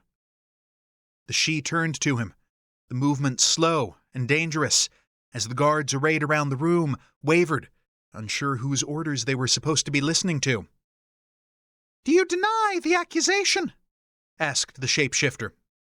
"No Seelie or Unseelie may lay hands on a she. I was here before your ancestors started banging rocks together to make tools, Oren of the court. It is likely I will be here long after you are gone to dust. Answer with care." Len held his breath. Beside him, Albigard's spine was a solid line of tension. Oren lifted his chin. "I have no need to answer one who gives aid and comfort to Dhuinne's enemies. The words of such a creature are not to be trusted." The Catchy reached into a pouch hanging from their belt and pulled out a tiny iron collar attached to a length of iron chain. They held it out mockingly for a long moment and let it clatter onto the magistrate's desk without a word. Silence fell over the room, brittle as glass. "This is a serious accusation," the magistrate said slowly. "Yet it does not explain your unprecedented invasion of the inner court chamber. You descend with armed barbarians and escaped criminals, rather than making your complaint through the proper channels." "There is more you need to hear, Your Grace," Albigard said. Despite the best attempts of this body to deny the scope of the problem and obstruct any viable solution, the wild hunt has been contained, reabsorbed into Dhuinne through the roots of Chima, the world tree. But much remains to be done before Dhuinne may once more be whole, and it will not be done as long as you have vipers hiding among you. Oren's fingers were curled into claws on the polished wood of the desk in front of him. The hunt clearly is not under control, traitor, since you still live. Hatred for this man, who would see his own son dead for refusing to support his short-sighted and cruel actions, raised gooseflesh along Len's back. Or maybe that feeling was caused by something else, since a wave of clammy queasiness washed over him a second later. You think it is not under control? I must beg to differ, Father, Albigard replied, in a poisonous tone. The hunt poured through the portal, spilling into the chamber like ink poured into a glass of water. The room erupted into screams. Roughly 2/3 of the people still present scrambled for the nearest exits, apparently unable to portal away with the court's protective wards in place. Len kept a tight grip on his own instinctive panic, which had only been mildly diminished by the hunt's recent behavior and the Catchy's reassurance about the Fae archetype's abrupt change of heart. It was just about all he could do not to tackle Albigard to the ground again, as the oily mass rolled past without touching them. If Albigard shared Len's lingering fear, the Fae hid it perfectly beneath a granite mask. To their credit, none of the court members joined the fleeing masses, nor did the group of unseelie higher-ups who'd gathered to meet with them. It might have been courage, or it might have been something to do with the fact that up until recently the court had called the shots regarding whom the wild hunt targeted. "Where is the Kushi?" Oren demanded, his voice gone high-pitched. Probably still in the crypt, where you sent them, the Catchy said, perfectly deadpan. To guard me. Len, who'd been keeping half an eye on Teague out of enlightened self-preservation, saw the backstabbing bastard send Albigard a wide-eyed look as the hunt poured into the area where he and his fellow unseelie were standing. It swirled over them and up the steps to the dais without slowing, obscuring the entire front of the chamber for long moments. Albigard stood frozen next to Len, his fists clenched at his sides. It occurred to Len that no one was really sure what it meant, in real-world terms, that the hunt was now serving Dhuinne. Had it just killed the entire court, along with the gathered unseelie higher-ups, effectively lopping the head off the Fae government as they stood by and watched? Would it be a bad thing if it had? After a seemingly endless stretch that probably lasted less than 20 seconds in reality, the dark cloud ebbed, like a wave retreating from the beach. The Catchy stood, unmoved, still locking gazes with the magistrate, who looked pale as a sheet, though undeniably alive. The other members of the Seelie court were also still standing, as were some of the unseelie court members. Len heard the faint, punched-out noise that slipped past Albigard's control. An instant later, he identified one of the half-dozen or so figures slumped across the long wooden desk as Oren. Dead, at the hands of the same force he'd tried to unleash on his son. The hunt retreated from the area below the dais, revealing another 4 dead unseelie lying sprawled on the moss-covered floor. Len was distantly surprised to see that Teague was not among them. Like the others who'd survived, Albigard's protege looked dazed, as though he couldn't quite wrap his mind around what had just happened. The Catchy turned to survey the carnage, green eyes falling on Oren's collapsed body. Well, they said in a philosophical tone, I did warn him that I would outlive him. Behind Len, one of the Forsaken let out an indelicate snort. Dannon, maybe.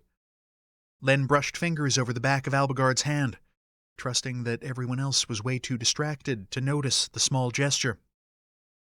The Fae's skin was ice cold, and he gave a small flinch of surprise at the contact. In the next moment, Len felt as much as saw him draw that same ice around him like armor.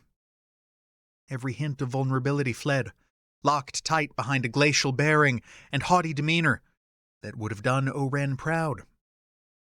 With a deep breath, Albigard straightened his shoulders and strode out of the protection of the twins' magical shield.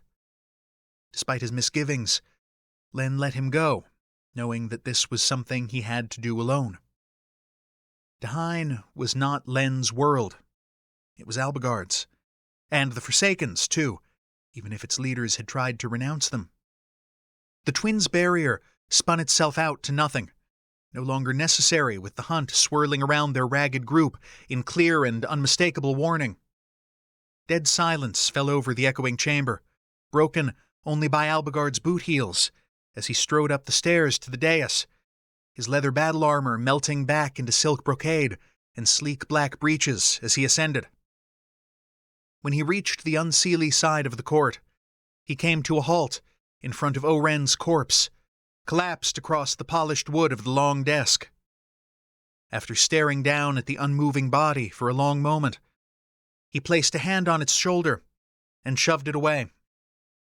It slid to the floor behind the desk and landed with a dull thump, out of sight. Someone gasped. Albigard turned to face the chamber and leaned his hips against the solid length of wood, supremely unconcerned by the presence of the surviving unseelie court members at his back. He looked across the divide at the seelie, the picture of lethal elegance. Chapter 18. The magistrate met Albigard's gaze, lifting her chin as though steeling herself. "The Wild Hunt," she said. "Have you somehow taken control of it?" "Hardly," he replied. "And yet it does your bidding," the magistrate shot back. "Not my bidding," Albigard told her. "Then whose?" she demanded. "The Wild Hunt now serves Dhuinne," Albigard said, "and none other." The magistrate's eyes flew to the catchi, who shrugged. "Why are you looking at me?" they asked. "Do you doubt his word?" The seelie leader's mouth opened, but no words came out. After a moment, the she took pity on her. "These Fae are part of the group known as Forsaken." The little shapeshifter gestured to the ragged band of warriors arrayed around Len. "They puzzled out what the rest of us did not. That if the hunt could be lured into the caverns beneath Chima, the world tree's roots might reabsorb it, easing the imbalance between Dhuinne's creative and destructive magic. So that is what we did. Now that the Wild Hunt has been reintegrated with the Mother's magic, it acts in its own best interest.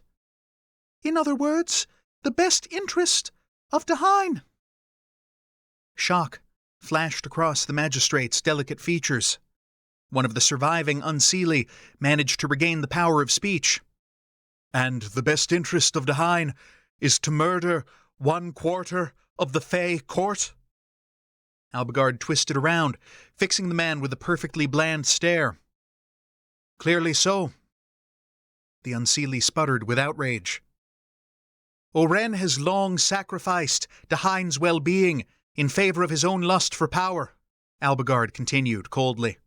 "He has been working behind the scenes for years to destabilize the Fae realm, and now he is dead at the Hunt's hands, along presumably with those who secretly supported his schemes." "Which brings us neatly to another issue," said the catchi. "2 issues," Albigard corrected. And Len caught his breath as he realized this could finally be their chance to right a wrong that he had come to accept might be unrightable.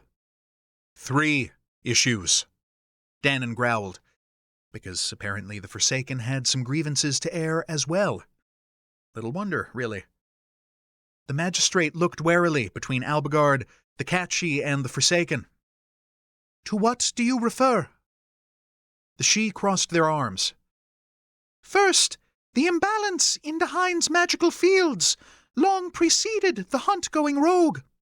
In fact, it began not long after the conclusion of the last Great War, when the court started sending unseelie to Earth to rule the humans from behind the scenes." Len watched with interest as the magistrate looked blank for a long moment, only for slow realization to widen her eyes. "Are you implying—" she began, only to trail off as other members of the court began to exchange startled looks.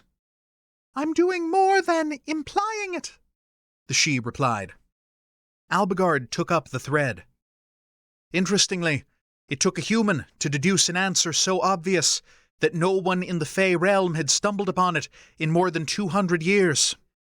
His gaze brushed Len's, softening infinitesimally before once more turning cold.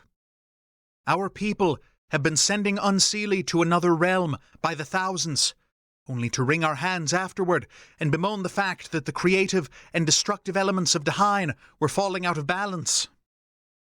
The self-possessed magistrate was genuinely gaping at Albigard's words, her perfect lips parted as the truth hit home.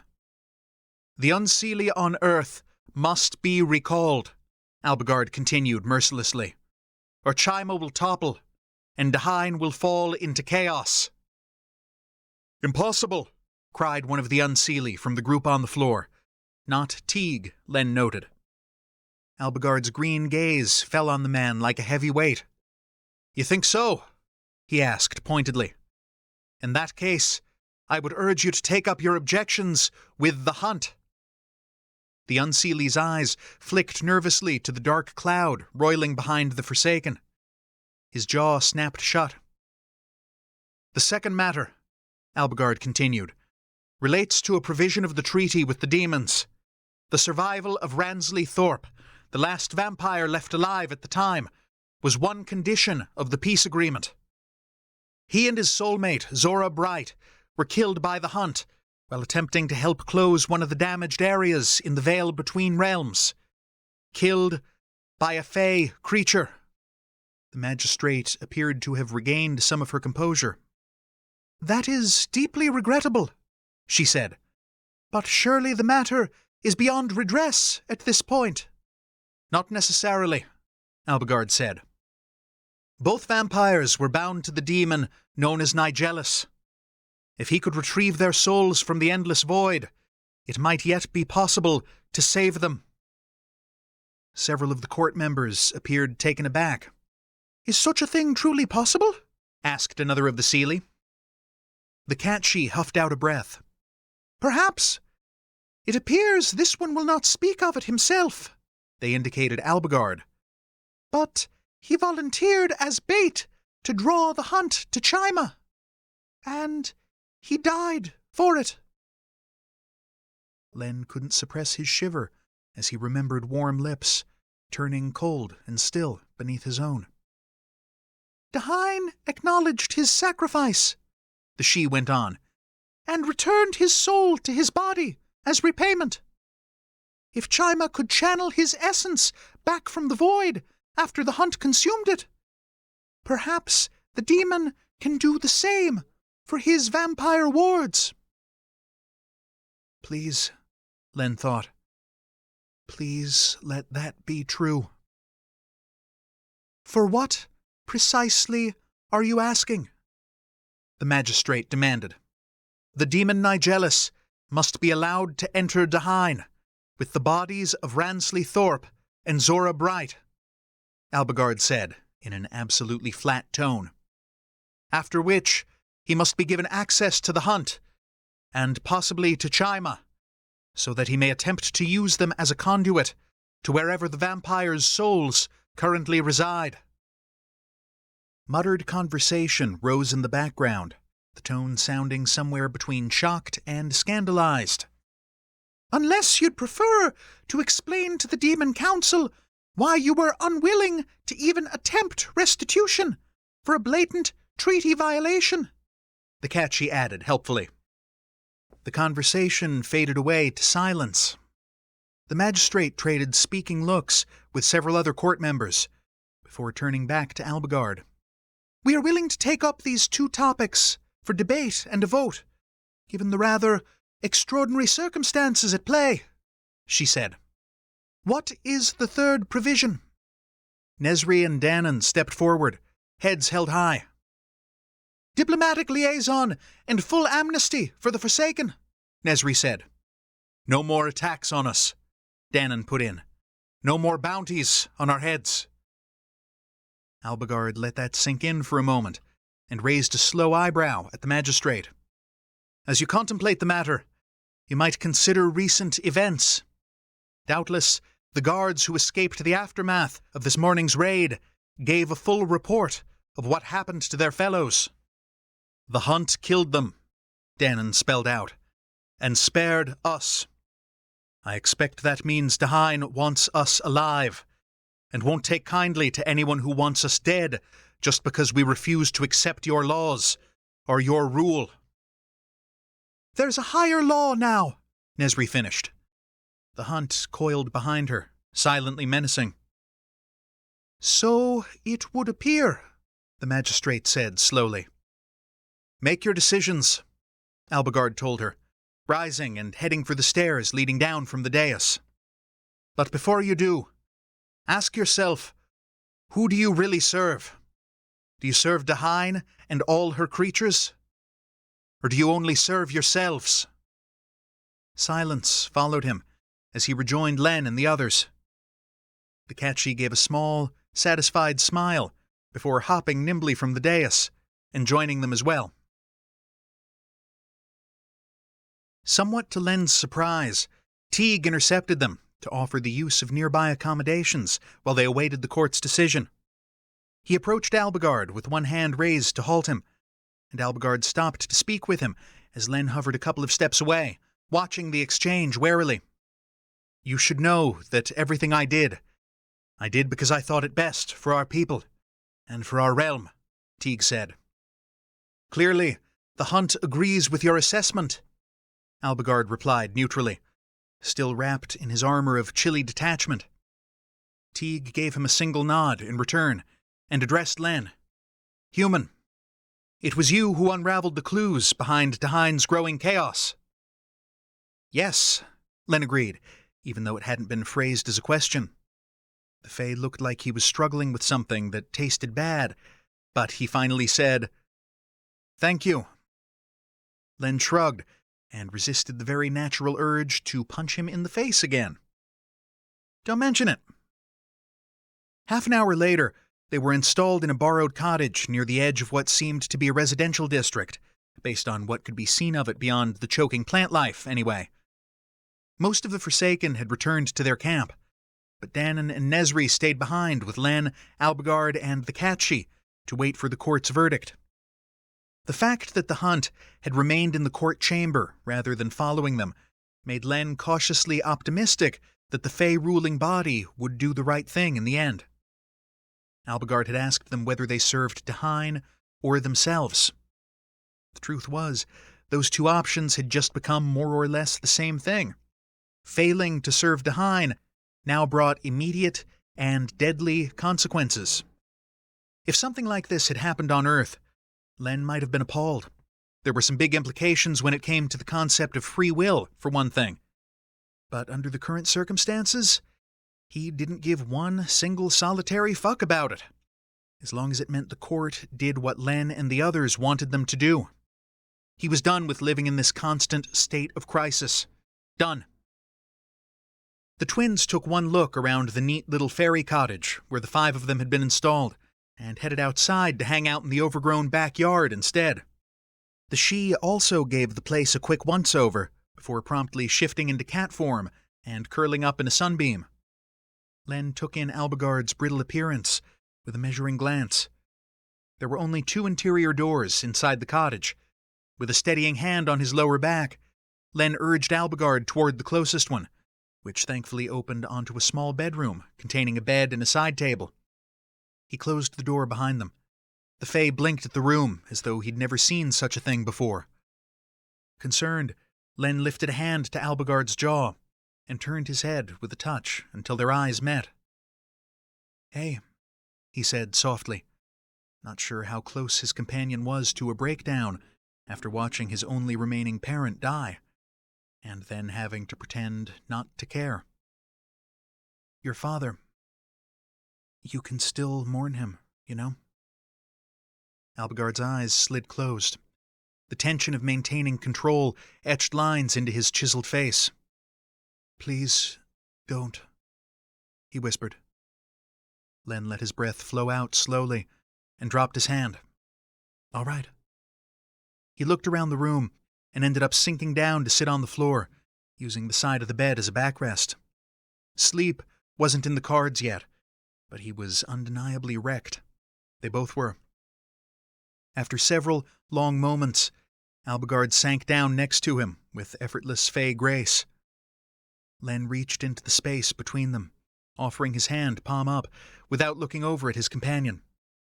Another pause, and Albigard took it. His skin was still icy cold with shock.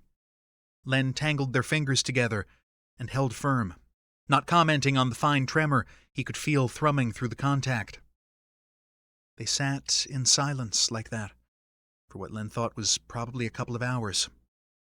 Albigard flinched as a soft knock sounded at the door. Len gave his hand a final, reassuring squeeze and clambered to his feet to see who it was. When he opened the door, however, it was to find a platter sitting on the floor outside. The large plate was piled with bread, cheese, cold meat, and something that looked like a bunch of grapes, but probably wasn't. Next to it stood what looked suspiciously like a dusty wine bottle. Len picked up the items and brought them inside. I think the cat-she is trying to feed us, he said. Is it still okay for me to eat and drink this? Albigard's gaze remained distant and dazed, but he did at least meet Len's eyes. As I have told you repeatedly, you are already mine. No other Fae may claim you. He paused. Though you might want to go lightly with the mead. Len gave up trying to deny the surge of warmth that followed the words. It tightened something low in his gut, an unconscious response to a possessive Fae staking his claim. Good to know, he said, on both counts. He set the platter and bottle between them and started eating, giving Albigard pointed looks until the Fae reluctantly did the same. Predictably, it was the best damned food Len had ever eaten, and the mead should definitely have come with its own warning label. Albigard accepted the bottle from Len and tipped it up, his pale throat working as he took a few swallows before lowering it. This is a similar vintage to the drink I used to trick the demonkin into a gift bond in the early days of our acquaintance, he mused. I fear I underestimated its effects on a metabolism that was, at the time, largely human. It took a moment for Len to realize he was talking about Zora. You got Zora drunk on fairy mead? Len asked. The dull ache of speaking about her, now overshadowed by the sharper ache of hesitant hope. It was not an experience either of us would ever wish to repeat, Albigard replied. She gets very... He trailed off, clearly searching for the right word and coming up blank. I can only imagine, Len said, and waved the bottle away when Albigard offered it back to him. The stuff was spreading warmth all through Len's body after only a few sips, and wasn't bringing on the wash of black depression that usually made it easy for him to say no to booze. Dangerous. Or, potentially awesome, but not when they were waiting for word on the court's decision, and Len might need his wits about him. Albigard set the bottle aside, probably for the same reason. They concentrated on the food instead, finishing it in fairly short order. More time passed, and a new knock came, this time at the front door. Len exchanged a look with his companion, and they both rose, entering the main room at the same time as Dhuinne and Nezri, who must have heard the new arrival as well. The cat-she opened the door, revealing a Seelie in formal attire, who gave a stiff nod and did not ask to enter. Elder, I have been dispatched by the court to inform you that decisions have been reached in the matters of the demon Nigellus and relations with the group known as the Forsaken. And what are those decisions? the Sidhe asked, when the messenger did not immediately continue.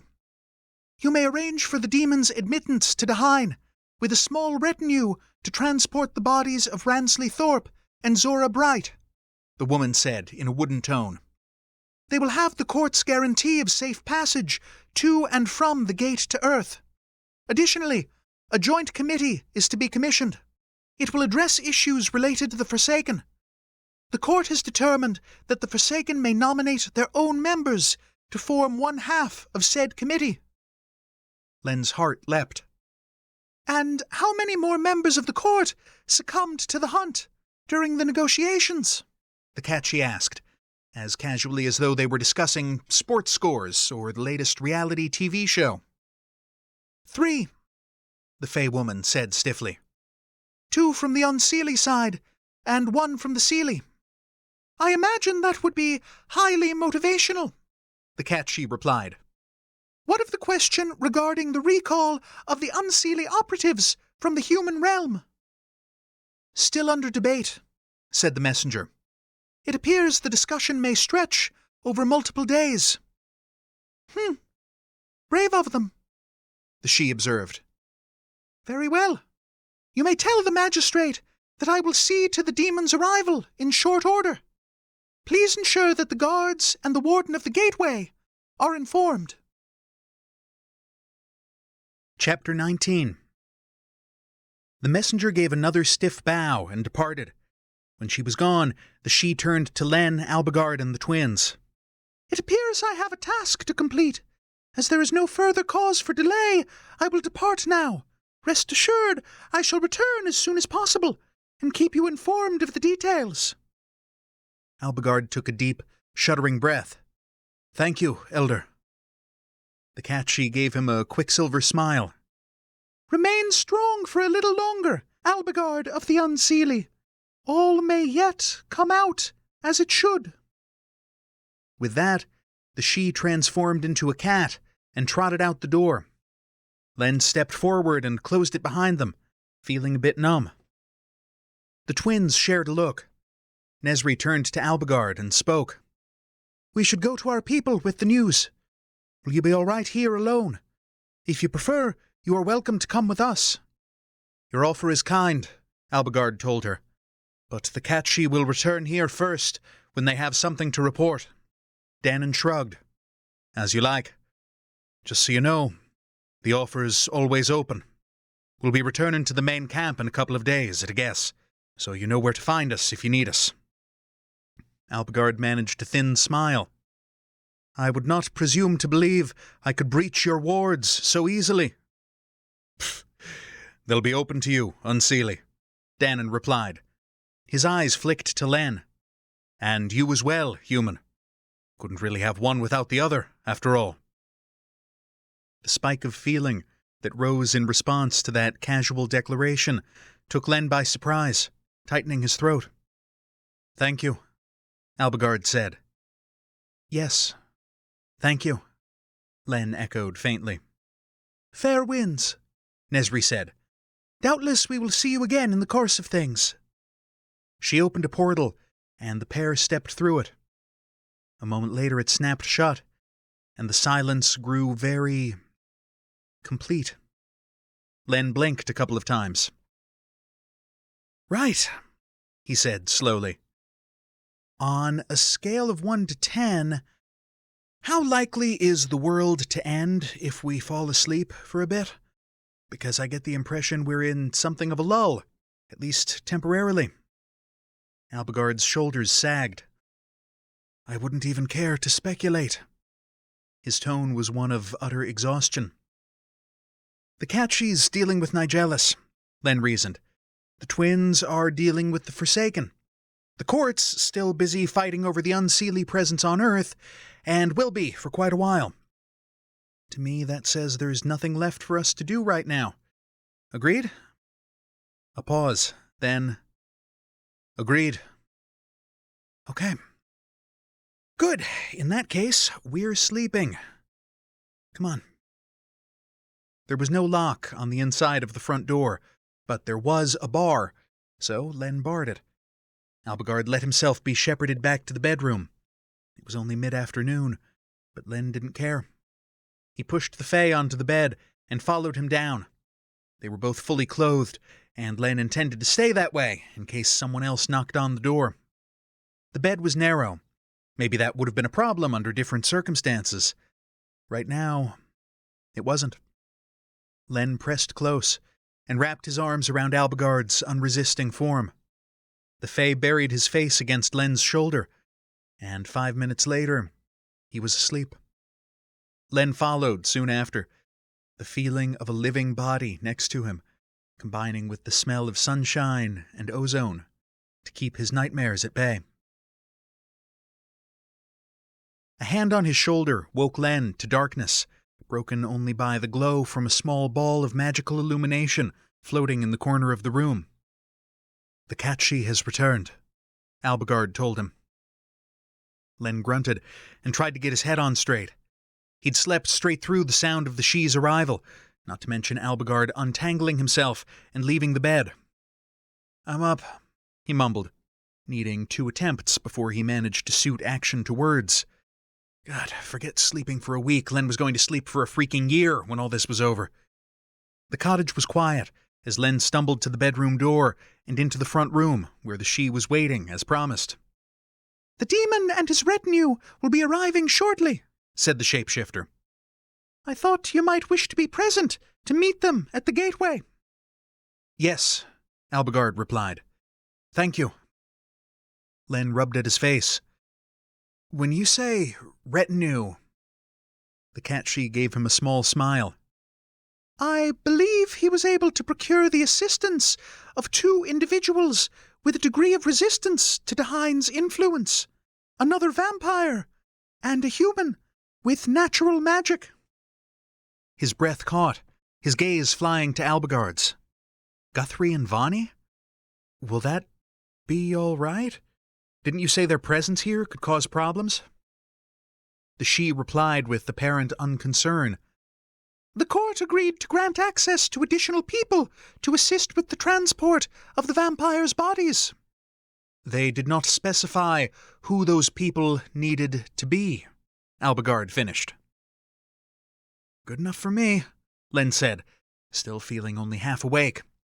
He ran his hands through his hair, knowing that he probably looked like a disheveled zombie, and figuring that no one involved was likely to care. "Are we leaving now?" "Yes," the she replied. "I want to be present upon their arrival to prevent the possibility of misunderstandings." Len suppressed a shudder. "Good plan." "There is a sink with a hand pump," Albigard said, "if you'd care to splash some water on your face first, and a privy behind the cottage." "Thank you," Len told him in relief. "Give me, 2 minutes." He hurried off to take care of some basic needs, mildly amused by the fact that Albigard's glowing magical nightlight followed him around like a helium balloon on a string.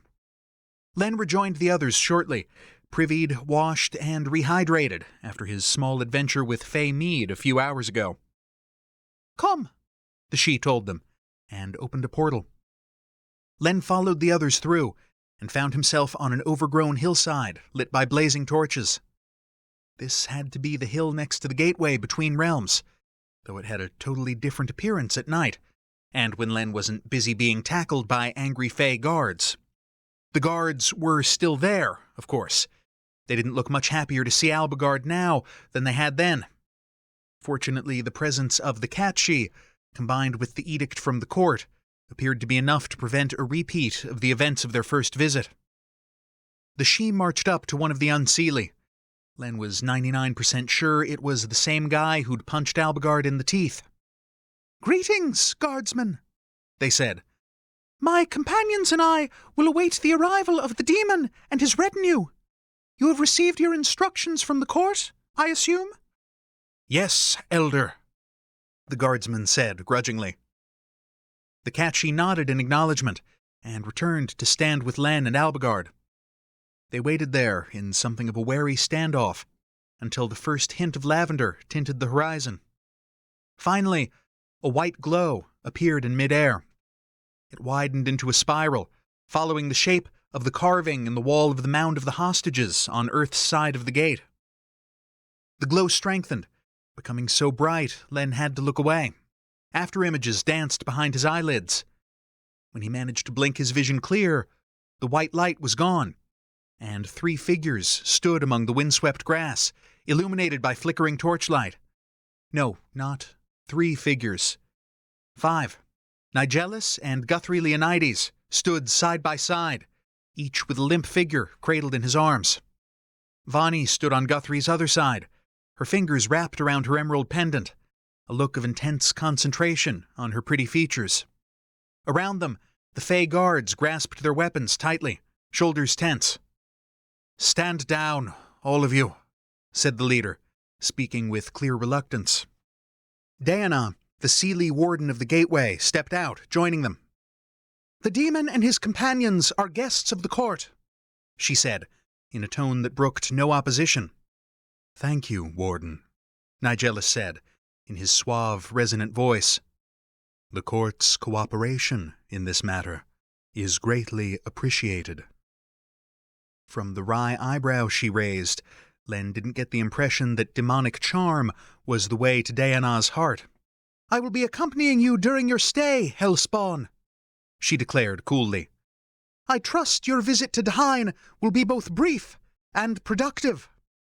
She turned her attention back to the leader of the Unseelie guards. "Take my post on the other side of the gate until Leonette arrives to relieve you." The leader gave a stiff bow and moved to obey his orders. With the tension at least somewhat abated, Vani hurried forward and enveloped Len in a hug. He closed his eyes and hugged her back tightly. "You're all right," she breathed. "Both of you. And you did it."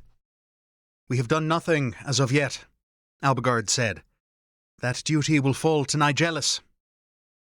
Vani pulled back from Len and sent Albigard a watery smile. "No. You did your part, or we wouldn't be here in the first place. I'm so glad you're both safe." Dhuinne had watched the exchange neutrally, but now she lifted her chin, regarding Albigard. "No longer a prisoner, I see. You have been busy, son of Oren." Len flinched inwardly at the mention of Albigard's father, but the Fae had once more donned his icy armor. "Perhaps you would conduct us to a place where we may proceed with our guest's purpose here, warden," was all he said in reply.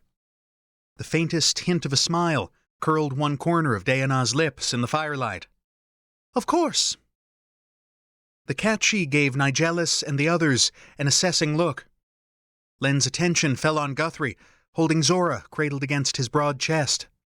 He frowned, distracted by the slowly expanding circle of blackened and dying grass around the vampire's feet. Vani followed his gaze. "It's a vampire thing. Don't worry about it," she said. "So, we're going now?" "Indeed," said the she. "I believe the wild hunt remains in the court's inner chamber. It should be empty otherwise, since that august body will not reconvene for several hours yet. We will go there and see what can be done." This was apparently too much for the leader of the guards, who straightened in outrage. "You would take a demon to the inner seat of Fae power?" he demanded, aghast. Dhuinne turned a cold eye on him. "As those are my orders, given by the very court you are so eager to defend. Yes, I would," she said blandly. The she opened a portal, once more cutting through the layered protections surrounding the court's building, as though they weren't there. Albigard stepped through, and the she gestured Nigellus and the others to do the same. Len followed after Vani, and the Catchy brought up the rear. The echoing space on the other side of the portal was dark, and smelled of the ever-present perfumed flowering vines that covered so much of Dhuinne. Vani reached for Len's arm as the flickering light of the portal extinguished, and they steadied each other in the dark, until Dhuinne murmured a few low words. The huge flowers hanging all around the chamber began to glow with bioluminescence, casting pale blue light across everything. Well, everything except the roiling black mass of oily smoke covering the empty space where petitioners usually stood before the court dais. Dhuinne stared at the wild hunt, rather fixedly for a few moments. That, she said, is decidedly disconcerting. The Catchy walked forward. As I know you to be one who serves Dhuinne faithfully, you are in no danger from the hunt. Nigellus also eyed the Fae archetype of death, hovering quiescent before them.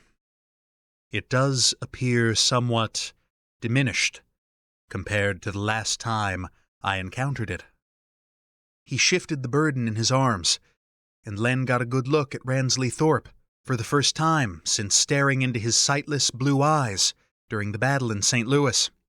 Not to put too fine a point on it, both Rans and Zora looked way too good for having been dead so long. Nigellus, on the other hand, didn't look so hot. It made Len wonder if the demon had been pouring power into their bodies this entire time to keep them from decaying. "Did the Catchy inform you of the events beneath the World Tree?" Albigard asked. "I am uncertain whether this would be better attempted there." "I have received a report on the matter, yes." Nigellus moved to one of the overgrown benches in the gallery and carefully placed Rens's body on it. Guthrie followed suit, placing Zora on the bench next to him, with their heads lying close together. Putting aside the rather fascinating concept of the legendary Chima being a real, physical place, the demon continued, "It sounds as though the circumstances surrounding your resurrection were somewhat different. The roots of the World Tree did not absorb Ransley and Ms. Bright's essences. The hunt flung them directly into the realm you call the Endless Void." "I do not think Chima can help the process in this instance," the Catchy agreed. "Either the demon will be able to access the void through the hunt, or he won't." "Next question," Len asked, unable to help himself. "Is the hunt likely to think that having a demon poking around in its guts is in the best interest of Dhuinne?" "That," Albigard said grimly, "is a very interesting question." "I will attempt to convey the context," the she said, and went to commune with the damned cloud, while Dhuinne looked on curiously. "If it helps prevent the resumption of war," the Seelie warden observed, "it would appear to be in everyone's best interest." "I couldn't agree more," said Nigellus. Freed of the burden of Zora's body, Guthrie came over and put a hand on Len's shoulder in greeting, before focusing his attention on Vani. "You holding up okay?" he asked quietly. She nodded. "I'm fine, I told you. Dhuinne's influence was only a problem when I was too exhausted to keep my eyes open. I'll warn you if it becomes an issue, Leo. Until then, please don't fuss." Aside from a weird sort of background hum, Len hadn't noticed any of the effects that made Dhuinne such a fearsome place to outsiders. But without her magic, Vani would be vulnerable to its mind-twisting powers, and the way Guthrie's vampire aura interacted to wilt the rampaging plant life around him was, frankly, creepy. Nigellus seemed unaffected by his surroundings at first glance, but as Len looked away, he thought for a moment that he saw the ghostly outline of massive leathery wings in the corner of his vision. The Catchy straightened away from the coiling edge of the hunt. "I've done what I can. Unfortunately, the circumstances are a bit more complicated than simple self-preservation." Dhuinne snorted. "Well, on the positive side, it's not as though it can kill him." "True," Nigellus agreed, dry as dust. "Now, if I may proceed?" The she stepped aside with a little "be my guest" flourish, and the demon took their place. The wild hunt coiled restlessly, as though wary of the enemy it had tangled with once before in St. Louis.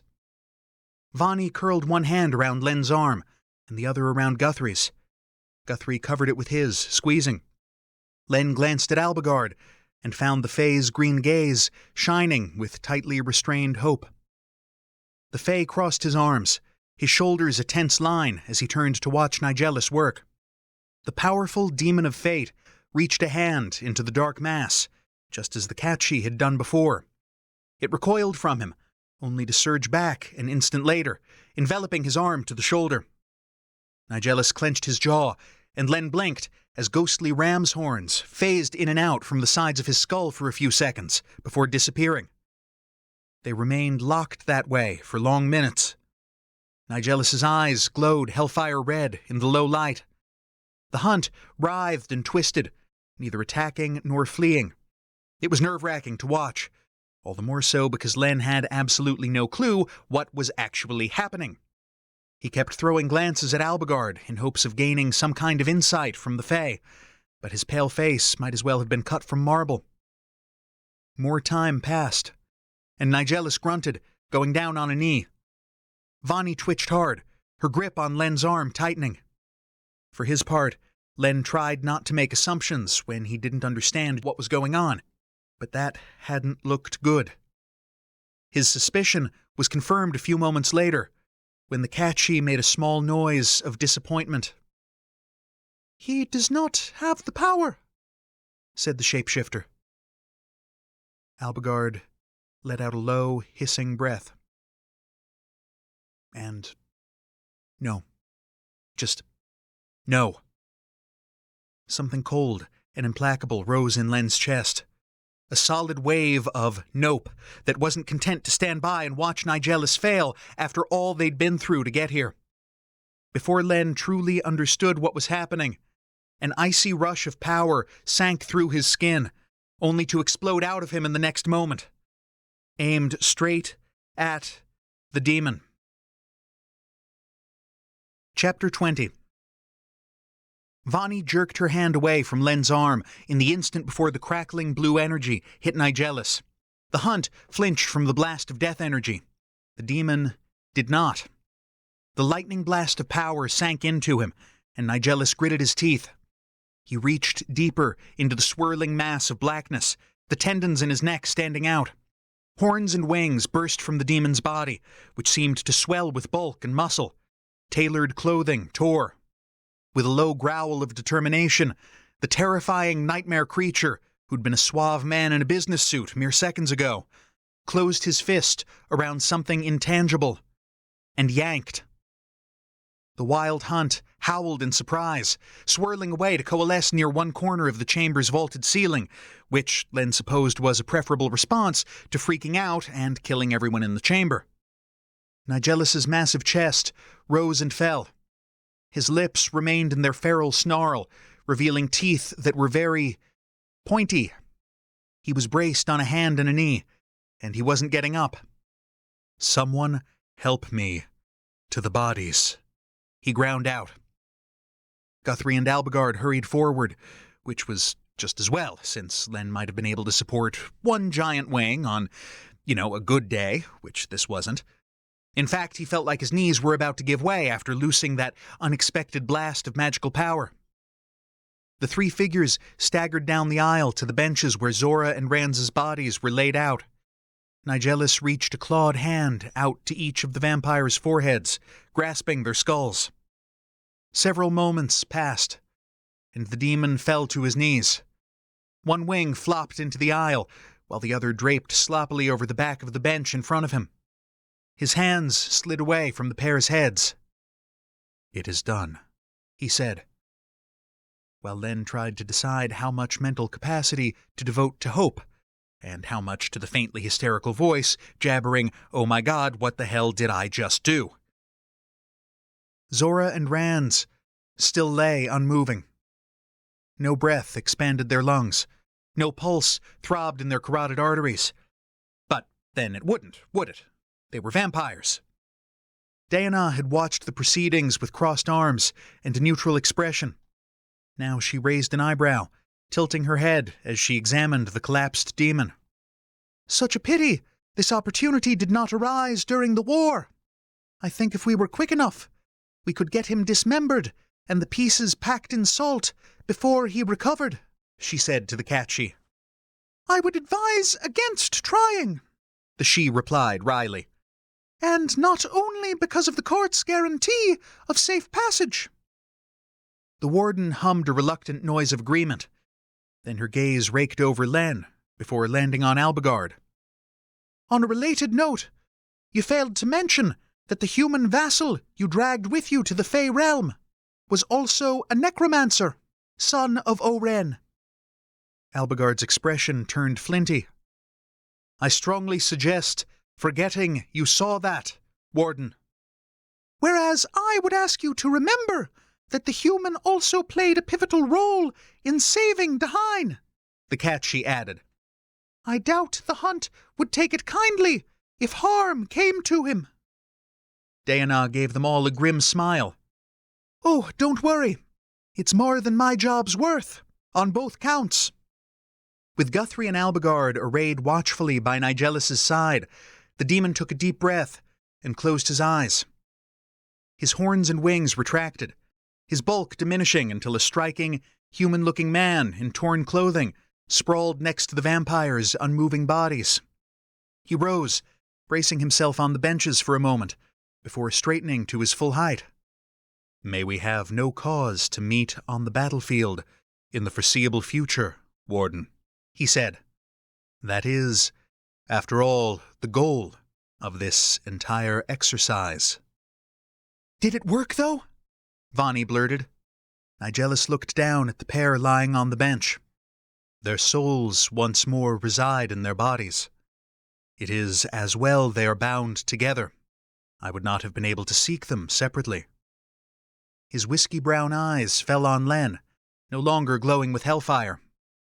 In fact, I would not have been able to retrieve them at all without the extra power. They owe their lives to you. The words skittered across Len's mind like water on an orange peel, not really penetrating. Still, everyone was looking at him as if he was expected to respond somehow. I don't even understand what I did, he said, deflecting. But if it helped them, I'm glad. He sought out Albigard, hoping for a helping hand, or at least some kind of distraction and change of subject. The Fae returned his gaze with one that was visibly fond, which only succeeded in making Len feel even more flustered. Fortunately, Guthrie saved them. I assume the inner sanctum of the Fae Court isn't an appropriate venue for these two to recover from having their souls shoved back in their bodies, he said. Is there someplace private we can stay until they're in a condition to be transported back to Earth? He raised an eyebrow at Nigelus. What about it? Do they just need rest now, or what? The demon took another deep breath. Yes, I dare say it will take a few hours for them to regain their mental bearings and realize they're corporeal again. When they wake up, they'll need to feed. But they should be all right otherwise. That's why I'm here, Guthrie replied. Vampire blood bank. It'll heal them faster than human blood would.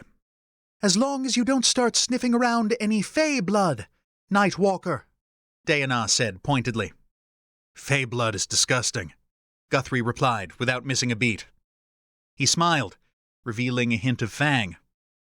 Go on. Ask me how I know. Oh my God, could we not, right now? Dhuinne asked. Please? Seconded, Len agreed, in no mood for any more interspecies pissing matches after the last few weeks. I will take them back to the accommodations the court offered us, said the Catchy. They may recover there. And as soon as they do, we'll all be out of your hair, Guthrie put in. I don't think anyone here is in a hurry to extend their travel visa. Perhaps the warden would agree to escort me back to the gateway immediately, Nigelus said. My presence in this realm is already unwelcome, and I suspect my presence at the vampires' bedsides would be doubly so. It seemed like a century ago, but Len remembered the battle in St. Louis. Nigelus had frozen the vampires in place, physically preventing them from going to Albigard's aid when he'd been captured. With that in mind, the demon was probably right. As you like, Hellspawn, Dhuinne agreed, readily enough. She shot the Catchy a look. I assume you can contain 3 vampires, a necromancer, and a human adept without assistance, Elder. I expect I'll muddle through somehow, the Catchy agreed. Dhuinne shrugged. After giving the Wild Hunt a final, wary look, she gestured with exaggerated, courtly elegance to Nigellus, indicating he should precede her. The demon turned and gave the rest of them a nod of acknowledgement, looking pale to the point of translucence after whatever powers he'd drained to return Rand's and Zora's souls to their bodies. "Until we meet again," he said, and left with his escort. "Well," Guthrie said once they'd gone, "that was exciting. And that demon bastard had better be right about these 2 waking up, or there's going to be serious hell to pay." He paused, so to speak. I would trust the word of a demon of fate when it comes to souls and their disposition, the Catchy assured him, before opening a new portal. "If you say so." Guthrie leaned down to gather Zora into his arms again. "Albigard, can you manage all right with this asshole?" He tilted his chin at Rand's. "I will manage," Albigard said softly, and hauled the vampire's limp body into a fireman's carry. Vani took Len's hand, and the motley group stepped through the Catchy's portal, leaving the Wild Hunt behind. Once they arrived, the Catchy claimed a need to deal with important business elsewhere, and promised to return in a few hours. Len hadn't bothered to check behind the second interior door in their borrowed cottage earlier, but as it turned out, it opened into another larger bedroom containing 2 beds. While not exactly spacious, there was at least enough room for the 6 of them to squeeze in without being on top of each other. Guthrie and Albigard placed Zora and Rand's on the beds. Len and Vani settled into a couple of chairs they'd borrowed from the front room, crammed into the space between the wall and the footboards. Guthrie settled on the edge of his granddaughter's mattress, while Albigard perched next to his on-again, off-again frenemy. And they waited. "So," Vani asked to fill the silence, "that was necromancy, huh? Guess we should count ourselves lucky you never whipped out the blue lightning bolts when we were sneaking tapas from your kitchen at the Brown Fox." "It wasn't an issue back then," Len muttered. "And anyway, I can't really control it." "Oh, honey, I feel that pain on a cellular level," Vani said. "I could tell you stories." "Get her to tell you about the apartment fire sometime," Guthrie offered from the bed. Vani glared at him. "Not that story." She returned her attention to Len. "Seriously, though, it gets better. You can learn how to use it properly with practice." Len wasn't at all sure he wanted more practice with necromancy, not when it meant being exposed to a constant parade of death. "I guess so," he said, and changed the subject. "Look, I don't know if I really want to hear the answer to this, but did the hunt do any more damage on Earth while we were chasing our tails here in Dhuinne? It took us a few days to get the thing contained, and I just kept thinking about how much destruction it might have caused in that amount of time." Vani's expression grew serious. "It's not great news, but it could have been a lot worse. We've only got what information we could find on the international news sites from Ireland, but as far as the reporting goes, it destroyed an irregular area of about 20 square miles west of Chicago." Len's breathing stuttered. Vani hurried on. "Seriously, though, it wasn't as bad as you might expect from that. Most of the area had already been evacuated when it broke through the veil, and around the edges where it hadn't been evacuated yet, they still had a bit of warning. A lot of people got out okay." He fought lightheadedness. "How many didn't?" Vani took a deep breath and let it out slowly. "About 850, at last count. But Len, it could have headed east and ended up in the city itself. There could have been thousands dead, tens of thousands." "There could have been, yes, but 850 people." He turned to Albigard, not even sure why.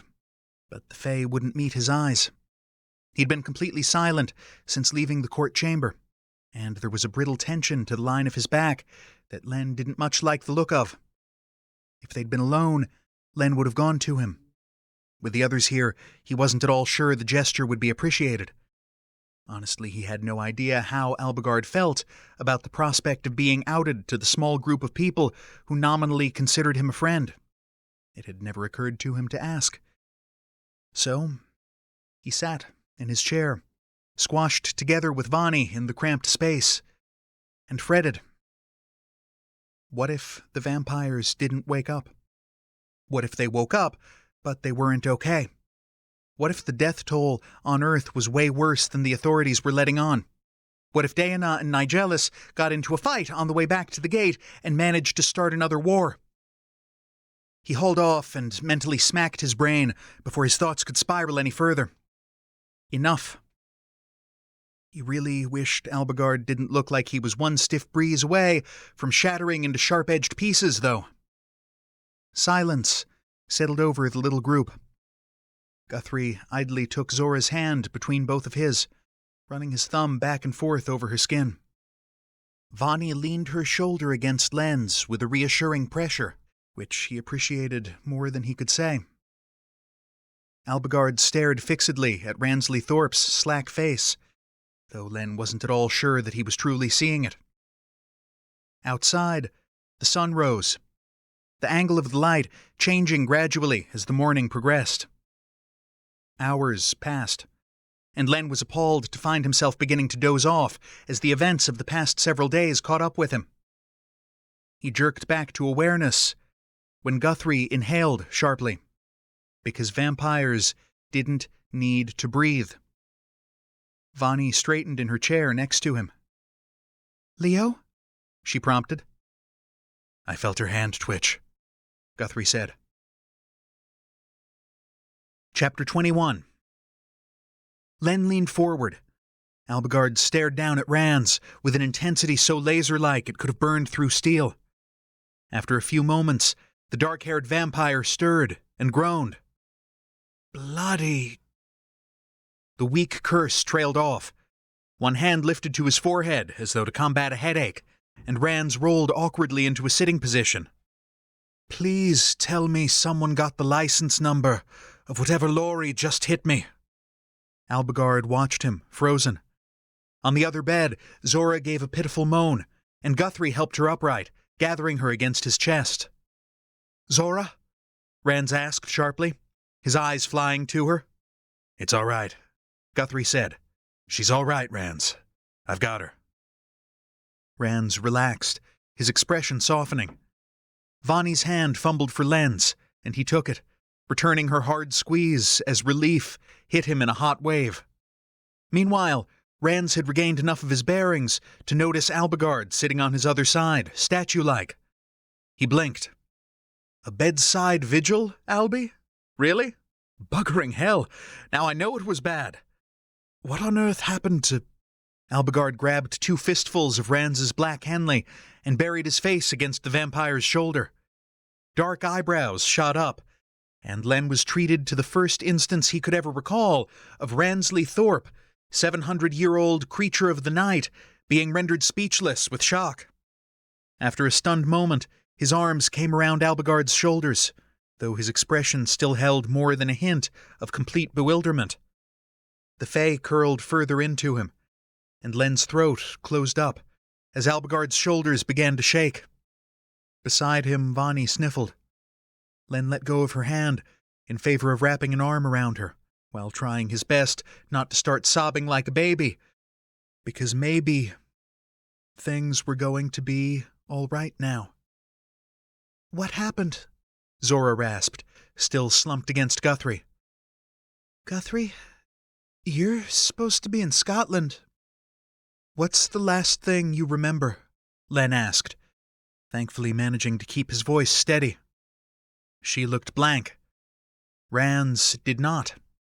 Len watched the slow-dawning realization cross the English vampire's face. The hunt, he breathed. Then he took a quick inventory of the room, his glacier blue eyes regaining some of their usual clarity. Nigelis? He, Len had to stop and clear his throat. He kind of lost you guys for a while. We had to lure the wild hunt back to Dhuinne and corral it before he could get your souls back. You've both been dead for... Actually, I don't know how long it's been. More than a week, I'm pretty sure. Anyway, he was here earlier, but he left. The Fae weren't overwhelmingly thrilled by the idea of having a demon inside Dhuinne, Guthrie explained. And I gather he's in the doghouse with you two as well. So, let's just say you've missed some things, Len finished. Rands hesitated, looking at the Fae in his arms, with the air of someone who'd been handed an expensive and breakable gift, but had no earthly idea what he was supposed to do with it. Clearly so, he said. Len took a deep breath, trying to push aside some of the emotion clogging his chest. But enough about that. I have a serious question now. Albigard, how come you didn't lose your magic the first time you told me you and Rands weren't friends? Because I'm sorry, but that was a blatant, bald-faced lie. We are not friends, Albigard said into the vampire's shoulder. His voice was hoarse. Rands snorted. Friends? Good God! Definitely not. More like siblings who drive each other utterly mental on a regular basis, I suppose. Speaking of which, this is really becoming rather disconcerting now, Tinkerbell. Agreed, said Albigard, making no move to extricate himself. Leave him be, Bella, Len told the vampire. Stuff went down that you don't know about. Some of it was really bad. Something in Len's tone must have hinted at how bad, because the vampire's expression sobered. Albigard finally pulled himself together enough to straighten away from the embrace, drawing his self-possession around him like a tattered cloak. Forgive me, he murmured. I should hate to feel that I'd offended your delicate sensibilities. Aw, I think it's sweet, Zora mumbled. But I also feel like grade A shit right now. Otherwise I'd come over there and hug you too, Tink. Please don't feel obligated, Albigard told her. You two need blood, Guthrie said, redirecting them toward more practical matters. Fortunately for you, my jugular is on tap today. Just keep in mind that I only have Vani and Len to feed from afterward, and Len already looks like he's about to pass out. Somewhat surprisingly, Len told him, despite having the crap knocked out of me over the past few weeks, my blood volume is fine. Just don't expect me to stay awake afterward, because I'm wrecked. And he wasn't the only one. But even after all of this, they weren't done. There was still the court's decision regarding the unseelie on Earth. Albigard would stay on Dhuinne until that knot had also been unpicked, Len was sure. And Len wasn't inclined to leave him here alone while that happened. For now, though, all was finally well. And Len tried, honestly tried, to soak in that realization without worrying about the rest of it. He accepted an embrace from Zora, once she'd fed from Guthrie and regained a bit of her strength. Afterward, he offered his vampire ex-boss a vein in his wrist with good grace, and cracked a lame joke about employee benefits. He added a few additions and corrections to Guthrie's rundown of what exactly they'd been up to while Rands and Zora were dead, mostly so Albigard wouldn't be forced to do it. When that was done, Rands gave Albigard a long look, laced with both sympathy and speculation, while Zora made good on her earlier threat and thoroughly flummoxed the Fae by hugging him too. I know what it's like to lose a father who hurt you, she said quietly. You're still allowed to grieve, even if it's for things you never really had in the first place. Albigard submitted to the embrace a bit stiffly. So I am told, he replied, his gaze catching Len's. Rands tilted his head, considering them. I think you may have found something as well as losing something. Am I right, Albi? Albigard did not break eye contact with Len. Perhaps, he said. The front door opened, and the Catchy entered, breaking the moment. Ah, said the shapeshifter, examining the vampires with a look of interest. You're awake. Good. How was death? We appear to have slept through it, Rand said. Next time we'll try to take better notes. Guthrie leveled a severe frown at him. No, next time. Jesus, I barely recovered from this round. Seriously, though, Zora said, I guess the clue's probably in the name, but the Endless Void is boring. I mean, you remember what it was like before you were born? No, Len said. Right, Zora finished, gesturing at him as though he'd made the point for her. It was a lot like that. Len supposed that, as potential afterlives went, that was something he could deal with. At least it sounded restful. Are we ready to head back, then? Vani asked. Because as fascinating as the philosophical implications might be, I'm only going to be able to hold my barrier against Dhuinne's magic for so long. Guthrie was at her side in an instant. I shouldn't have drained you. Damn it. She waved him off with a look of fond exasperation. Stop! I'm not saying I'm 2 minutes away from mental collapse, Leo. I'm saying we should probably start thinking about an exit strategy. I will take you to the gateway now, if you wish it, said the Catchy. Doubtless the court will be happier once you are all back on Earth. They're not the only ones, Guthrie agreed. No argument here, Zora said. This place doesn't exactly bring back rosy memories. Indeed not, Rands added darkly. Vani turned to Len. How about it, Blue? You ready to blow this popsicle stand? He shook his head and took a step back, moving closer to Albigard. Can't yet, Red. You go on, though. She gave him a worried look. You're staying? Len, haven't you done enough already? This place, even if it doesn't drive you mad, it's dangerous. They're dangerous. She shot Albigard an apologetic glance. Sorry, but it's true. Albigard didn't dispute her words.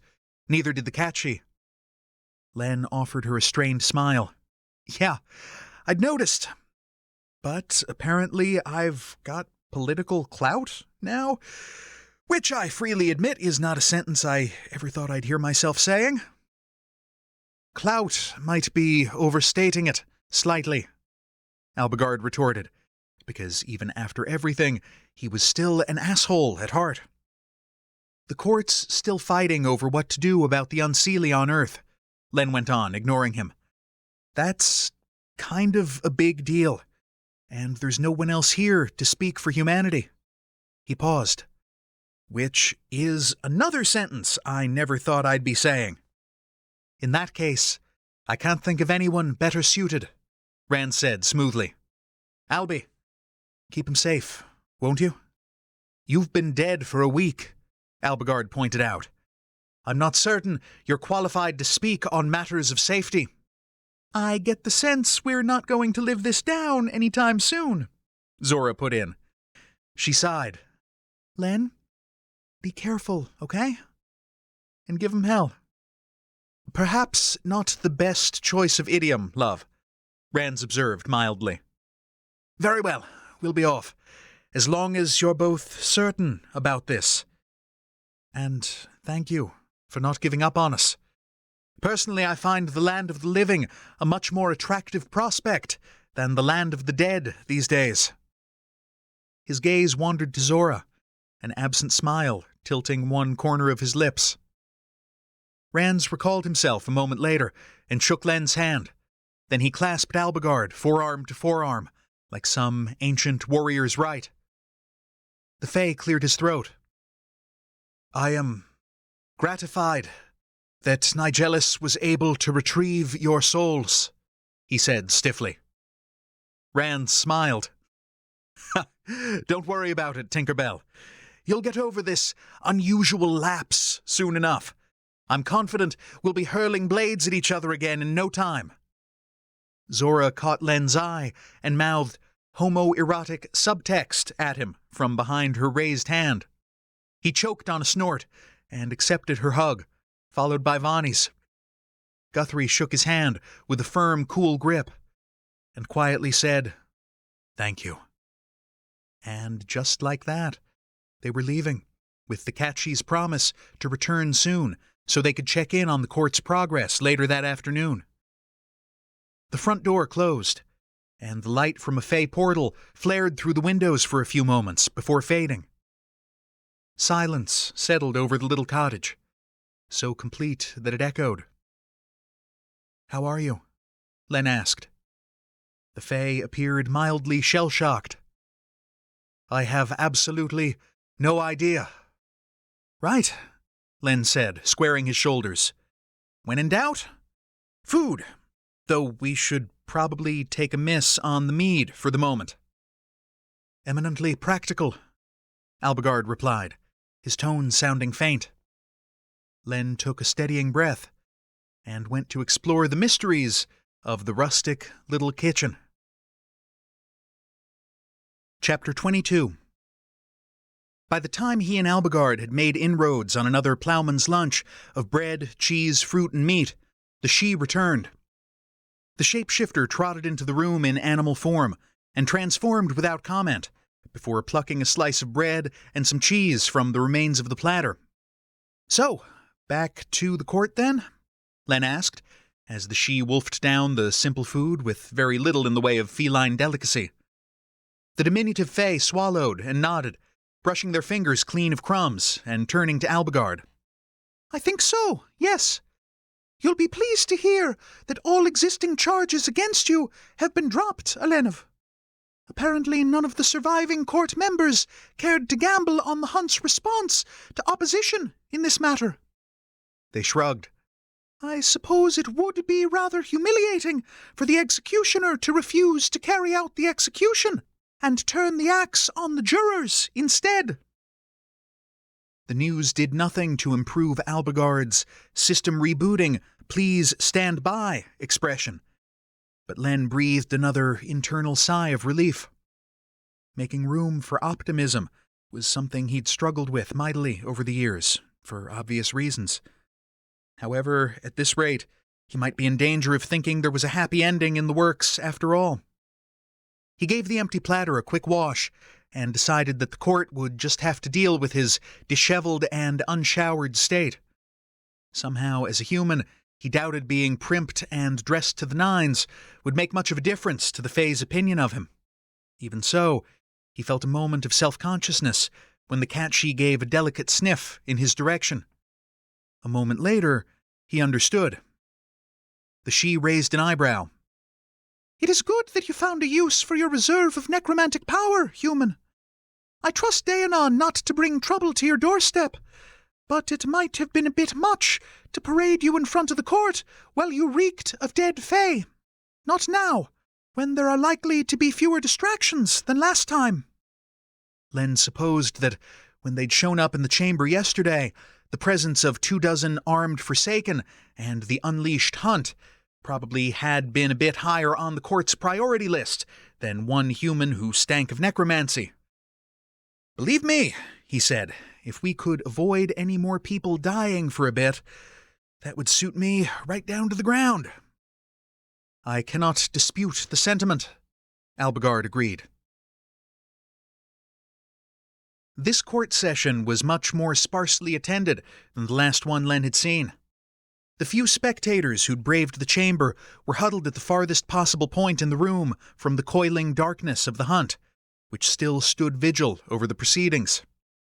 The Sidhe strode down the aisle of the grand chamber without hesitation, as Len and Albigard followed close behind. "Magistrate," said the shapeshifter, "how fares the discussion regarding the unseelie on Earth?" The magistrate drew breath to speak, only to be interrupted by a harried-looking court member from the unseelie side. "As a point of order, I have requested that the open seats on the court be filled before such a major decision comes to a vote.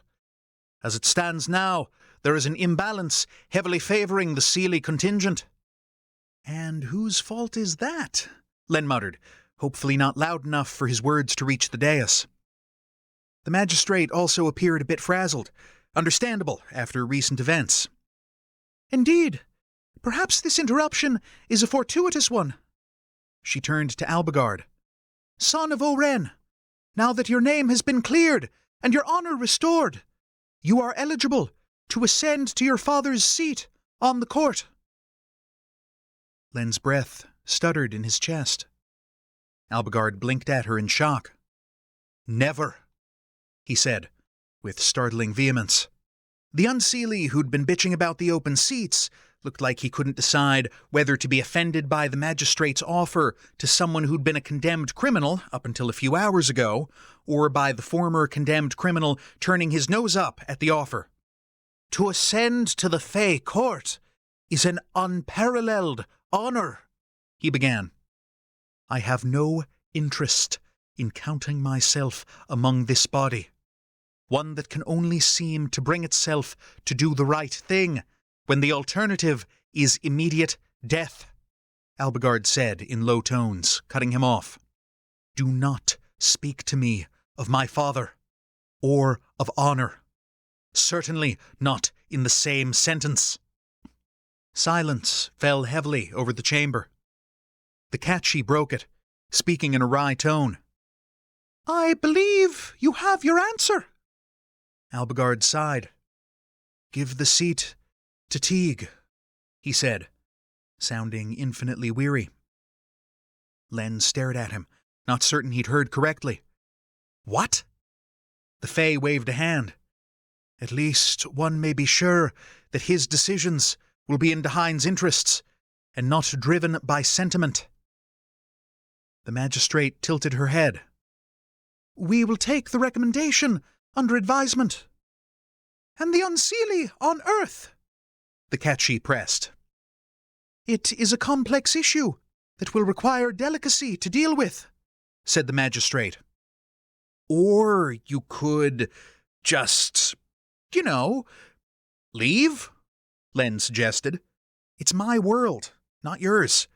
Your people being there is hurting both our realms. From where I'm standing, the solution seems pretty obvious." Several of the Unseelie scoffed.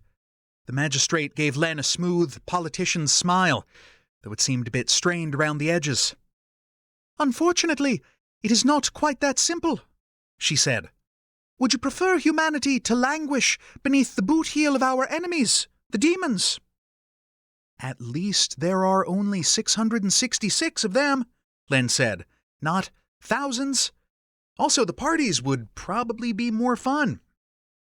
"I believe you underestimate the degree to which human institutions rely on Fae support to function," the magistrate replied with forced patience.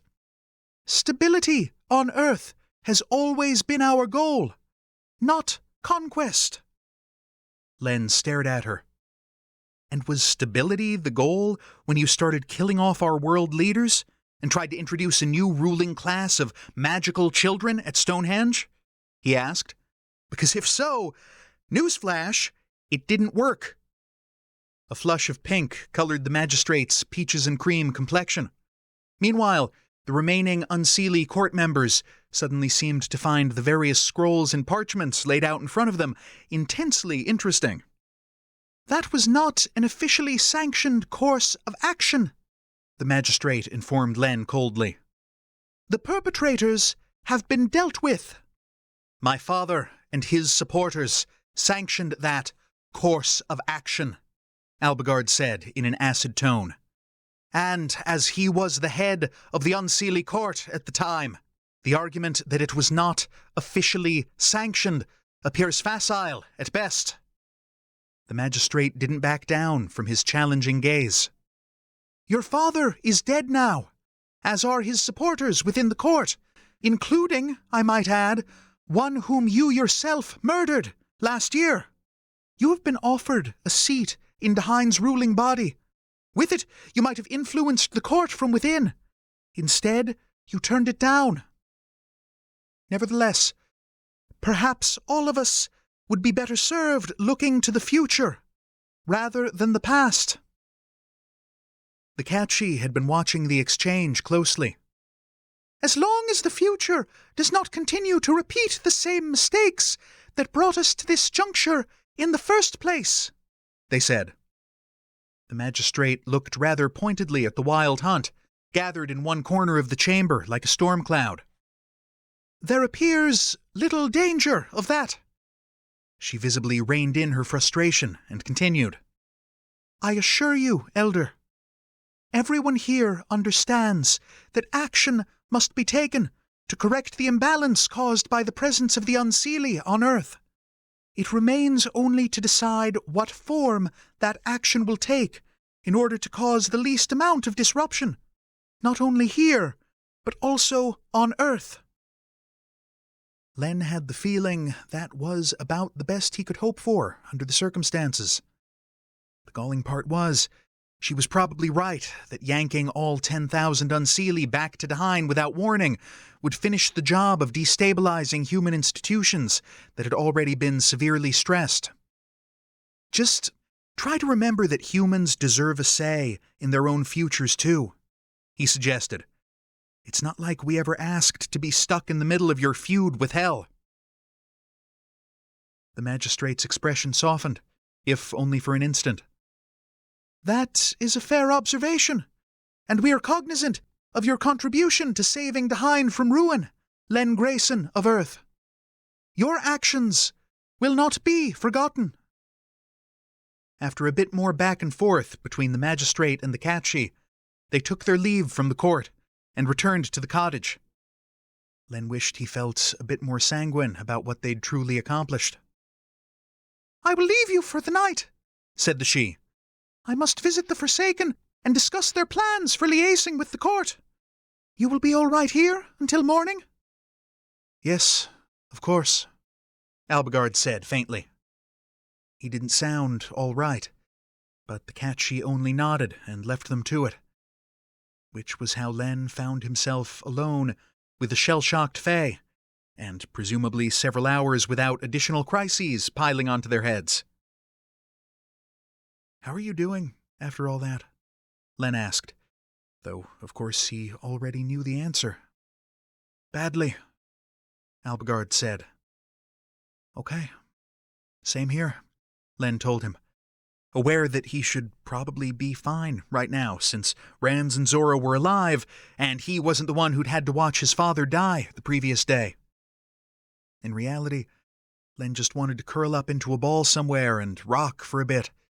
And, while that wouldn't be terribly helpful to either of them, it did give him an idea. He barred the front door, figuring the Catchy could just portal in when they returned. Then he threw some more food on a plate and grabbed the bottle of mead. Bedroom, he ordered. The small one. Albigard stood there blankly until Len nudged him with a shoulder, at which point he wandered toward the interior door in a daze. Len ushered him inside and set the food and drink on the little table. Stay here, he said. I'll be right back, and then we're turning everything off, at least until tomorrow morning. He made a second trip for a pitcher of water from the sink, along with a couple of clay cups. His third trip was to the other bedroom, and he returned with an armful of feather-stuffed pillows from the other beds. He dumped them on the floor in front of the bedside table, and piled the 2 pillows from this room's bed against the headboard on that side.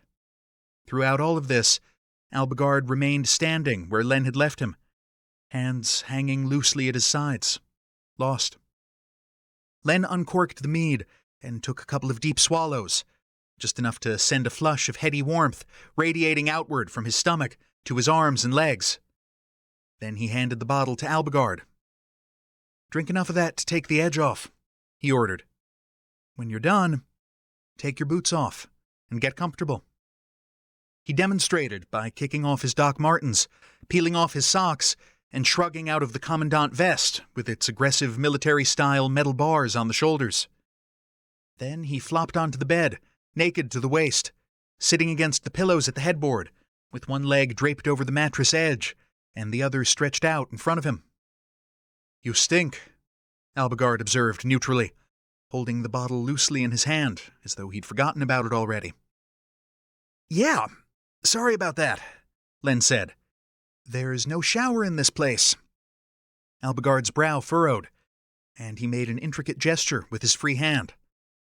Len swallowed a yelp of surprise as a sharp tingle rushed over his body from head to toe. When it faded, the smell of stale sweat and body odor had disappeared, along with the unpleasant sensation of greasy hair and grimy skin. In fact, he felt kind of like he'd just been sandblasted with exfoliant. "Okay," he said slowly. "That's handy. Thanks. Now, hurry up and get mildly drunk. You look miserable, and it's upsetting me." The Fae gave him an odd look, but he raised the bottle to his lips and started chugging.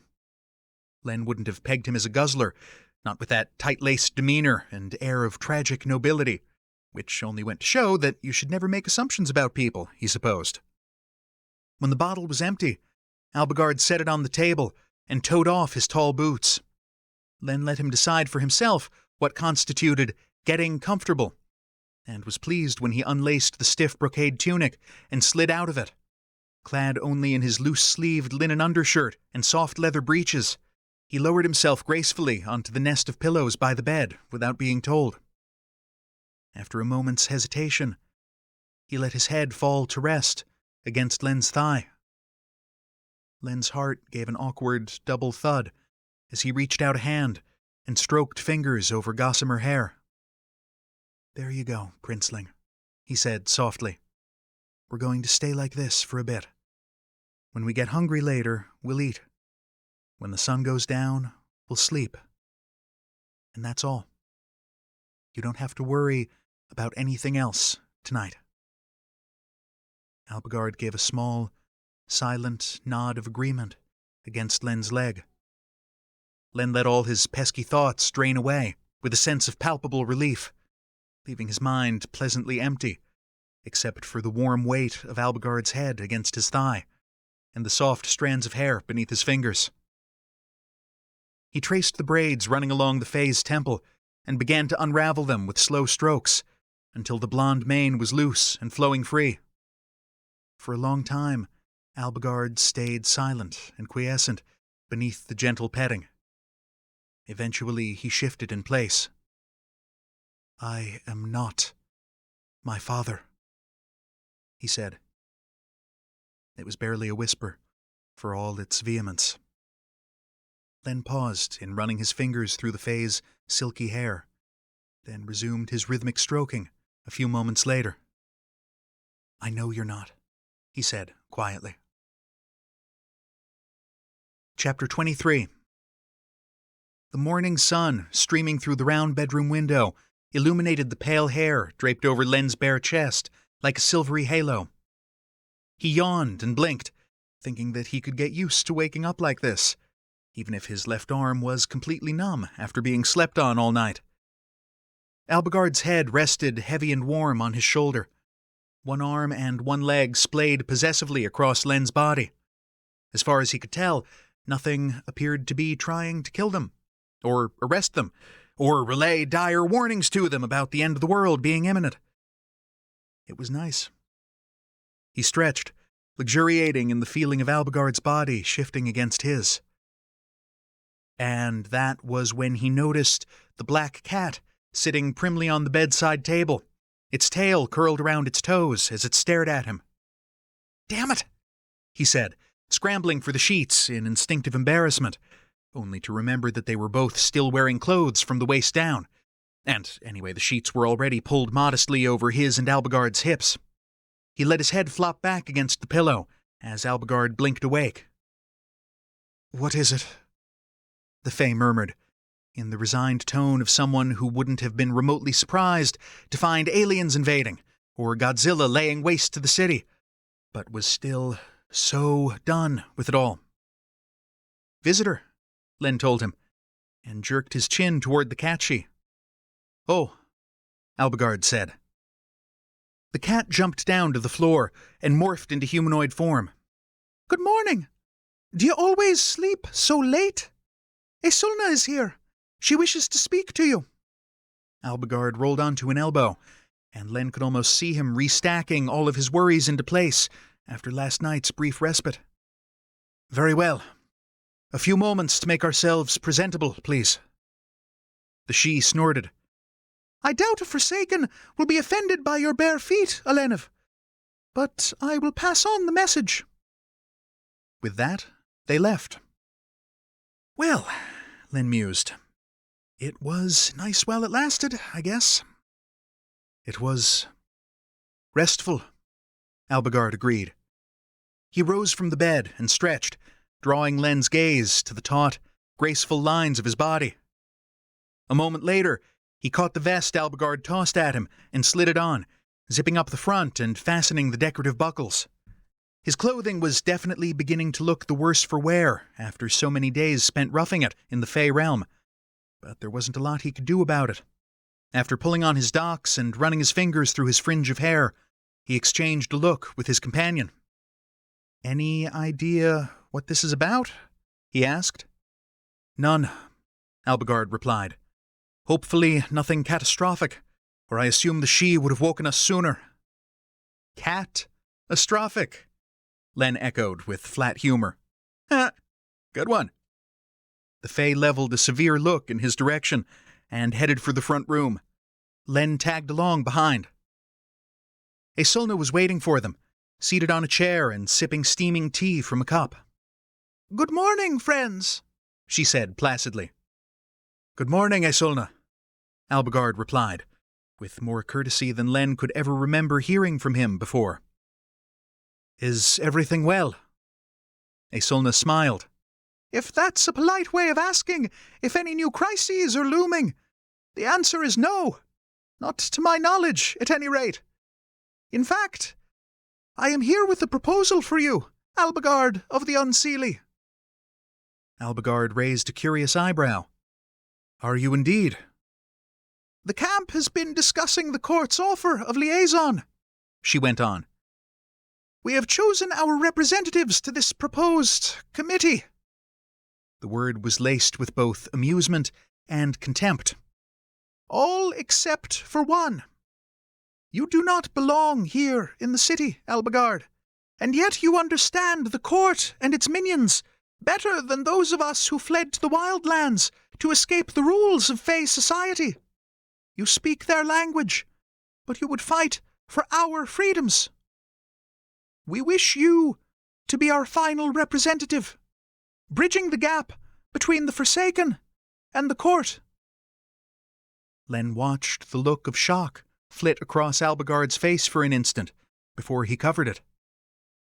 I would need to consider the offer, said the Fae. Isulna tipped her head.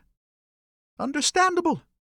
And to be clear, whether you accept it or not, you will always have a place in our camp, should you desire it. She set her tea down and rose. Inform us of your decision whenever you are ready, if you would. You know where to find us.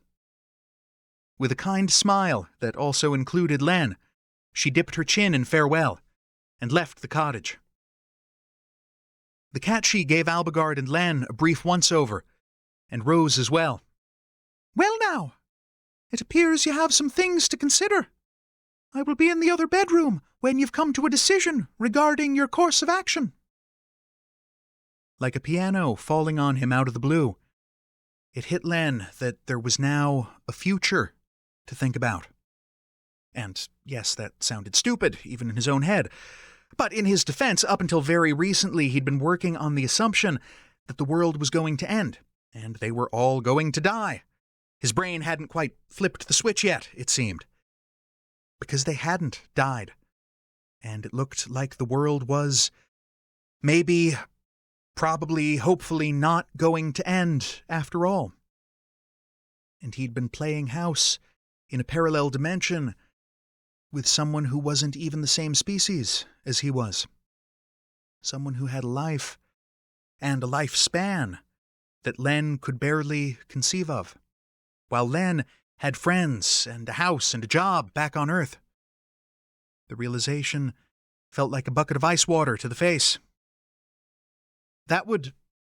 He broke off and cleared his throat when the words stumbled. That, sounds like something you'd be really good at. Albigard was still staring at the front door after Aesolna's exit. He hesitated. Perhaps. Did you have other plans? To be honest, Len had no idea what sort of life Albigard usually lived when he wasn't busy pissing off his own people and almost getting executed.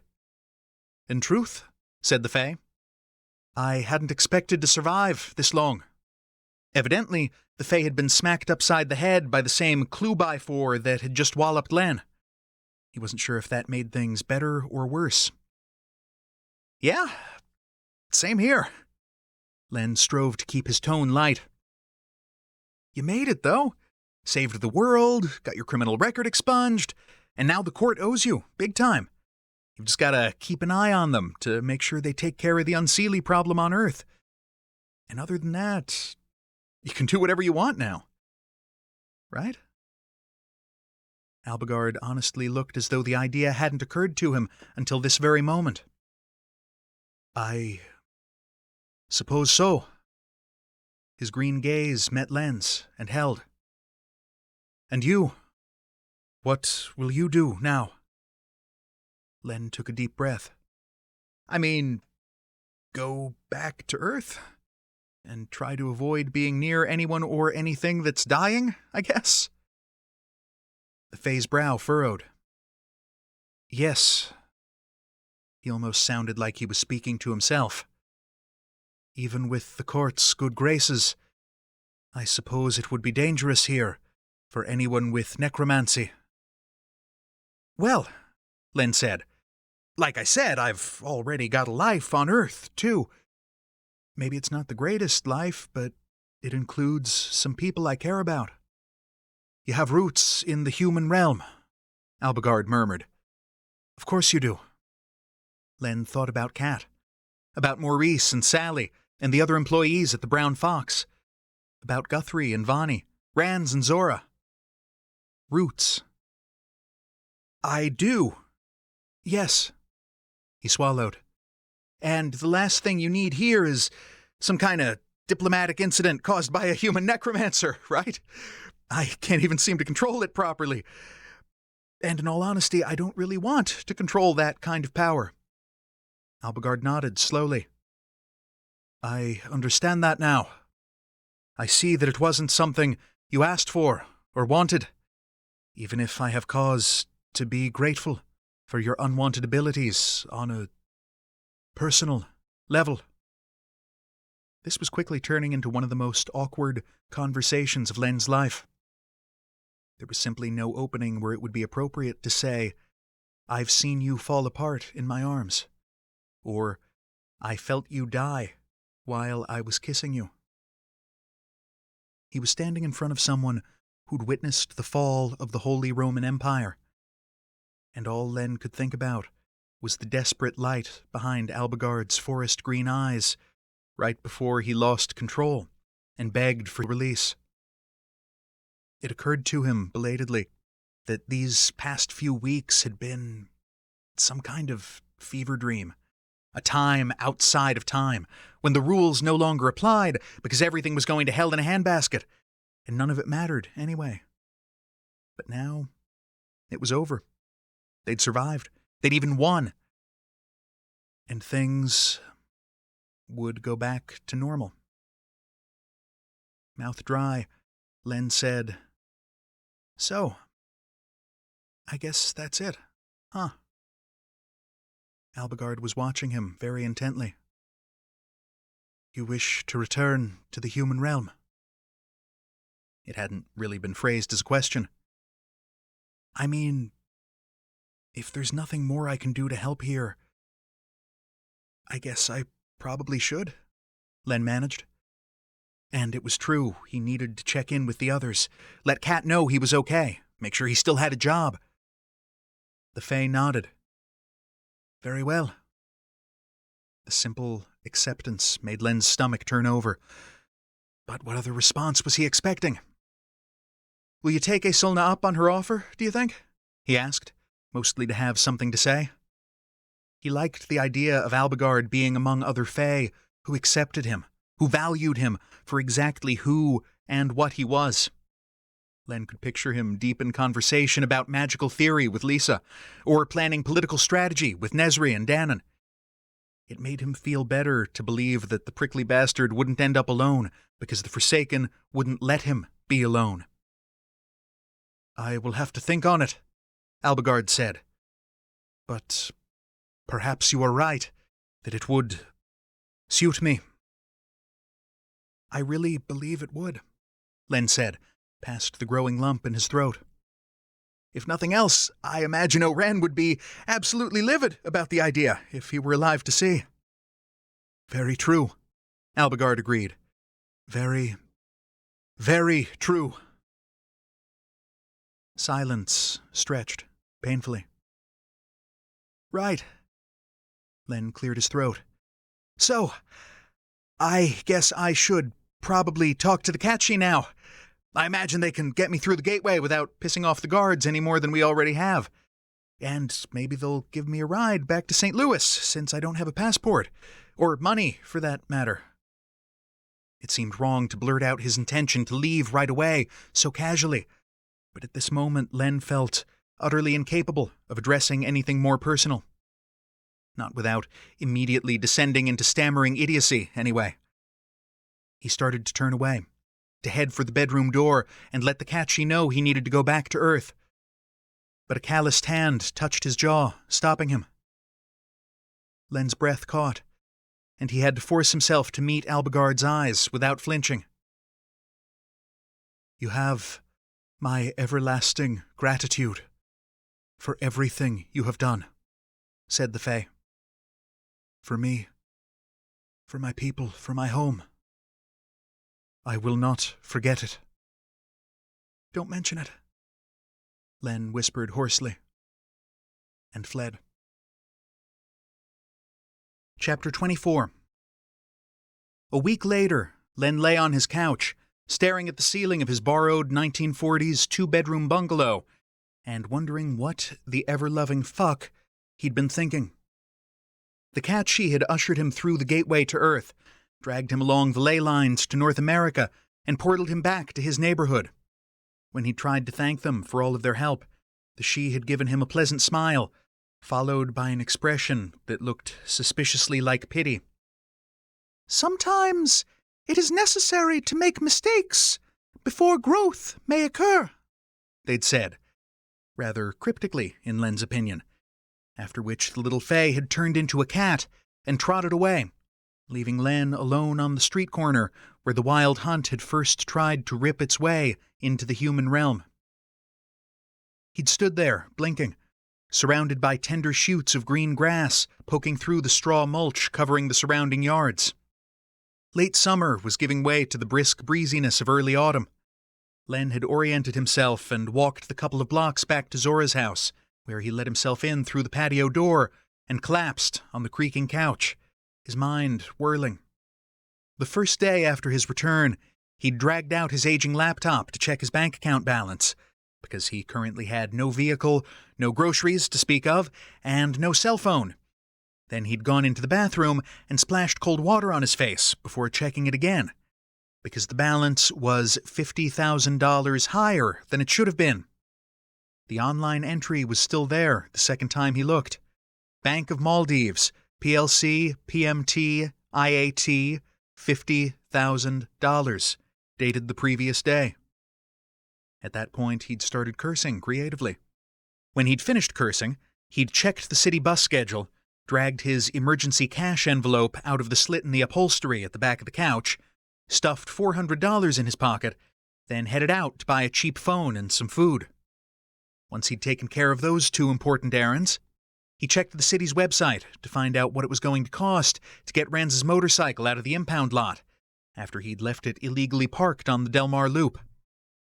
When he had the relevant info, he emailed it directly to the vampire, rather than dealing with it himself, since Len didn't actually own the bike, while Rands could easily stroll in and mesmerize the staff to get his beloved Triumph back.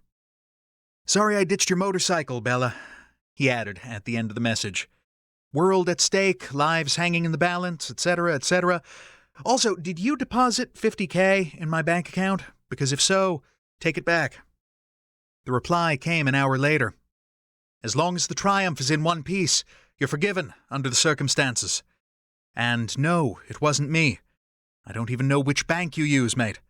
Oh, and Zora says, welcome back to Earth. Did Albie come here with you?" Len hadn't emailed him back.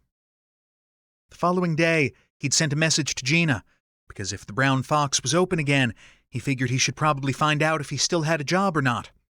He had tried not to focus on how hard he was finding it to care one way or the other, while still reeling from the events of the past few weeks. "Hello, Len," came the reply. "I understand you've been dealing with some rather extraordinary issues since the club reopened. Sally tells me she's had Manuel running the kitchen in your absence, so talk to her about getting you back on the schedule. Everyone has missed you. Welcome home. Gina." He'd closed his eyes after reading the message. Manuel was 23, a terrific cook, and had a sick mother to support. The promotion to Len's old position would be life-changing for him. He'd also be great at the job. Len didn't reply to that email either. More time passed. He started taking really long walks in an attempt to shut his brain off, trekking along the streets that had been sucked dry by the wild hunt. The neighborhood was slowly re-emerging as the grass grew and new families moved in. While he walked, he kept an eye out for any familiar faces, any hint that someone besides him had survived the destruction. There were none. But then again, he'd only known a couple of dozen people on his immediate street to say hello to. On one morning's walk, he'd jolted out of a half-aware state to discover that his aching feet had carried him all the way to Carondelet Park. He was standing in the middle of the sidewalk, staring at a freshly installed telephone pole. But in his mind, it was broken, with a smoking wreck of a car wrapped around it. His hands were shaking as he walked back to the house. Several times during the week, Len reminded himself that he needed to call Kat and let her know he was all right. Each time, the prospect of pretending that everything was fine defeated him, and he told himself he'd do it the following day. On Sunday afternoon, a determined knock sounded at the front door. Sprawled on the rickety couch, Len stared at a cobweb on the ceiling and debated ignoring it. The knock came again, louder this time. It sounded like the knock of someone who wasn't going away anytime soon. He rose reluctantly, the stiffness of his joints making him wonder just how long he'd been lying there. His spine creaked and popped as he stretched.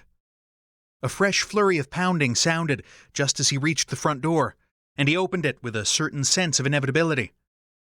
Kat stood framed in the opening, with Gabe standing behind her, hanging back a couple of paces. "What the hell, Len?" she demanded, fist still poised in the air, mid-knock. "Hi, Kat," he said. "Sorry, it's, not really a good time." Kat stared at him for a beat, before putting a hand in the middle of his chest and pushing him backward a couple of steps so she could walk past him. "Invite Gabe in," she ordered. "He's too polite to barge." Come in?" Len managed, submitting to the steamrolling because there was no denying he really should have called her before now. "Thanks," Gabe murmured, and slipped in so Len could close the door after him. Kat frog-marched Len to the sofa and pushed him down on it before sitting next to him. She didn't even flinch at the furniture's piteous groan of protest. Gabe hovered.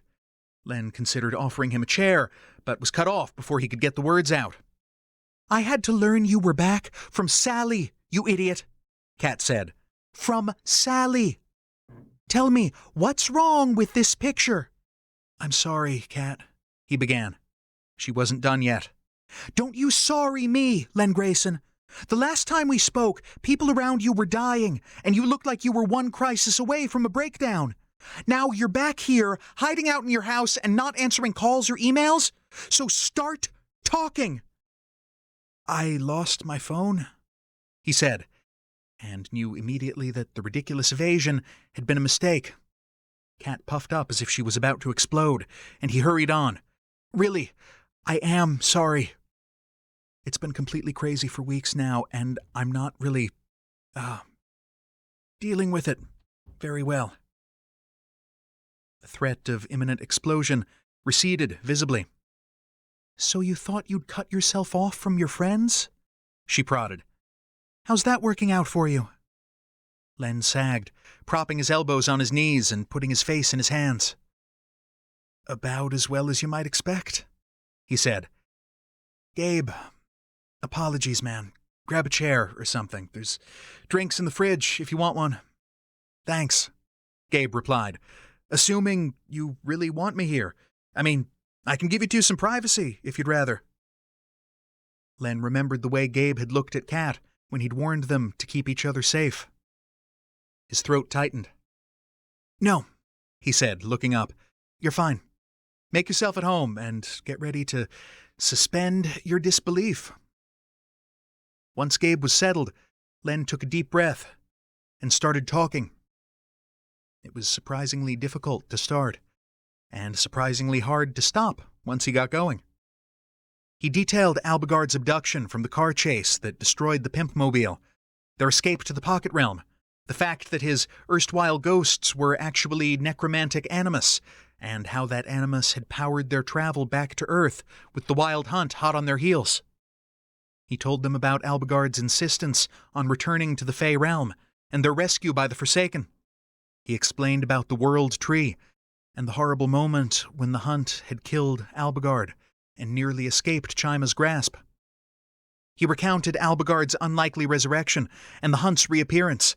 He talked about confronting the Fae Court, Nigelis retrieving Rand's and Zora's souls, and the sudden realization that they'd made it, that the crisis was over and they'd survived. While he didn't share the gritty details, he also didn't gloss over the fact that he'd fallen for, and fallen into bed with, a centuries-old Fae who lived in a different dimension. Someone with whom he couldn't possibly have a future. He finished with the horrifically awkward conversation in which they'd both realized that fact at roughly the same time, and Len had slunk back to Earth before it occurred to him that he had no freaking clue what to do with the rest of his life. Oh, sweetheart, Kat said, once he'd wound down like a broken toy. What were you thinking? I don't know, he said, a bit desperately.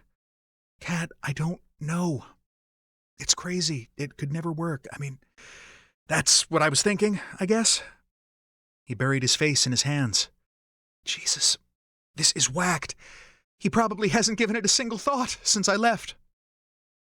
You mean the same guy who glared holes through my skull for hugging you? Bet you $1 he has, Kat said dryly. Len squeezed the bridge of his nose. And if he has, so what? I'm still human, and he's still Fae. Nothing's changed. This isn't some fairy tale romance with a guaranteed happy ending. Gabe, who'd listened silently to the whole sorry retelling, shot him a wry look. A fairy tale romance? I think you'll find it is, by its very definition. Len groaned and started laughing, because that was better than the alternative. Okay, now I see why Kat fell for you, he managed, once he'd regained control. Seriously, though, Gabe went on, did you talk about this with him at all before you hightailed it back to Earth? Of course he didn't, Kat answered for him, saving him the trouble. So, maybe try doing that? Gabe said. Right? Kat agreed. I mean, there's got to be someone who can get a message to him. Maybe the vampires? They owe you big time, after all. Len stamped on a little bubble of feeling in his chest. That was probably hope. What would that even look like, though? I mentioned the part about different dimensions, didn't I? Gabe frowned. But for these guys, it's just poof, and you're in a different world. Or hurtling across the ocean through a magic portal and stepping out in St. Louis an instant later. So if you don't want to live there permanently, commute. Len opened his mouth to explain why that couldn't possibly work, thought about it for a minute, and closed his mouth. I have no idea if that's even something he'd want, he said instead. Kat didn't roll her eyes at him, but it looked like a close-run thing. So ask him. In that much hurry to be rid of me? Len asked. Now I see how it is. She held his gaze, not letting him get away with trying to lighten the mood. I just want you to be happy, you lump. And you're miserable right now. So do something different already. Len tried to picture what happy looked like. It was surprisingly difficult. He'd managed content at times. He'd occasionally even graduated to fulfilled for brief periods, usually when he was running a kitchen and feeding people. He flashed back to a lazy morning, awakening with a blonde head resting on his shoulder. Sunlight haloing the sleeping body tangled with his. Shit, he whispered. Kat raised an eyebrow. Is that code for, yes, Kat, I'll do exactly what you and your awesome boyfriend suggest? Yes, Kat, I'll do exactly what you and your awesome boyfriend suggest, Len replied meekly. Kat leaned over and enveloped him in a squishy, all-encompassing hug. Good answer, babe. Now promise to keep me informed of how it goes, and let me know whenever you're in town, so we can get together and dish gossip. I promise, he said, and let himself be squished. The pair left soon after. Len watched out the window as Gabe opened the passenger door of his SUV for Kat, before letting himself into the driver's side. The engine roared to life a moment later, and they drove away. He stared after them a bit longer, trying to gather his thoughts. Opening his laptop, he took a deep breath and tackled the backlog of emails he'd been ignoring. To Rands and Zora. Sorry, I've been wallowing in my bad decision-making skills for the last few days. No, Albigard didn't come back with me. In fact, that's wrapped up with the previously mentioned bad decision-making. And now I need to get in touch with him, so we can talk. Do you have a way to reach him? To Sally. I apologize for not getting in touch with you, rescheduling at the Brown Fox. That was really unprofessional. The truth is, Manuel needs that position more than I do. It's also possible that I'll be traveling back and forth to the Fae realm of Dhuinne quite a bit in the future. But if this plan blows up in my face, probably not literally this time, I would be immensely grateful for a job tending bar the next time there's an opening. He also emailed Dhuinne with a much more concise version of the "help, I've fallen for a Fae" speech he'd just poured out to Kat, because A, she deserved to know, and B, she could probably sympathize with an unexpected romantic attachment to a supernatural creature. When he was done, he took a shower, made himself a decent meal, and watched TV for a few hours before checking for replies to his messages. Sally wouldn't see the work email until tomorrow. There was no reply yet from Rands. Dhuinne, however, had sent him a supportive note that included the phrase, "Go get him, Tiger," in an apparently non-ironic way. She also apologized and informed him that neither she nor Guthrie had a way to reach Albigard while he was in Dhuinne. Figuring Rands would be a better bet on that front, he went to bed. If nothing else, Rands almost certainly knew how to reach Nigelis, and Len was willing to bet Nigelis had a way to contact the Catchy. The faintly pitying look the she had given Len when they parted was starting to make a lot more sense now, as embarrassing as that was to admit. Whatever the case, he'd done what he could for today. The fact that he'd finally pulled his head out of his ass, or rather that Kat had pulled his head out of his ass for him, did wonders to combat his black depression. He fell asleep in only a few minutes and was out like a light. He blinked awake the following morning to find the sun stabbing his eyeballs through the bedroom window, and the sound of an impossibly familiar 8-cylinder engine rumbling in the driveway. Chapter 25. The Pimpmobile was parked in Len's driveway. Which wasn't right. He opened the front door, only vaguely aware that he was wearing pajama bottoms and nothing else. "What?" he said to the empty air, as his just-woken brain tried to reconcile the shiny paint job and lack of rust with the almost, but not quite, familiar pattern of bullet holes in the quarter panel of the 1978 Lincoln Continental.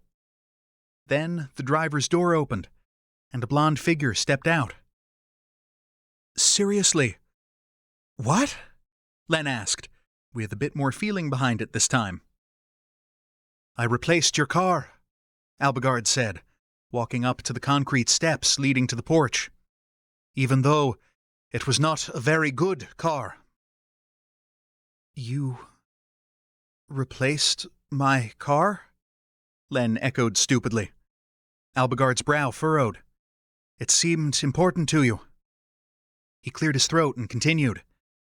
"I am afraid the body shop was unable to replicate the pattern of rust. They also refused to replicate the bullet holes, so I had to do those myself. I trust my memory of the pattern was accurate." Len stared at him. Then he sat down rather abruptly on the top step and started to laugh. Even to his own ears it sounded pretty far on the wrong side of hysterical. The Fae peered at him quizzically. "Are you well?" Len got himself under control with difficulty. "Did you deposit $50,000 in my bank account last week?" he asked.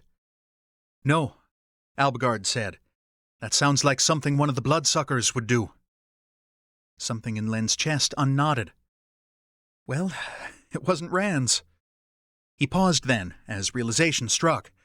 "Oh, it was probably Guthrie. He has access to my banking information from when I worked for him, right?"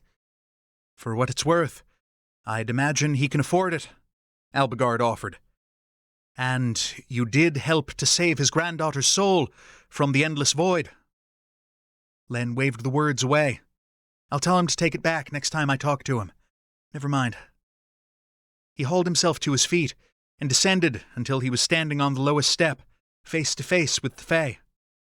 Something seemed different about him, and it took Len a moment to realize he was back in his "don't mind me, I'm just a normal human" guise, with his fawn-like ears and gracefully swept eyebrows, glamored to be round and boring.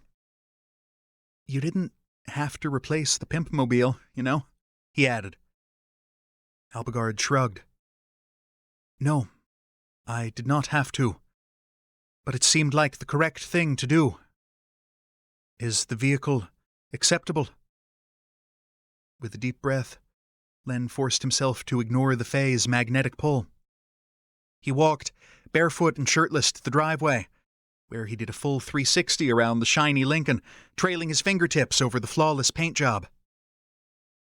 "I love it," he said, brushing a thumb over the topmost bullet hole, which was situated a bit too far to the left. "Thank you." "You are most welcome." Albigard drew breath to say more, but hesitated uncharacteristically. "What is it?" Len asked. The Fae raised his chin. "I have a proposal, I suppose you might say. I know Dhuinne holds danger for you as a necromancer, even now. However, I have been spending more time among the Forsaken since we parted. They do not fear your powers. Indeed, Lisa asks after you often. I thought, perhaps, the answer is yes," Len told him, not even stopping to think about it. Albigard frowned. "You do not even know what I was going to ask. Yes, I'll come with you to Dhuinne, with the understanding that I do also have a life on Earth and will want to come back here periodically," Len clarified. "Anyway, you already knew that, or you wouldn't have bothered with the car." "Oh," Albigard said. "Do you have to go back right away? It'll take me a few days to arrange everything and let my friends know what's going on. I will need to travel to Dhuinne for a meeting of the new liaison committee tomorrow, but returning here afterward will not be a problem." Len raised an eyebrow. You ended up taking the job, then? One corner of Albigard's lips turned up. I did, yes. I was informed by someone who knew me well that it would suit me. And does it? Len asked, feeling fairly confident of the answer. So far, certainly. An answering smile tugged at Len's mouth. Come inside, he said. I'll make breakfast. Not Pop-Tarts, I promise. Albigard's green eyes shone. That sounds most agreeable. Len led him into the house, his chest feeling as light as air. Epilogue. The sounds of daily life in the camp of the Forsaken formed a comforting background murmur as Len hovered over a steaming cauldron near the back of the cave. He ladled a small amount of stew into the bowl he was holding and handed it to Lisa, who blew on it a moment before taking a sip. It's good, she said. The salt tastes right, but I think it would be better with more ground sena bark. It's a bit bland right now. We can do that, Len agreed, and went rummaging through the collection of clay containers on the shelf near the cooking fire. Lisa smirked and shook her head when he picked up the first jar and showed it to her, but nodded in confirmation at his second guess. You're starting to get it, I think, she teased. Well, if you insist on labeling the containers in an alphabet I can't read, he shot back. I could teach you, Lisa said with a smile. If you're going to spend time here, you should at least know how to read and write. A frown wrinkled her smooth brow, and she ruffled a hand through her freshly dyed blue hair. It matched Len's after he'd brought along a box of his preferred brand and showed her how to use it. I don't know if you can learn to speak properly, though, she continued. I'm not sure how to do it since Dhuinne is already translating for you. I think my best bet on that front is to stay on Dhuinne's good side, he told her. She snickered. I'd say so, yes. Len added more of the powdery brown seasoning to the cauldron, which was large enough to feed the entire camp. This time, Lisa made an impressed face after tasting it. Now that's good. Len tried a bit as well. He still found it difficult to judge nuance, since all Fae food tasted amazing to his run-of-the-mill human palate. The flavor profile seemed decent, though, with a hint of spicy heat and a rich depth of umami. If you're happy, I'm happy, he said, and swung the cauldron away from the fire to cool for a bit. Lisa's answering smile was brilliant.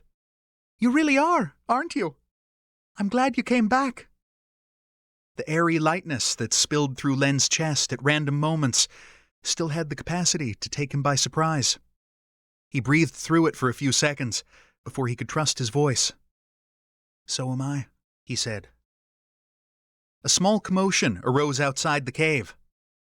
They're back, someone called.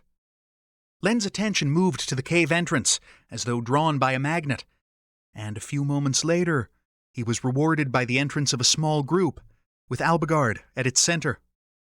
Albigard's gaze swept the cavern until it came to rest on Len, and their eyes locked. The little swoop in Len's stomach would never get old, nor would the softening of Albigard's expression whenever Len caught the Fae looking at him. Several members of the camp approached the group, asking questions and dispensing the day's news. The twins fielded most of the chatter, until Dhuinne boomed, Food first, then talk. We've got news as well, but we might as well share it with everyone at once, rather than piecemeal. Stew's ready, Lisa piped up from her position at Len's side. Bring your bowls and let's eat. The Forsaken didn't need to be told twice, and soon the two of them were ladling out portions to a line of hungry camp members. Albigard appeared at Len's shoulder, his braided hair gleaming in the firelight. Cutting the line? Len asked. For shame. Albigard raised a tolerant eyebrow. Nonsense. I wouldn't dare. He paused while Len served up another portion, then continued. The court has come to a decision on the matter of the unseelie on Earth at last, he said. You will not like it. However, I believe it does represent a step forward, at the very least. Len sighed, The court had been dragging its feet on the issue. That fact alone had been something of a red flag. Do I need to go yell at them some more? Not that it's likely to make much more of an impact than it did last time. In due course, perhaps, Albigard allowed. For now, I think it would be best to allow the current changes time to settle. As I said, it is still progress, of an incremental sort. Len got the last few people served, and went to find a comfortable spot to sit. Albigard lowered himself to sit next to him, content to leave the speaking to the twins and Aesolna. After a rundown of the day's business in the new committee, Nesri met Len's eyes. While it has not forsaken business directly, the court has finally ruled on the unseelie presence in the human realm. In order to rebalance Dhuinne's magic, they have decreed that half of the unseelie wardens on Earth will be recalled and replaced with seelie. The seelie will take over their duties to prevent what they call unnecessary disruption. Len's heart sank. In the current climate, Albigard murmured in his ear, I would place more trust in seelie wardens to rule from behind the scenes with empathy and thoughtfulness. So would Len, but that didn't mean he was happy about the prospect of continued Fae control of Earth. It is what it is, he managed. Like you said, baby steps. At least it would probably succeed in fixing Dhuinne's magic. Already, the imbalance was improving after the wild hunt had been absorbed into Chima. Life had returned quickly to the area around the Forsaken camp, but the vines no longer made a daily, all-out assault on the cave entrance and walking paths. Presumably, these additional changes would finally return things to whatever constituted normal in a world inhabited by magical fairies. He shook off the political setback with a determined air and gave Albigard a thorough once-over. You look beat, he observed. Albigard raised one shoulder in a careless shrug. Not fatigued, so much as tired of listening to politicians prattle endlessly. I suppose it comes with the job. Len smiled at him. Maybe it does, when you're in the city, he said, and lifted a hand to cup the Fae's chin, brushing a thumb across his lower lip before letting him go. But here, your role is entirely different. Or had you forgotten, Princeling? Albigard's eyes darkened in the flickering light. How could I forget? With you to remind me. Len agreed. Give me a few hours to set some things up. Come find me by the hot springs. What time does the moon rise tonight? About an hour before midnight, Albigard replied. Come find me when the moon rises, then. Len finished his stew and left the Fae to wonder what, exactly, he was in for. Hours later, when Albigard entered the grotto housing the hot springs, Len was waiting for him on a pile of furs and blankets that he dragged down from the collection kept on the carved stone shelf at the top of the trail. He'd taken off his shirt, mostly because it was hot next to the steaming pools, but he was still wearing his jeans, along with the thong necklace Lisa had made for him, with Albigard's faded cotton hair tie braided into the weave. Nearby lay coils of rope, a knife sharp enough to cut that rope, a clay jar of oil, and a rubber ball attached to a leather strap that he'd tossed into his bag on a whim when he'd been packing to leave for Dhuinne. A few other Fae were lounging in the pools. Len had spoken quietly to several people over the course of the evening, ensuring he wasn't about to shatter any unspoken, forsaken taboos. He'd come away further reassured that no one here cared how or with whom you had sex, as long as everyone involved was adult and there of their own free will.